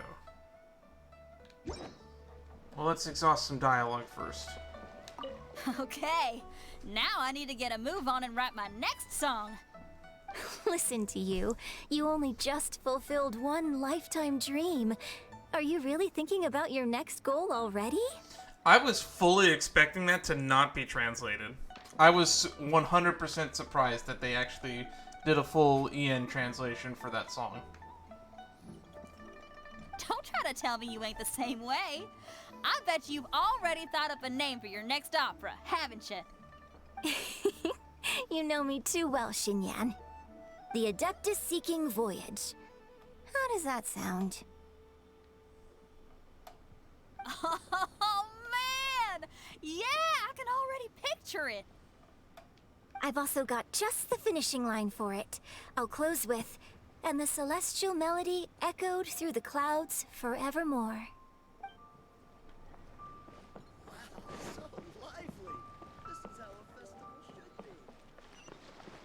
I wonder where Dvorak is. Let's go check Eugene Terrace for him real quick before we advance the time clock.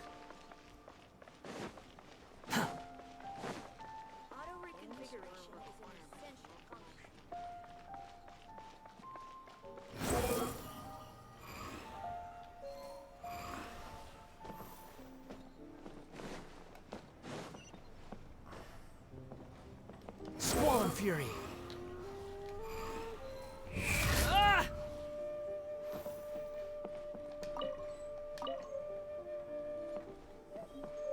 The wind rises.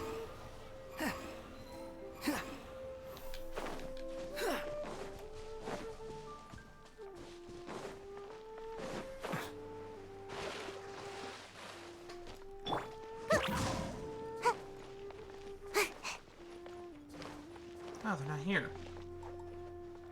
Huh.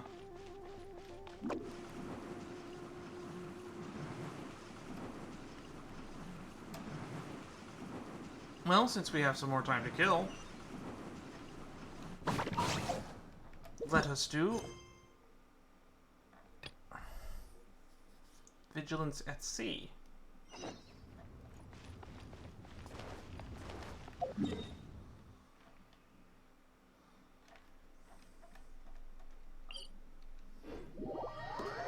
It's time for a sailing minigame.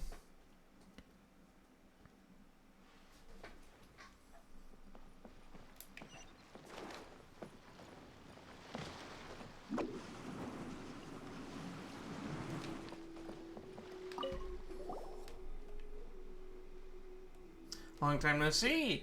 Happy Lantern Rite. Pawn wishes you well. Happy Lantern Rite. We've seen that Alcor has a lot of seaborne goods and decorations, and it's all bustling as in the city.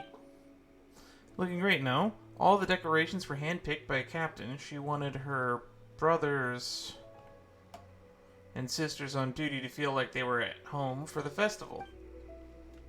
Oh, I didn't even notice. Yeah, there's gifts and everything fucking written around. They decorated the ship. Wow.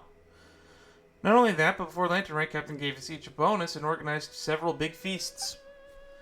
Food for every feast is ordered from the reputable restaurants, such as One Mean Restaurant, and we always frequent the Shinyu Kiosk and Lilui Pavilion. Everyone ate and drank their fill. Paimon wants to check those out too. A bonus and a feast. That's great. Paimon had no idea Beto had such an eye for detail. Actually, the captain has always been meticulously keeping the fleet's affairs in order. Not only do we crew members get paid very well, but during past Lantern Rites, she's also prepared gifts for our families. Before the captain got some business information from the Tunchuan about how to improve management strategy for the Crux. The revenue for the fleet has soared, so the captain has also increased our pay. In this way, the crew will be in tip-top shape for any challenge. When the new recruits hear about how well the Crux fleet treats its crew, they'll be extra motivated. Challenge. During Lantern Rite, shouldn't everyone be on vacation? You guys seem to be working overtime. It's not like that, don't worry. The captain has done all the research in advance. Some of the crew were even early leave, while others were given days off later on. Thus, everyone gets time off, and there will always be someone to man the Alcor. I was among the group that got earlier vacation time and came back to my post completely refreshed. I'm currently getting ready for my training examination, Vigilance at Sea. What now? The Vigilant. It's the ship from the story about some Lovecraftian horror. Anywho, is it a new challenge? Yep, you guessed it. During the past 2 years, the volume of seaborne trade in Liyue Harbor has been soaring, and many people have joined up the sailors. Taking to the high seas is a matter of patience, bravery, perception. These are highly in-demand qualities. Sailors have to be well trained in order to navigate safely, which is why I'm hoping they didn't delay the release of Skull and Bones further, because it was supposed to come out in November, and I want to play it. Also, yes, I have brought it up multiple times in this stream. We will get to it, and we will play the time-limited event for the adventure that's going on in Sea of Thieves right now. Probably Wednesday. Which is tomorrow. These are highly demanded qualities. Sailors have to be well trained in order to navigate safely. In addition to obtaining 4 major qualifications, the 5 minor qualifications, which total 9 navigation-related qualifications stipulated by the Ministry of Civil Affairs, 2 years maritime training and apprenticeship are also required. 9 qualifications and 2 years of training. Holy mackerel, that is so demanding. It's no big deal. After all, it's far better to undergo rigorous training and preparation for work rather than to go out to sea encountering an unpleasant surprise unprepared. The Ministry of Civil Affairs organizes the most training courses. Anyone with a passable knowledge of sailing could coast by them.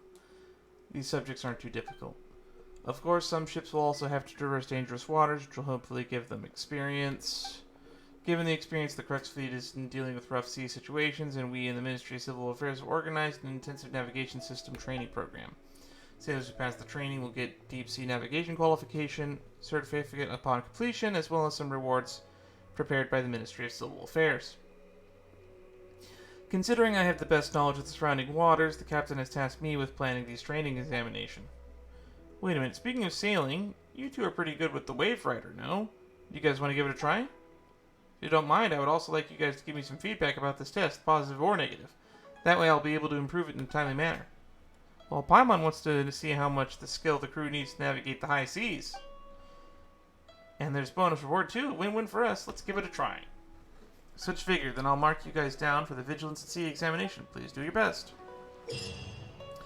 Vigilance at Sea is has both a multiplayer Billowing Waves mode and a single-player Tranquil Waters mode. You may obtain all rewards by completing the challenge in either mode. Interesting. Vigilance at Sea has 3 stages. Before each challenge begins, the stage will be chosen randomly. View gameplay details and the rules. Different stages. The Wave Rider will not be able to use the heavy cannon while the challenge begins. You will gain random techniques by collecting prop lamps. Each stage make use of the techniques to sail through the challenges. Confirm. During the challenge, the Wave Rider's HP will be replaced by durability in Billowing Waves mode. Your Wave Rider durability is depleted. You will lose all challenge coins. You have already gained Enter Voyage Overseer. You will Wave Rider, Tranquil Waters. The more challenge coins you have at the end of the challenge, the higher your final score will be. What in the world do those symbols really mean? Sea conditions inconsistent. There's no other vessels in target water, so I'm very suitable for kicking off Vigilance at Sea. Let's start it.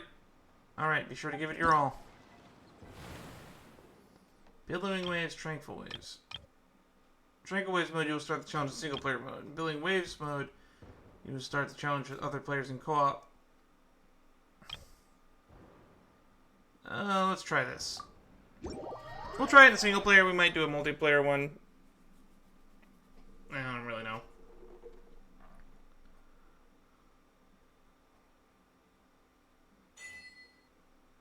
Attainable techniques. Show me the Mora. After using this skill, Wave Rider's challenge coin collection radius.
Okay.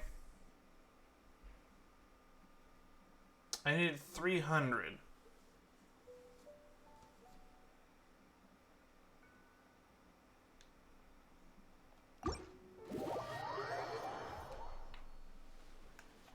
Love it when the weather's like this. Just makes you wanna...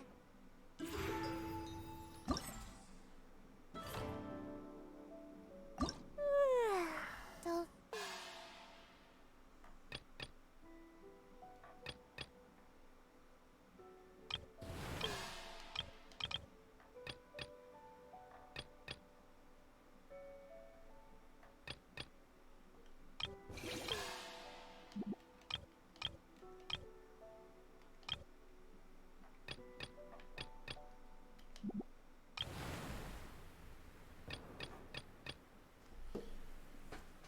this seems like the hardest one.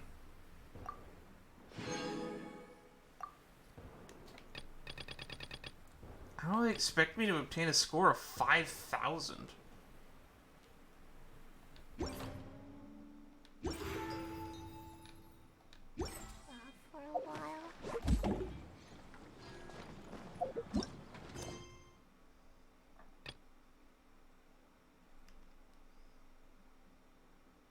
Oh, that's in... Sorry.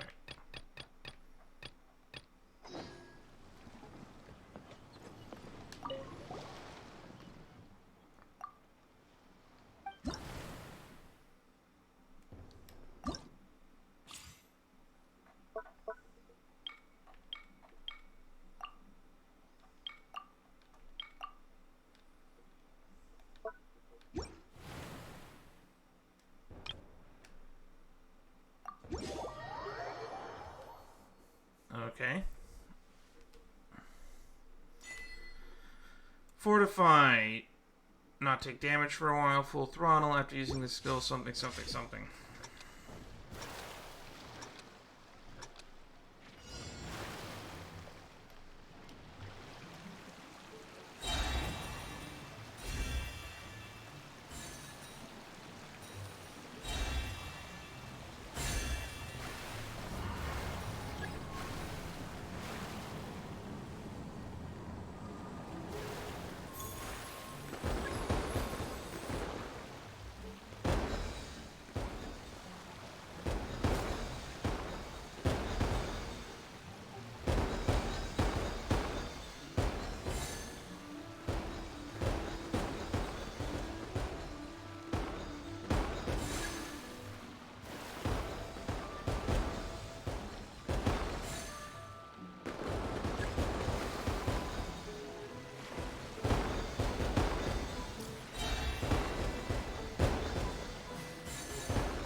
Yeah, I don't see how you're supposed to get like a fucking high score on this. This seems hard.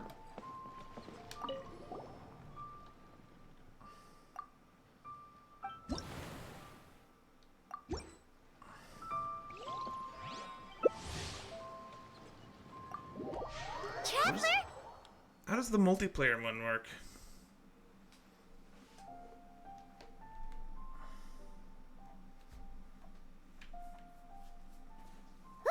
And we'll be meeting at Shinue Kiosk. It's the place with a really long wait list. As expected of the parlor director, always so generous. Come on, let's go. There's a Zhongli over there.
I don't understand what's going on in there.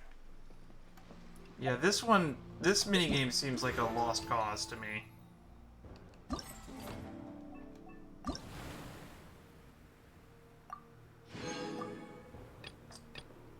Oh, it's a cumulative score. Yeah, that seems like a pain. Surely I should be due a growth spurt by now.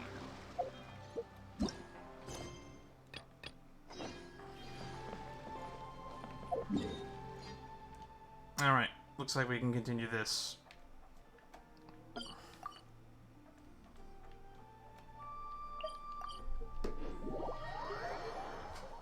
To Yuhei Pavilion, right?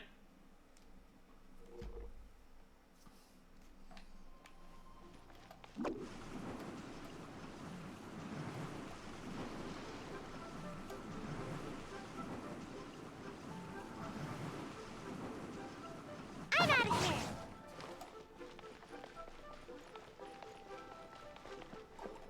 Oh no, we're going to Shinyu Kiosk, not Yuhei Pavilion.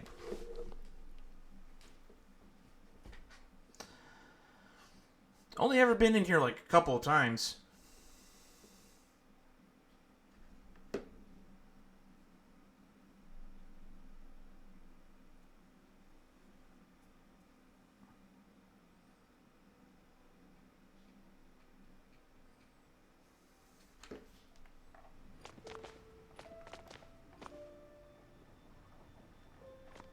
Is it bugged?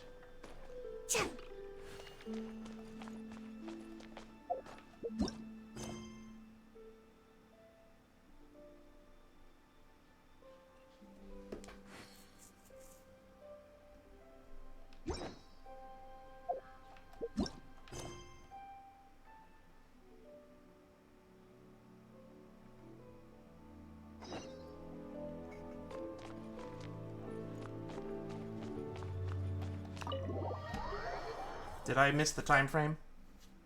Because I was on a boat?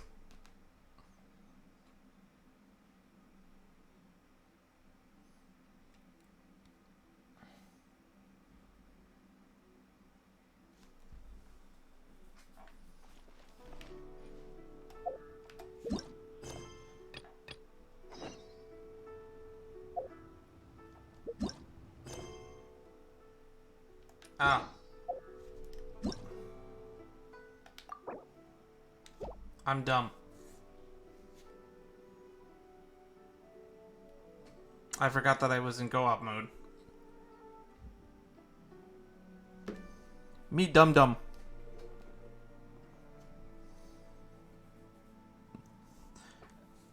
Funny that the quest was trying to initiate itself regardless.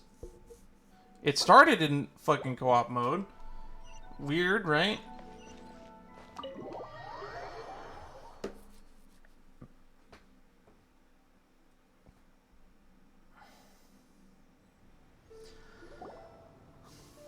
Oh, so that's how it is.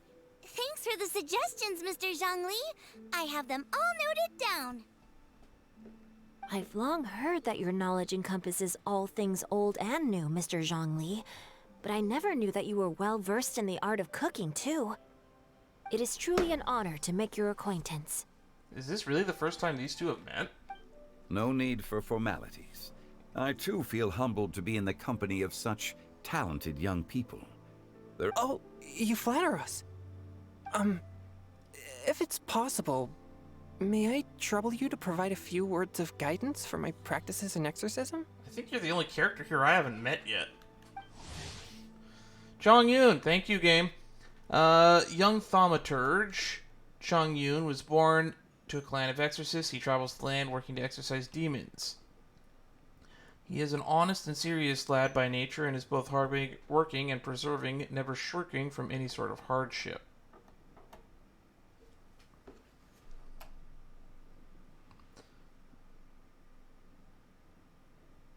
However, he has one problem that no amount of work can solve, and that is his pure yang spirit he was born with. This pure yang spirit is capable of repelling demons to the point where Chong Yun has never had to lift a finger to stop them. As a result, he has almost never seen a demon in his life. This troubles Chong Yun greatly, of course, because seriously, what exorcist has never encountered a demon to exorcise before? Exorcism? I can't say I'm an expert in the field, but if you don't mind, we could start by discussing... Whoa, there's so many people here.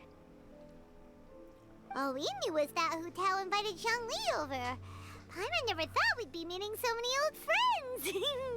Happy Lantern Rite, everyone! Happy Lantern Rite. Likewise. Please take a seat.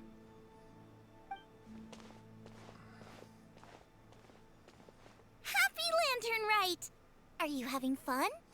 I'm learning a lot. I've become musically cultured. Me too. I've seen Xinyan perform before, but this is the first time I've watched something like this. I heard that the audience loved it too, and she's been receiving quite a lot of performance invitations lately. She's more busy than ever, and Yunjin's gonna help her. Yep, and they asked us to pass on their season's greetings to everyone. They hope we'll have a wonderful gathering. The performance was spectacular indeed. However, it gave Xiangling a huge burst of inspiration, which in turn gave us a bit of a headache. Us? Did Xiangling ask you to try out her dishes too? That, my friend, is beside the point. Watching you eat was enough for me.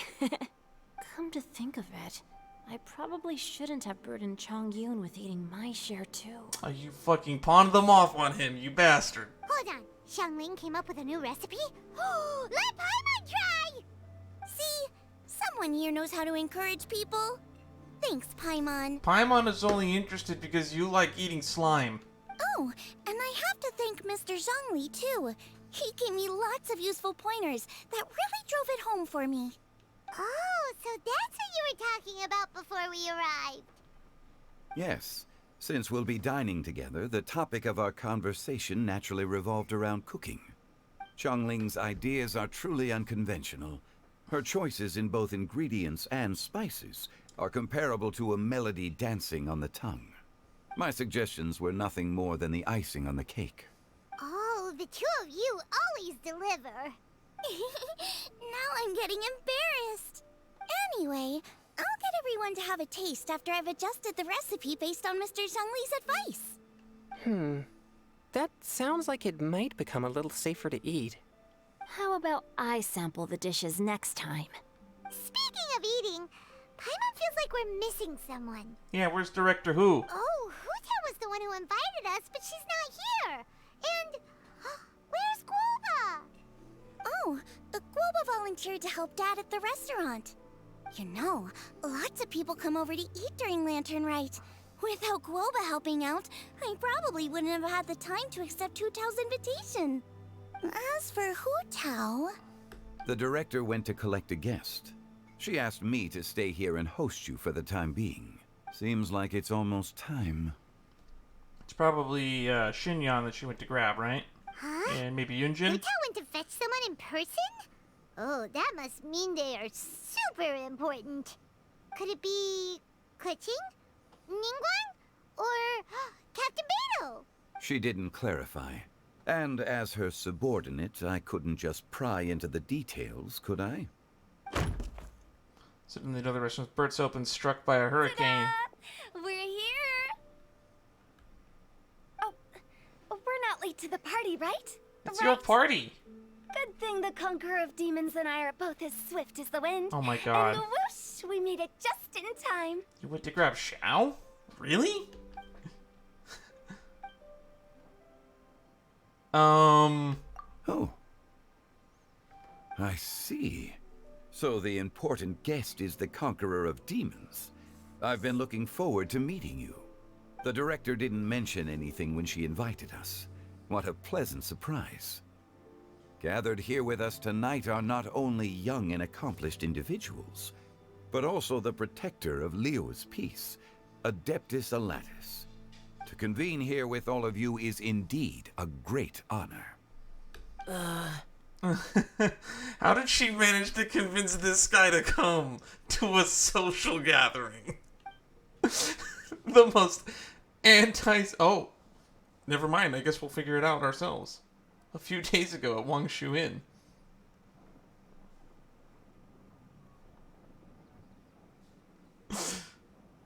Asked and answered, right? Mr. Antisocial himself showing up to a social gathering. It's almost Lantern Rite, yet you took all the trouble coming here. The director has a way of making it difficult to decline. She doesn't take no for an answer, does she? Rex Lapis, may I ask what troubles you? The director asked me to buy sesame oil in preparation for the celebrations. Huh. Then why would you come all the way to Wangshu Inn? I had a pleasant chat with Chef Yenshao and received some spices from him. And, see? Here's some matsutake and a portion of ham. What about the sesame oil? It's a shame. I couldn't find the kind the director was looking for. The fuck was that about? This didn't answer my question at all. I'm sure you're exaggerating, Zhang... Sir. There he goes again. Enough with the pleasantries. Go let our guests take a seat. Oh my god, he almost fucked it up and revealed that he already knew Zhongli. Everyone here today is well known in their own field and has probably heard about one another to some extent. Some of us are even old acquaintances, so there's no need to be this formal. Yeah, I don't know who Chong Yun is. I don't know nothing about that guy. But other than that, yeah, we know everybody here. I heard that the Conqueror of Demons and the Traveler are pretty close, no? We're old friends. Great. You two sit together. So literally his cameo appearance here, and I guess the background appearance in that previous cutscene are the reason why we had to do the perilous trail. You should take a seat too, Director. Oh, finally remembered me. When we arrived just now, the host at Shinue Kiosk told me our dishes are almost ready. Perfect timing. Let's not wait any longer and ask them to bring out the food. There's still a seat open. The delicious looking food arrives with a pleasant scent fills the I air. would have never guessed the person who Tao went to fetch was Xiao. Oh, that's also the first I've heard of the Traveler and Paimon being friends with the Conqueror of Demons. You know Xiao Chu? Knowing is a bit of an overstatement. I've always looked up to him. You might not know this, Paimon, but we exorcists have worked in close collaboration with the Conqueror of Demons for many generations, dispelling evil together, both in the open and from the shadows. Hard to imagine that thanks to Hu Tao, I've finally gotten the chance to meet him. Conqueror of Demons, I'm honored to make your acquaintance. Likewise. Likewise. It was a great honor indeed to have a chance to meet the legendary Conqueror of Demons. Chong Yun has brought that name up quite a few times in the past. I remember you mentioning wanting him to understand the importance of exorcists. We know each other too. He helped try my dishes during the Masterful Chef's cook-off. The what now? I didn't think we'd have the chance to meet again. Happy Lantern Rite. No anecdote, however, compares to meeting you in person. I'm Xingqiu, Shangli and Chong Yun's friend. The pleasure is all mine. Still, does not explain how Hu Tao knows him, or how the fuck she convinced him to go to a social gathering. Whoa. Everyone's getting all formal and polite all of a sudden. Paimon doesn't know what she should say anymore. No, you don't have to say anything, Paimon. Adeptus Xiao, mighty conqueror of demons. Please accept Paimon's greetings too. Belated Happy Lantern Rite. Belated isn't the right word to use here. Paimon tried very hard to look for a fancy word, okay? Don't be too harsh on Paimon. There's no need to be so polite. You're right. This was meant to be a nice little get-together between friends after all. Too much formality kills the atmosphere. Why did she go I didn't plan this gathering only for everyone to walk on eggshells. Hiya. What's your true intention then? A little get-together between friends, sipping the finest tea and watching lanterns float into the sky, bidding farewell to the past and embracing the present with joy. And that is something our consultant would say. I think it deserves a standing ovation. You showed up just to give a speech that was stolen from someone else? Indeed. Exceptional acting skills, Director. As for me, I'm just here to have fun and treat everyone to something good. We all worked really hard this year, whether traveling or guiding. Cooking, helping with the family business, exorcising evil spirits, or conquering demons. Hu Tao, how do you know any of these people enough to invite any of them here, actually, now that I think about it? And of course, our consultant, who's been helping out at the parlor every now and then. Everyone has done some pretty amazing things.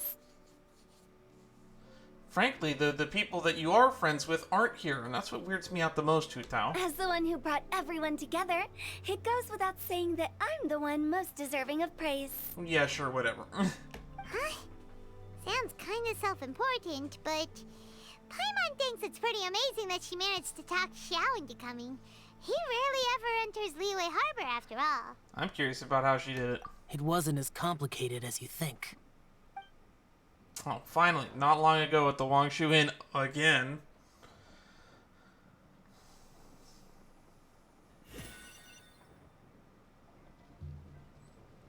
Okay, gotcha. Thanks, boss lady. It's not boss lady, just boss. And there she goes. What a lively girl. Conqueror of demons, Adeptus Xiao. Guardian of Wangshu Inn, hero of Dihua Marsh. I know you're there. Ugh. Quiet. Do not disturb the peace. Sorry, but you wouldn't show up if I didn't yell your name, would you? I know you. You're the 77th director of Wangsheng Funeral Parlor. How do you know that? Is there something you need? She literally just showed up and annoyed him until he came. Yeah, that tracks for Hu Tao. That does sound like one of Hu Tao's antics. Did the Conqueror of Demons agree to come so that Hu Tao would stop pestering him? I would. That being said, she probably wouldn't have to annoy me. I'd probably just go, okay. I'll see if I have my schedule open. Yeah, I'm not doing anything today. I'll come to your gathering. There might be other reasons. Smart guess. Huh? There's more to it? It gets pretty boring from here on. I talked about the funeral parlor's past relationships with the Guardian Yakshas. You know, just to be sociable. In the time of the Archon War, disputes were frequent, and disaster overtook the land. Humans couldn't escape from the torment of the plague, nor could they escape death. The Adepti vanquished the demons, the Millelith fought valiantly, and Wangsheng Funeral Parlor was responsible for purifying the diseased and sending off the spirits of the dead. That sounds like the job of a hospital. That is how the border between life and death was maintained during the war. And it effectively prevented further incidents from happening. That's right. 1 point for the consultant. But despite our deep-rooted connection, it still took me quite a while to actually convince him. Was he worried about his karma? You know him pretty well, huh? This matter is out of my control, so I need to be cautious. True, but I've kept that in mind too. That's why everyone here today is in one way or another acquainted with elemental power. But why? Besides, it'll only be for a short while as we dine together. There won't be any lasting consequences. We also never bring it up, but I brought it up on the missions that we've done with Xiao, which is Paimon doesn't control elemental power. Is Paimon going to be okay being exposed to Xiao's karma? Is that going to come up in a later story mission at some point? But I didn't expect there to be so many people. There's no need to worry, Conqueror of Demons. We're not feeling anything unusual so far. Our young exorcist over here is protected by his pure yang energy, so he's probably the most resilient. That's not the same. And did you just toss your carrots into my bowl? Hey, don't look away. Huh? What? I'm siding with Chongyun. I saw that too. Oh my god. You're lucky Guoba isn't here today. He hates seeing people being picky with their food. If he'd seen that, he'd definitely make you eat all your carrots. The little stuffed bear with the fire breathing? Huh? Guoba would do that? Is he that uncompromising? But now that I think of it, Xianglin told me that Guoba used to be the stove god. It sounds like you've heard the rumors. You seem pretty quiet today. Everything okay? Not used to being around so many people? I'm doing fine. Not long ago, before Lantern Rite, I met an old friend. Thanks to his help, things have been a lot more stable than before. Was it Pervases? Or is it that from the Zhao short that I watched? An old friend? You should know him. He's... Oh, the wind. Seeds of story, brought by the wind. I knew there was an empty seat. And cultivated by time. Did Paimon just unconsciously complete that thing? Yes, you did, Paimon. That voice. Could it be? It must be. If I'm not mistaken, there's someone knocking at the door. No, there's not. Don't just sit there, Zhongli. Go welcome our guest in. No such need. I'm coming in. There he is. The door to the restaurant gets blown open by a gust of wind. You finally let me in. Hello, hello. No matter if we've met before or not, this moment marks a brand new encounter. Old friends and new. Happy Lantern Rite. Oh, it's the tone-deaf bard. Oh, he seems to carry a valiant breeze wherever he goes. It looks like we're gonna be friends. Those two would get along, wouldn't they? Fate has brought us together, so come on, take a seat and be my guest. Help yourself. Oh, I'll ask them for another set of cutlery. This young lady here is as bright as a fresh bouquet of flowers in the morning's rising sun. She no doubt is the one with the most authority here. Whoa, these dishes look amazing. Is it really okay for me to join in? All right, I'm digging in. I was wondering why we didn't get Venti involved with the music festival. I figured he would want to be part of it. I'm actually surprised he didn't show up. It's you. Oh, isn't this Genu? Genu? Oh no, he's gonna give Xingchu's pen name away. Yep. Now that I've taken a closer look, you're a fan of Genu's works, aren't you? I met Xingqiu at a light novel convention. How I wish we'd met sooner. I'm guessing that was like a previous event that I'm just not privy to. I never expected that there'd be another person in this world who could interpret Genu's new novel as thoroughly as I could. Venti, you're being too humble. Considering your poetic talent, your fundamentals are way more impressive. Could this new guest be Master Xingqiu's friend? He's my old pal too. Looks like Zhao knows him too. Yeah! Xiao, you remember me too, right? We had a chat not long ago. Yes. Monsters become more active than usual as we get closer to Lantern Rite. I was patrolling Dihua Marsh a few days ago, when I happened to run into this... You've already forgotten? I'm a bard, remember? And bards go around singing wherever they like. Oh, right. And this bard was performing in Dihua Marsh. Actually, never mind. Venti was probably here since the beginning. Because Dvorak mentioned that the wind brought him here from Mondstadt. It was a moving melody, and it made me feel relaxed and at ease. I couldn't help but stay and listen. Thank you for your patronage. So that's how it was, I see. I understand now, too. I'm Zhongli, currently working at the Wangsheng Funeral Parlor. It's a pleasure to meet you, new friend. And I'm his boss. Oh, and if there's anything unsatisfactory, let me know anytime. That's very considerate of you. Oh? No wonder. Only a boss as savvy and reliable as you would be able to hire such an impressive consultant. Okay, are they gonna keep jerking each other off, or are they gonna kiss? Oh, you're too nice, Venti. Not to brag, but our consultant truly is impressive. His knowledge extends across the stars and the land, and there's nothing throughout history that he doesn't know. This is like a very awkward table dinner. From the sophisticated way he speaks, it's hard not to suspect that he could very well be an Adeptus in disguise. Oh my god, she literally just fucking said it.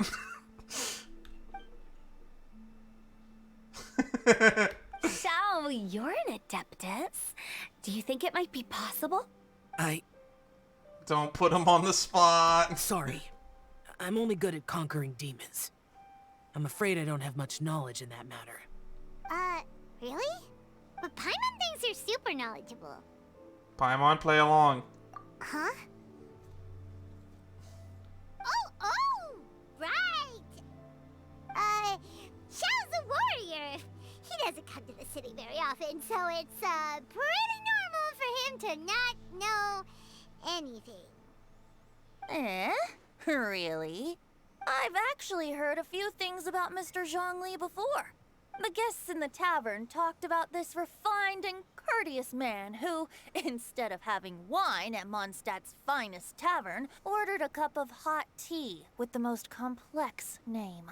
Now that you mention it, I seem to recall that there indeed is a musician like yourself in Mondstadt.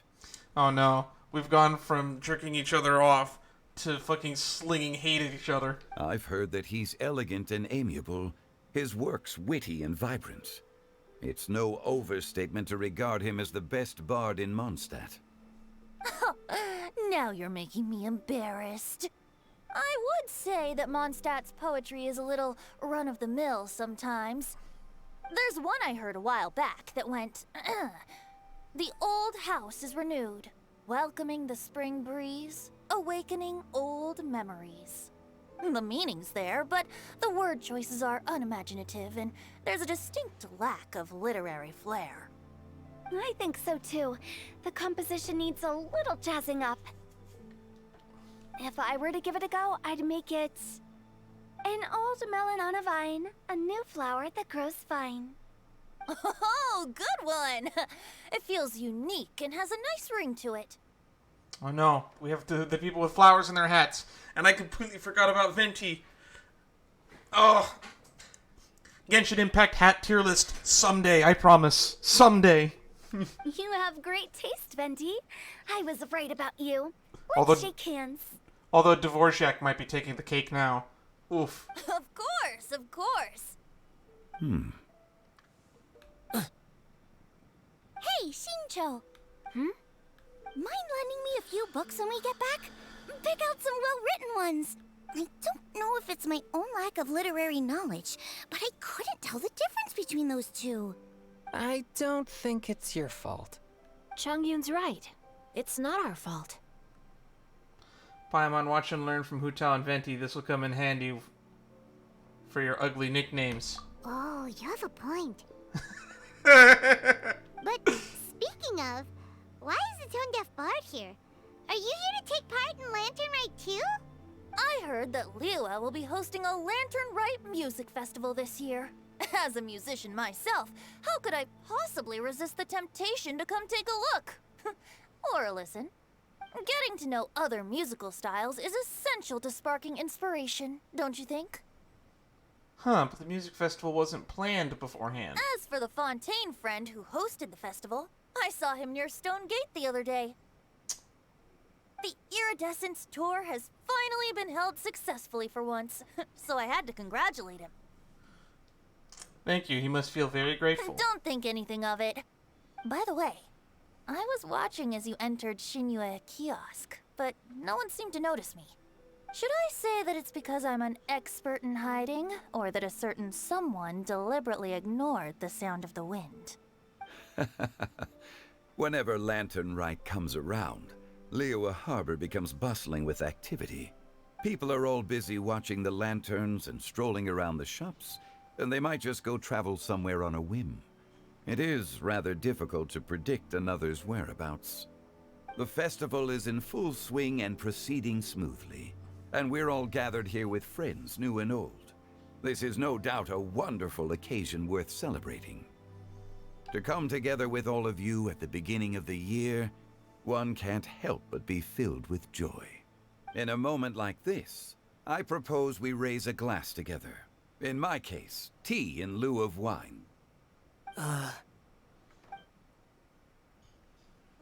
well said, Mr. Zhongli. That was exactly what I wanted to say. Now I'm getting a little self-conscious. I didn't cause you too much trouble barging in like that, did I? We usually drink wine during occasions like this over in Mondstadt, but since Mr. Zhongli insists on drinking tea, I'll give a toast with tea too. Everyone, thanks for the treat. You're welcome. As the host of this gathering, I hope everyone enjoys the food and drinks. May this year be better than the last. This is more awkward than Thanksgiving with family. Considering that everyone may have other matters to attend to later, sticking to tea seems like a good idea. All of a sudden, they started proposing toasts. Should we? Zhao? What's with the urgency? Are you done eating? Want to head out for a walk?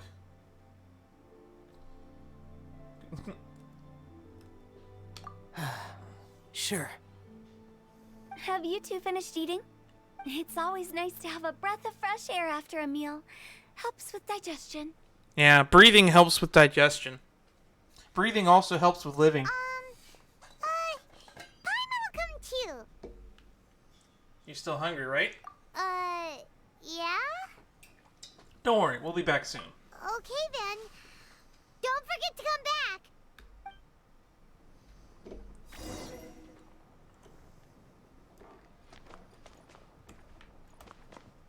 We should probably exhaust the dialogue in here real quick. Well, I said it's probably going to go for 5 hours, and I was right, actually.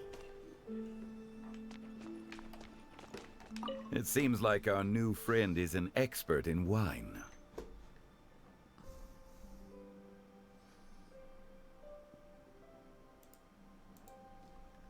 I deserve no such praise. I only drink for fun. It's nothing compared to your expertise. I'm glad we're only having tea today. What if I got drunk and said something nonsensical? I'd surely become an object of ridicule to someone I've just met. No such thing. I wouldn't dare disrespect the director's guest. Huh. About you and Venti. Could he be a partner in your family business? That's right. You know how my family is. A lot of business secrets can't just be divulged at the dinner table. Ah, just as I thought. Okay, so Xingqiu's a writer. Doesn't surprise me. He's a book-loving swordsman. Did you talk about anything interesting before we started the meal? Anything fun I missed out on? Recipes. Oh, we were talking about cooking. Mr. Zhongli told us that he went on a trip to Qiaoyang Village the other day and got a hold of some uncommon ingredients. Tea seed oil and sesame oil. He suggested I try using those in my new dishes. Oh, no wonder he left his post for so long that day. Those ingredients would be difficult for anyone else to find. I guess I'll need his help next time as well. Yeah. Guangshu Inn. Let's depart. You go ahead. The mission that just keeps on giving.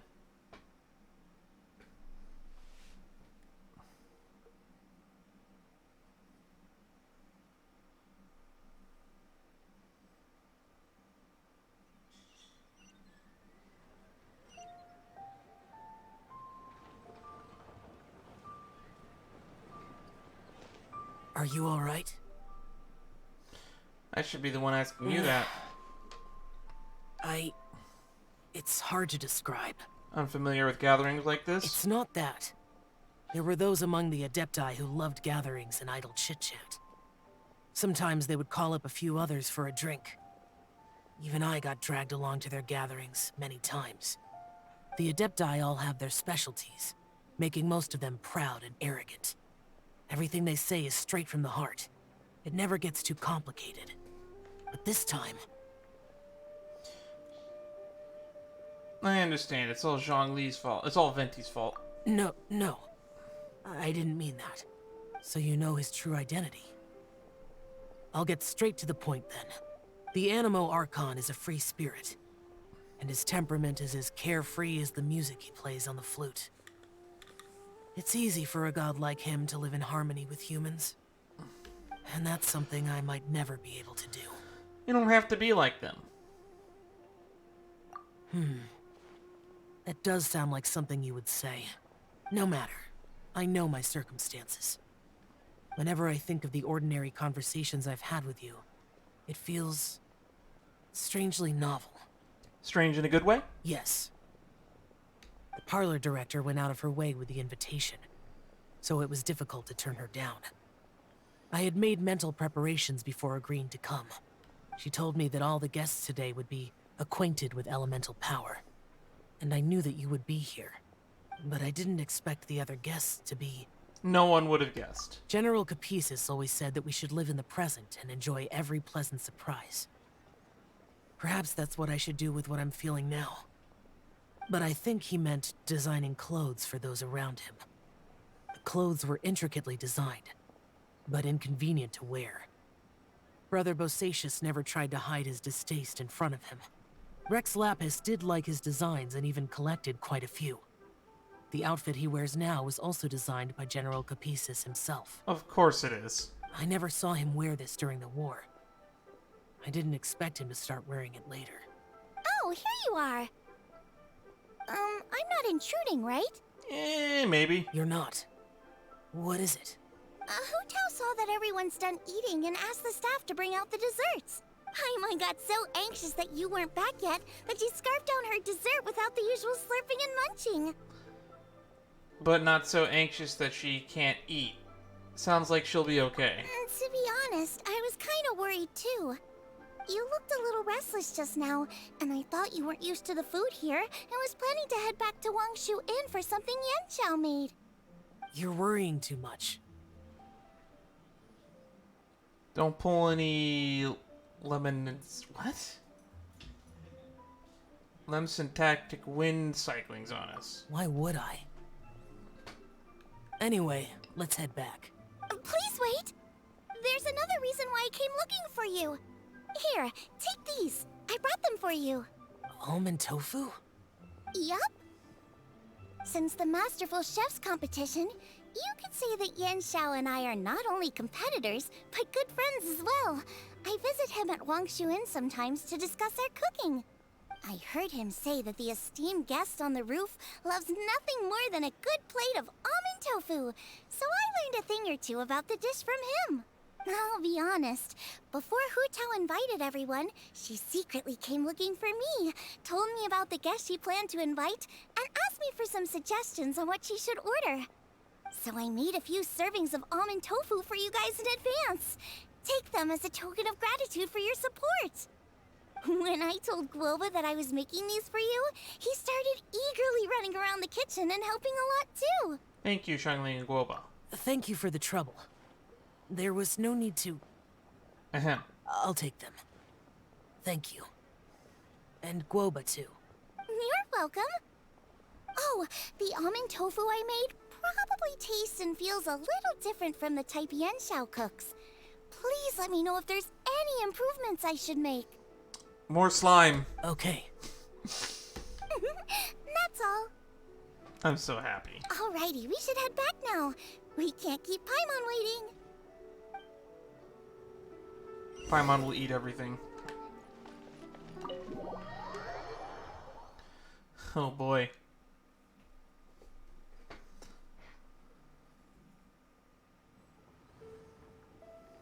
Maybe we shouldn't have played minigames so that we would have had less filler time. You're finally done whispering secrets to each other? So much for promising Paimon you'll be back soon. We were pretty quick. You're only angry because you have no sense of time. How could you say that to Paimon? In that case, besides having no sense of time, Paimon will let you know what having no sense of fullness looks like. Your dessert is all Paimon's. Oh boy. Sorry to keep everyone waiting. And they ignore her completely. No worries, we're all just chatting here. There's no serious business to take care of. Whether we're chatting outside or inside, it's all the same. Strive to be more like Hu Tao, Paimon. Paimon's too busy eating to talk to you. But even though we're all well acquainted by now, I think this festive gathering deserves something ceremonious. Oh? Is this some local custom? Nope. This is something I made up so that good luck will be on our side, that's all. Spontaneity is the best choice to make here. Let's use this incense burner on the table. It's been lit for so long now that the incense is running out. I'll leave refilling and lighting the incense to the most distinguished guest among us all. Lighting the incense will signify continuous growth and prosperity in all our endeavors in the new year. I see. Perfect symbolism, as expected of Hu Tao.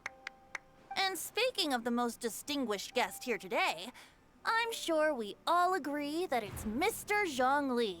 I'm not very familiar with the details of his past deeds, but chatting with him has been a real eye-opener, even for a bard who has traveled all across the world. This is literally a fucking competition, I guess. If knowledge were a form of power, one could even say that you're a wielder of unlimited strength. But when it comes to having a way with words, the notable bard is certainly one cut above the rest. I just happen to have a good memory. It is such an unexceptional skill, yet you made it sound like an unparalleled talent. I am truly impressed.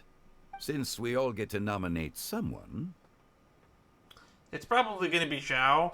They could nominate me. I'm pretty distinguished. I'm a world saver too, but I feel like we should give this one to Zhao. Mm-hmm. He's the only one who's technically famous here besides us. I think it's only fair that we let the parlor director light the incense. Huh? That won't do. Don't flatter me just because I'm your boss. We are looking for the most distinguished guest here. As the host, I shouldn't be involved in this discussion at all. Now that we've enjoyed this table full of delicacies, how about we let our one and only chef here do the honors? Oh boy. Is this really the way this works? I didn't cook any of these dishes. It's not a big deal. Just look at her. Xiangling, the disciple of an adeptus, the stove god's best companion, the winner of the Masterful Chef's competition. I didn't know that Goba was the stove god. The only heir of the famous Wan Min restaurant. A good old friend of mine. There's no better choice. Why does Paimon feel like we're back at square one again? What are you guys doing? Please stop! You're making me embarrassed. If we're looking for a distinguished guest, surely the second son of the Feiyun Commerce Guild counts. It's one of the largest commerce guilds in Liyue Harbor. Venti, stop it. How about the applause? Huh? Don't get me involved in this. Oh, not a bad choice. With the Commerce Guild's young master lighting the incense, we're all sure to make a huge sum of mora in the new year. That's not how it works. Are you sure? Making a fortune is indeed a fine wish, but it's of lesser importance than good health and happiness. Which means we should choose Chongyun, the skilled exorcist who keeps everyone's home safe from evil spirits. Huh? Now you're nominating me? I can't be the one when we have the Conqueror of Demons right here. Adeptus Xiao has the most seniority among everyone here today. We should...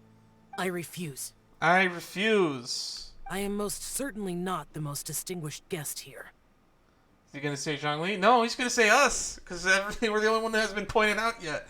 And we're pretty much big shots compared to some of these people. You should all be able to make the right judgment based on your observations. Wait, don't. One person here is well acquainted with everyone else. Uh-oh. Oh. Why do they all look so disappointed? Oh, that's right. It's Paimon. Even though you're always mocking Paimon, you're still pretty popular with other people. No, wait. Paimon said she wouldn't talk to you again. Haha! I'm not the only well-connected person here, though. Huh? Who else is there? You, of course. Take a look in the mirror. Huh? Huh? Does that mean Paimon's the most distinguished guest? I mean, distinguished is a very broad term. Oh, well, that was unexpected! Great, now we passed the book. I agree. Paimon's just the one we need. Without a friend constantly by your side, a long journey would become dreadfully lonesome. But once you have someone there to brighten up the atmosphere, everything along the way will become lively and vibrant too. Ah.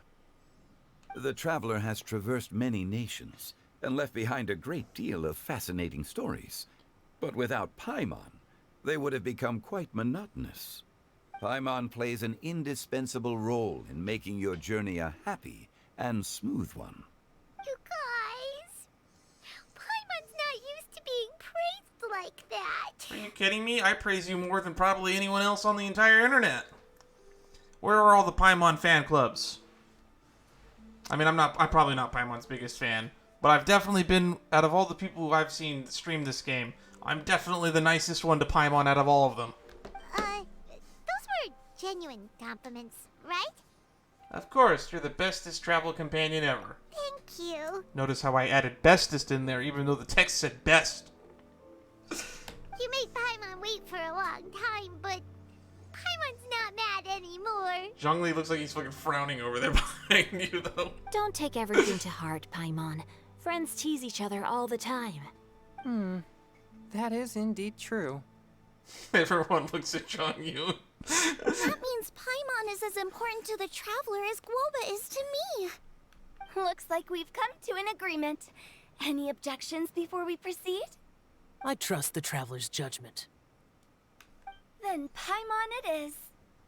And now, the world's most excellent Smug. traveler's greatest companion, guide, and friend, Paimon, will be refilling and lighting the incense for us. Woohoo! Bounce with joy in my rubber chair. Here you go. Take the match and don't burn yourself. But if things go really wrong, here's the 2-for-1 coupon. That's the line I was waiting for. Alright. Clumsily lights the incense. You've all relaxed heart to heart and chat all the way till nightfall. Now that everyone's had their fill of delicious food and tea, it's time to say goodbye.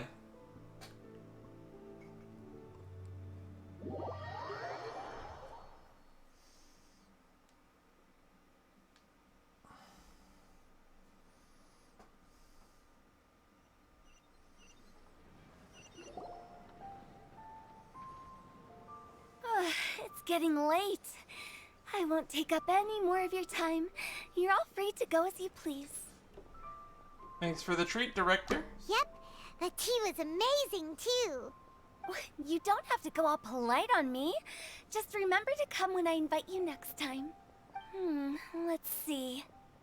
It's dark out, so I'm going to accompany Xiangling, Xingqiu, and Changyun back home. As for the rest of the guests, I'll leave them to our consultant. No need. I'm headed towards the harbor to meet a friend on the ship. There's no need to trouble one such as Mr. Zhongli. Where are you going, Venti? I think you know the place I'm talking about. Come meet me anytime. I will. It was great getting to know you all. Let's meet again when the spring breeze begins to blow. Bye.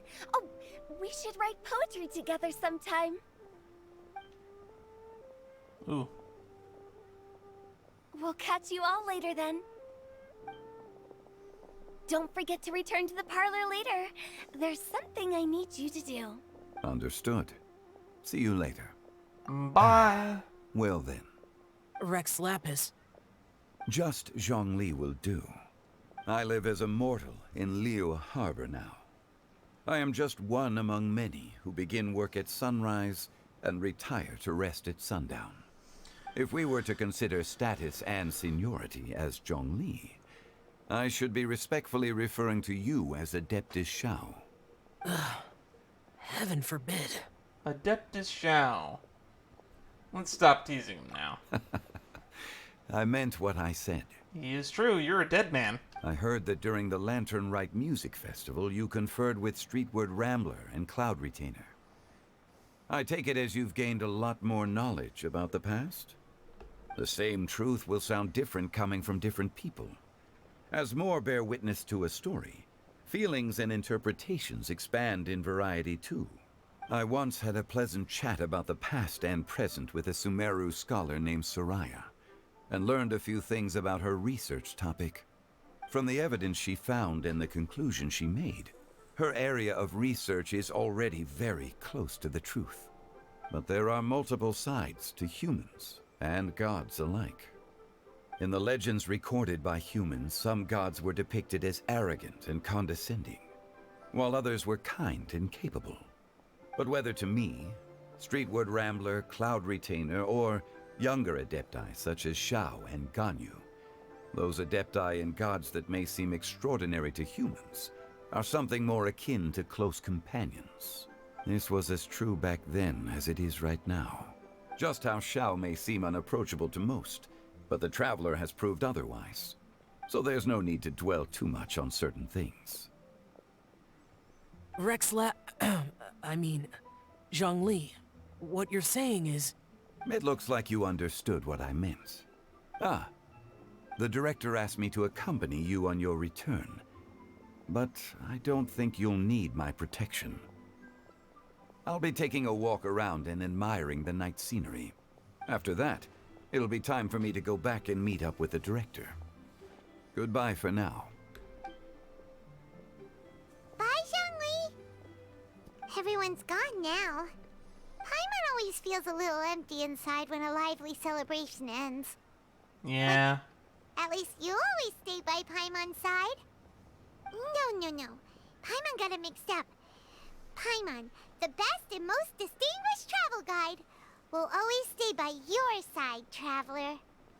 I'm afraid there'll be a lot more to ask of you in the future, too, most distinguished Paimon. Good that you're aware of that. Shell, is there anything else you want to do? We could take you on a tour of Liyue Harbor. No need. I've stayed here for much longer than I had expected. The city lights are a fine sight, but it's time for me to leave. All right. As we say in some other languages, ciao. The events of today occurred so abruptly. I appreciate your kindness. Feelings mutual. You don't have to thank me every time. Okay. I'll see you next time then. And there he goes, gone with the wind. Between facades and familiar faces. Complete.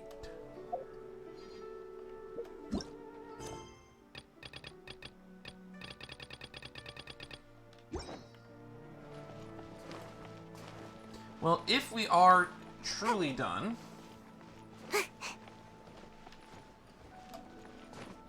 I'm really curious if that's all that's going on.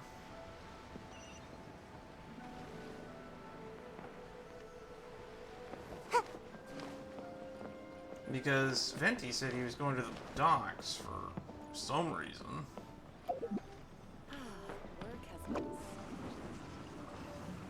Not really sure why. Oh, it's these two. And away I go!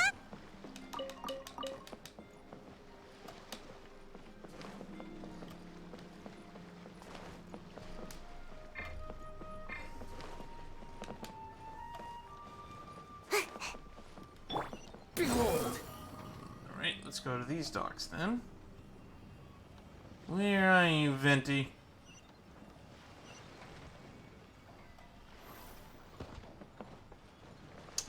Not here either, eh? Well, looks like we're truly done then.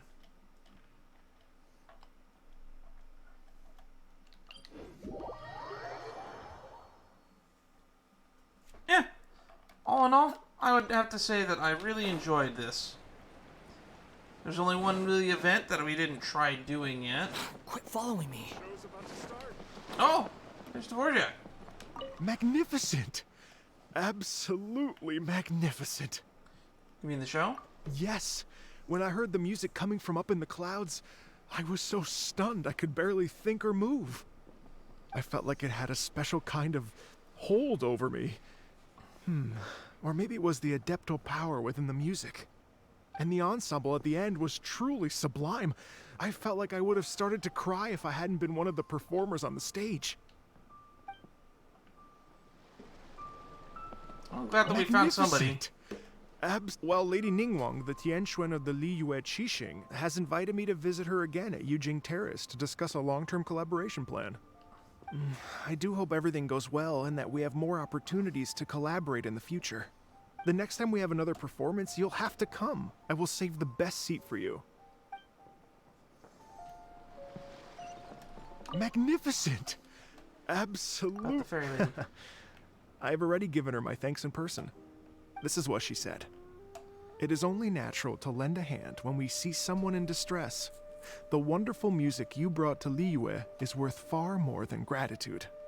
Truly, I felt so honored. But I've also made a decision for myself.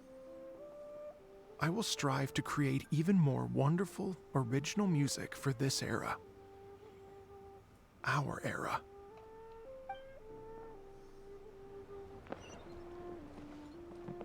The wind rises.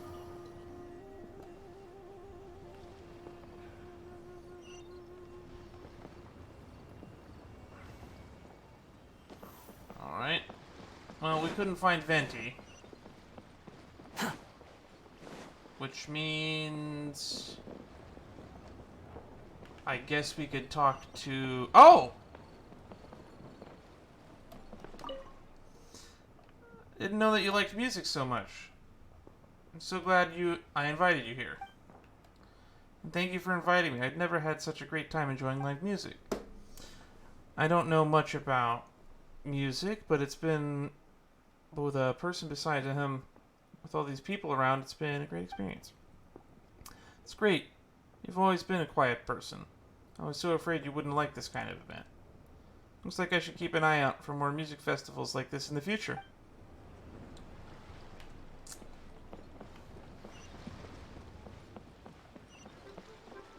Well, I was hoping to run into them, so now I don't have to go find them. All that's left to go is to check out the Wangchang Funeral Parlor and reconvene with the bench-sitting cat lady.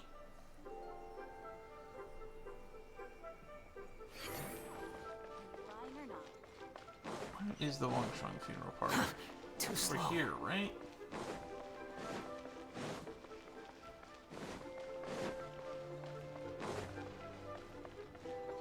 Ah, there she is. The Wangchang Funeral Parlor cat lady. We meet again. I promised I should return.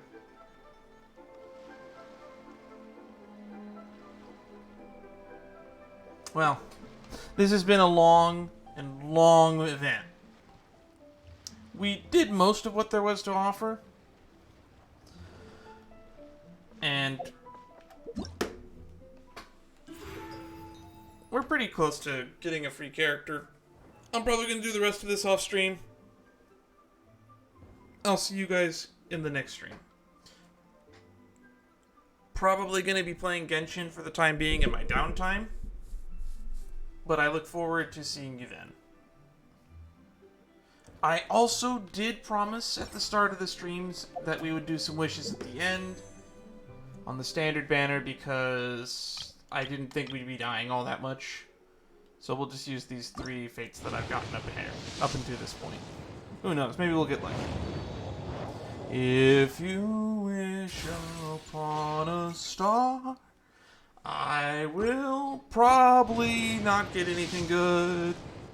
Or not? I should have kept my mouth shut. That's a 3rd one, I guess.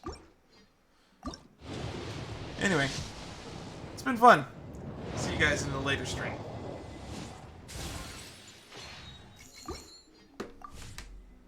Till we meet again, my friends. Bye-bye for now.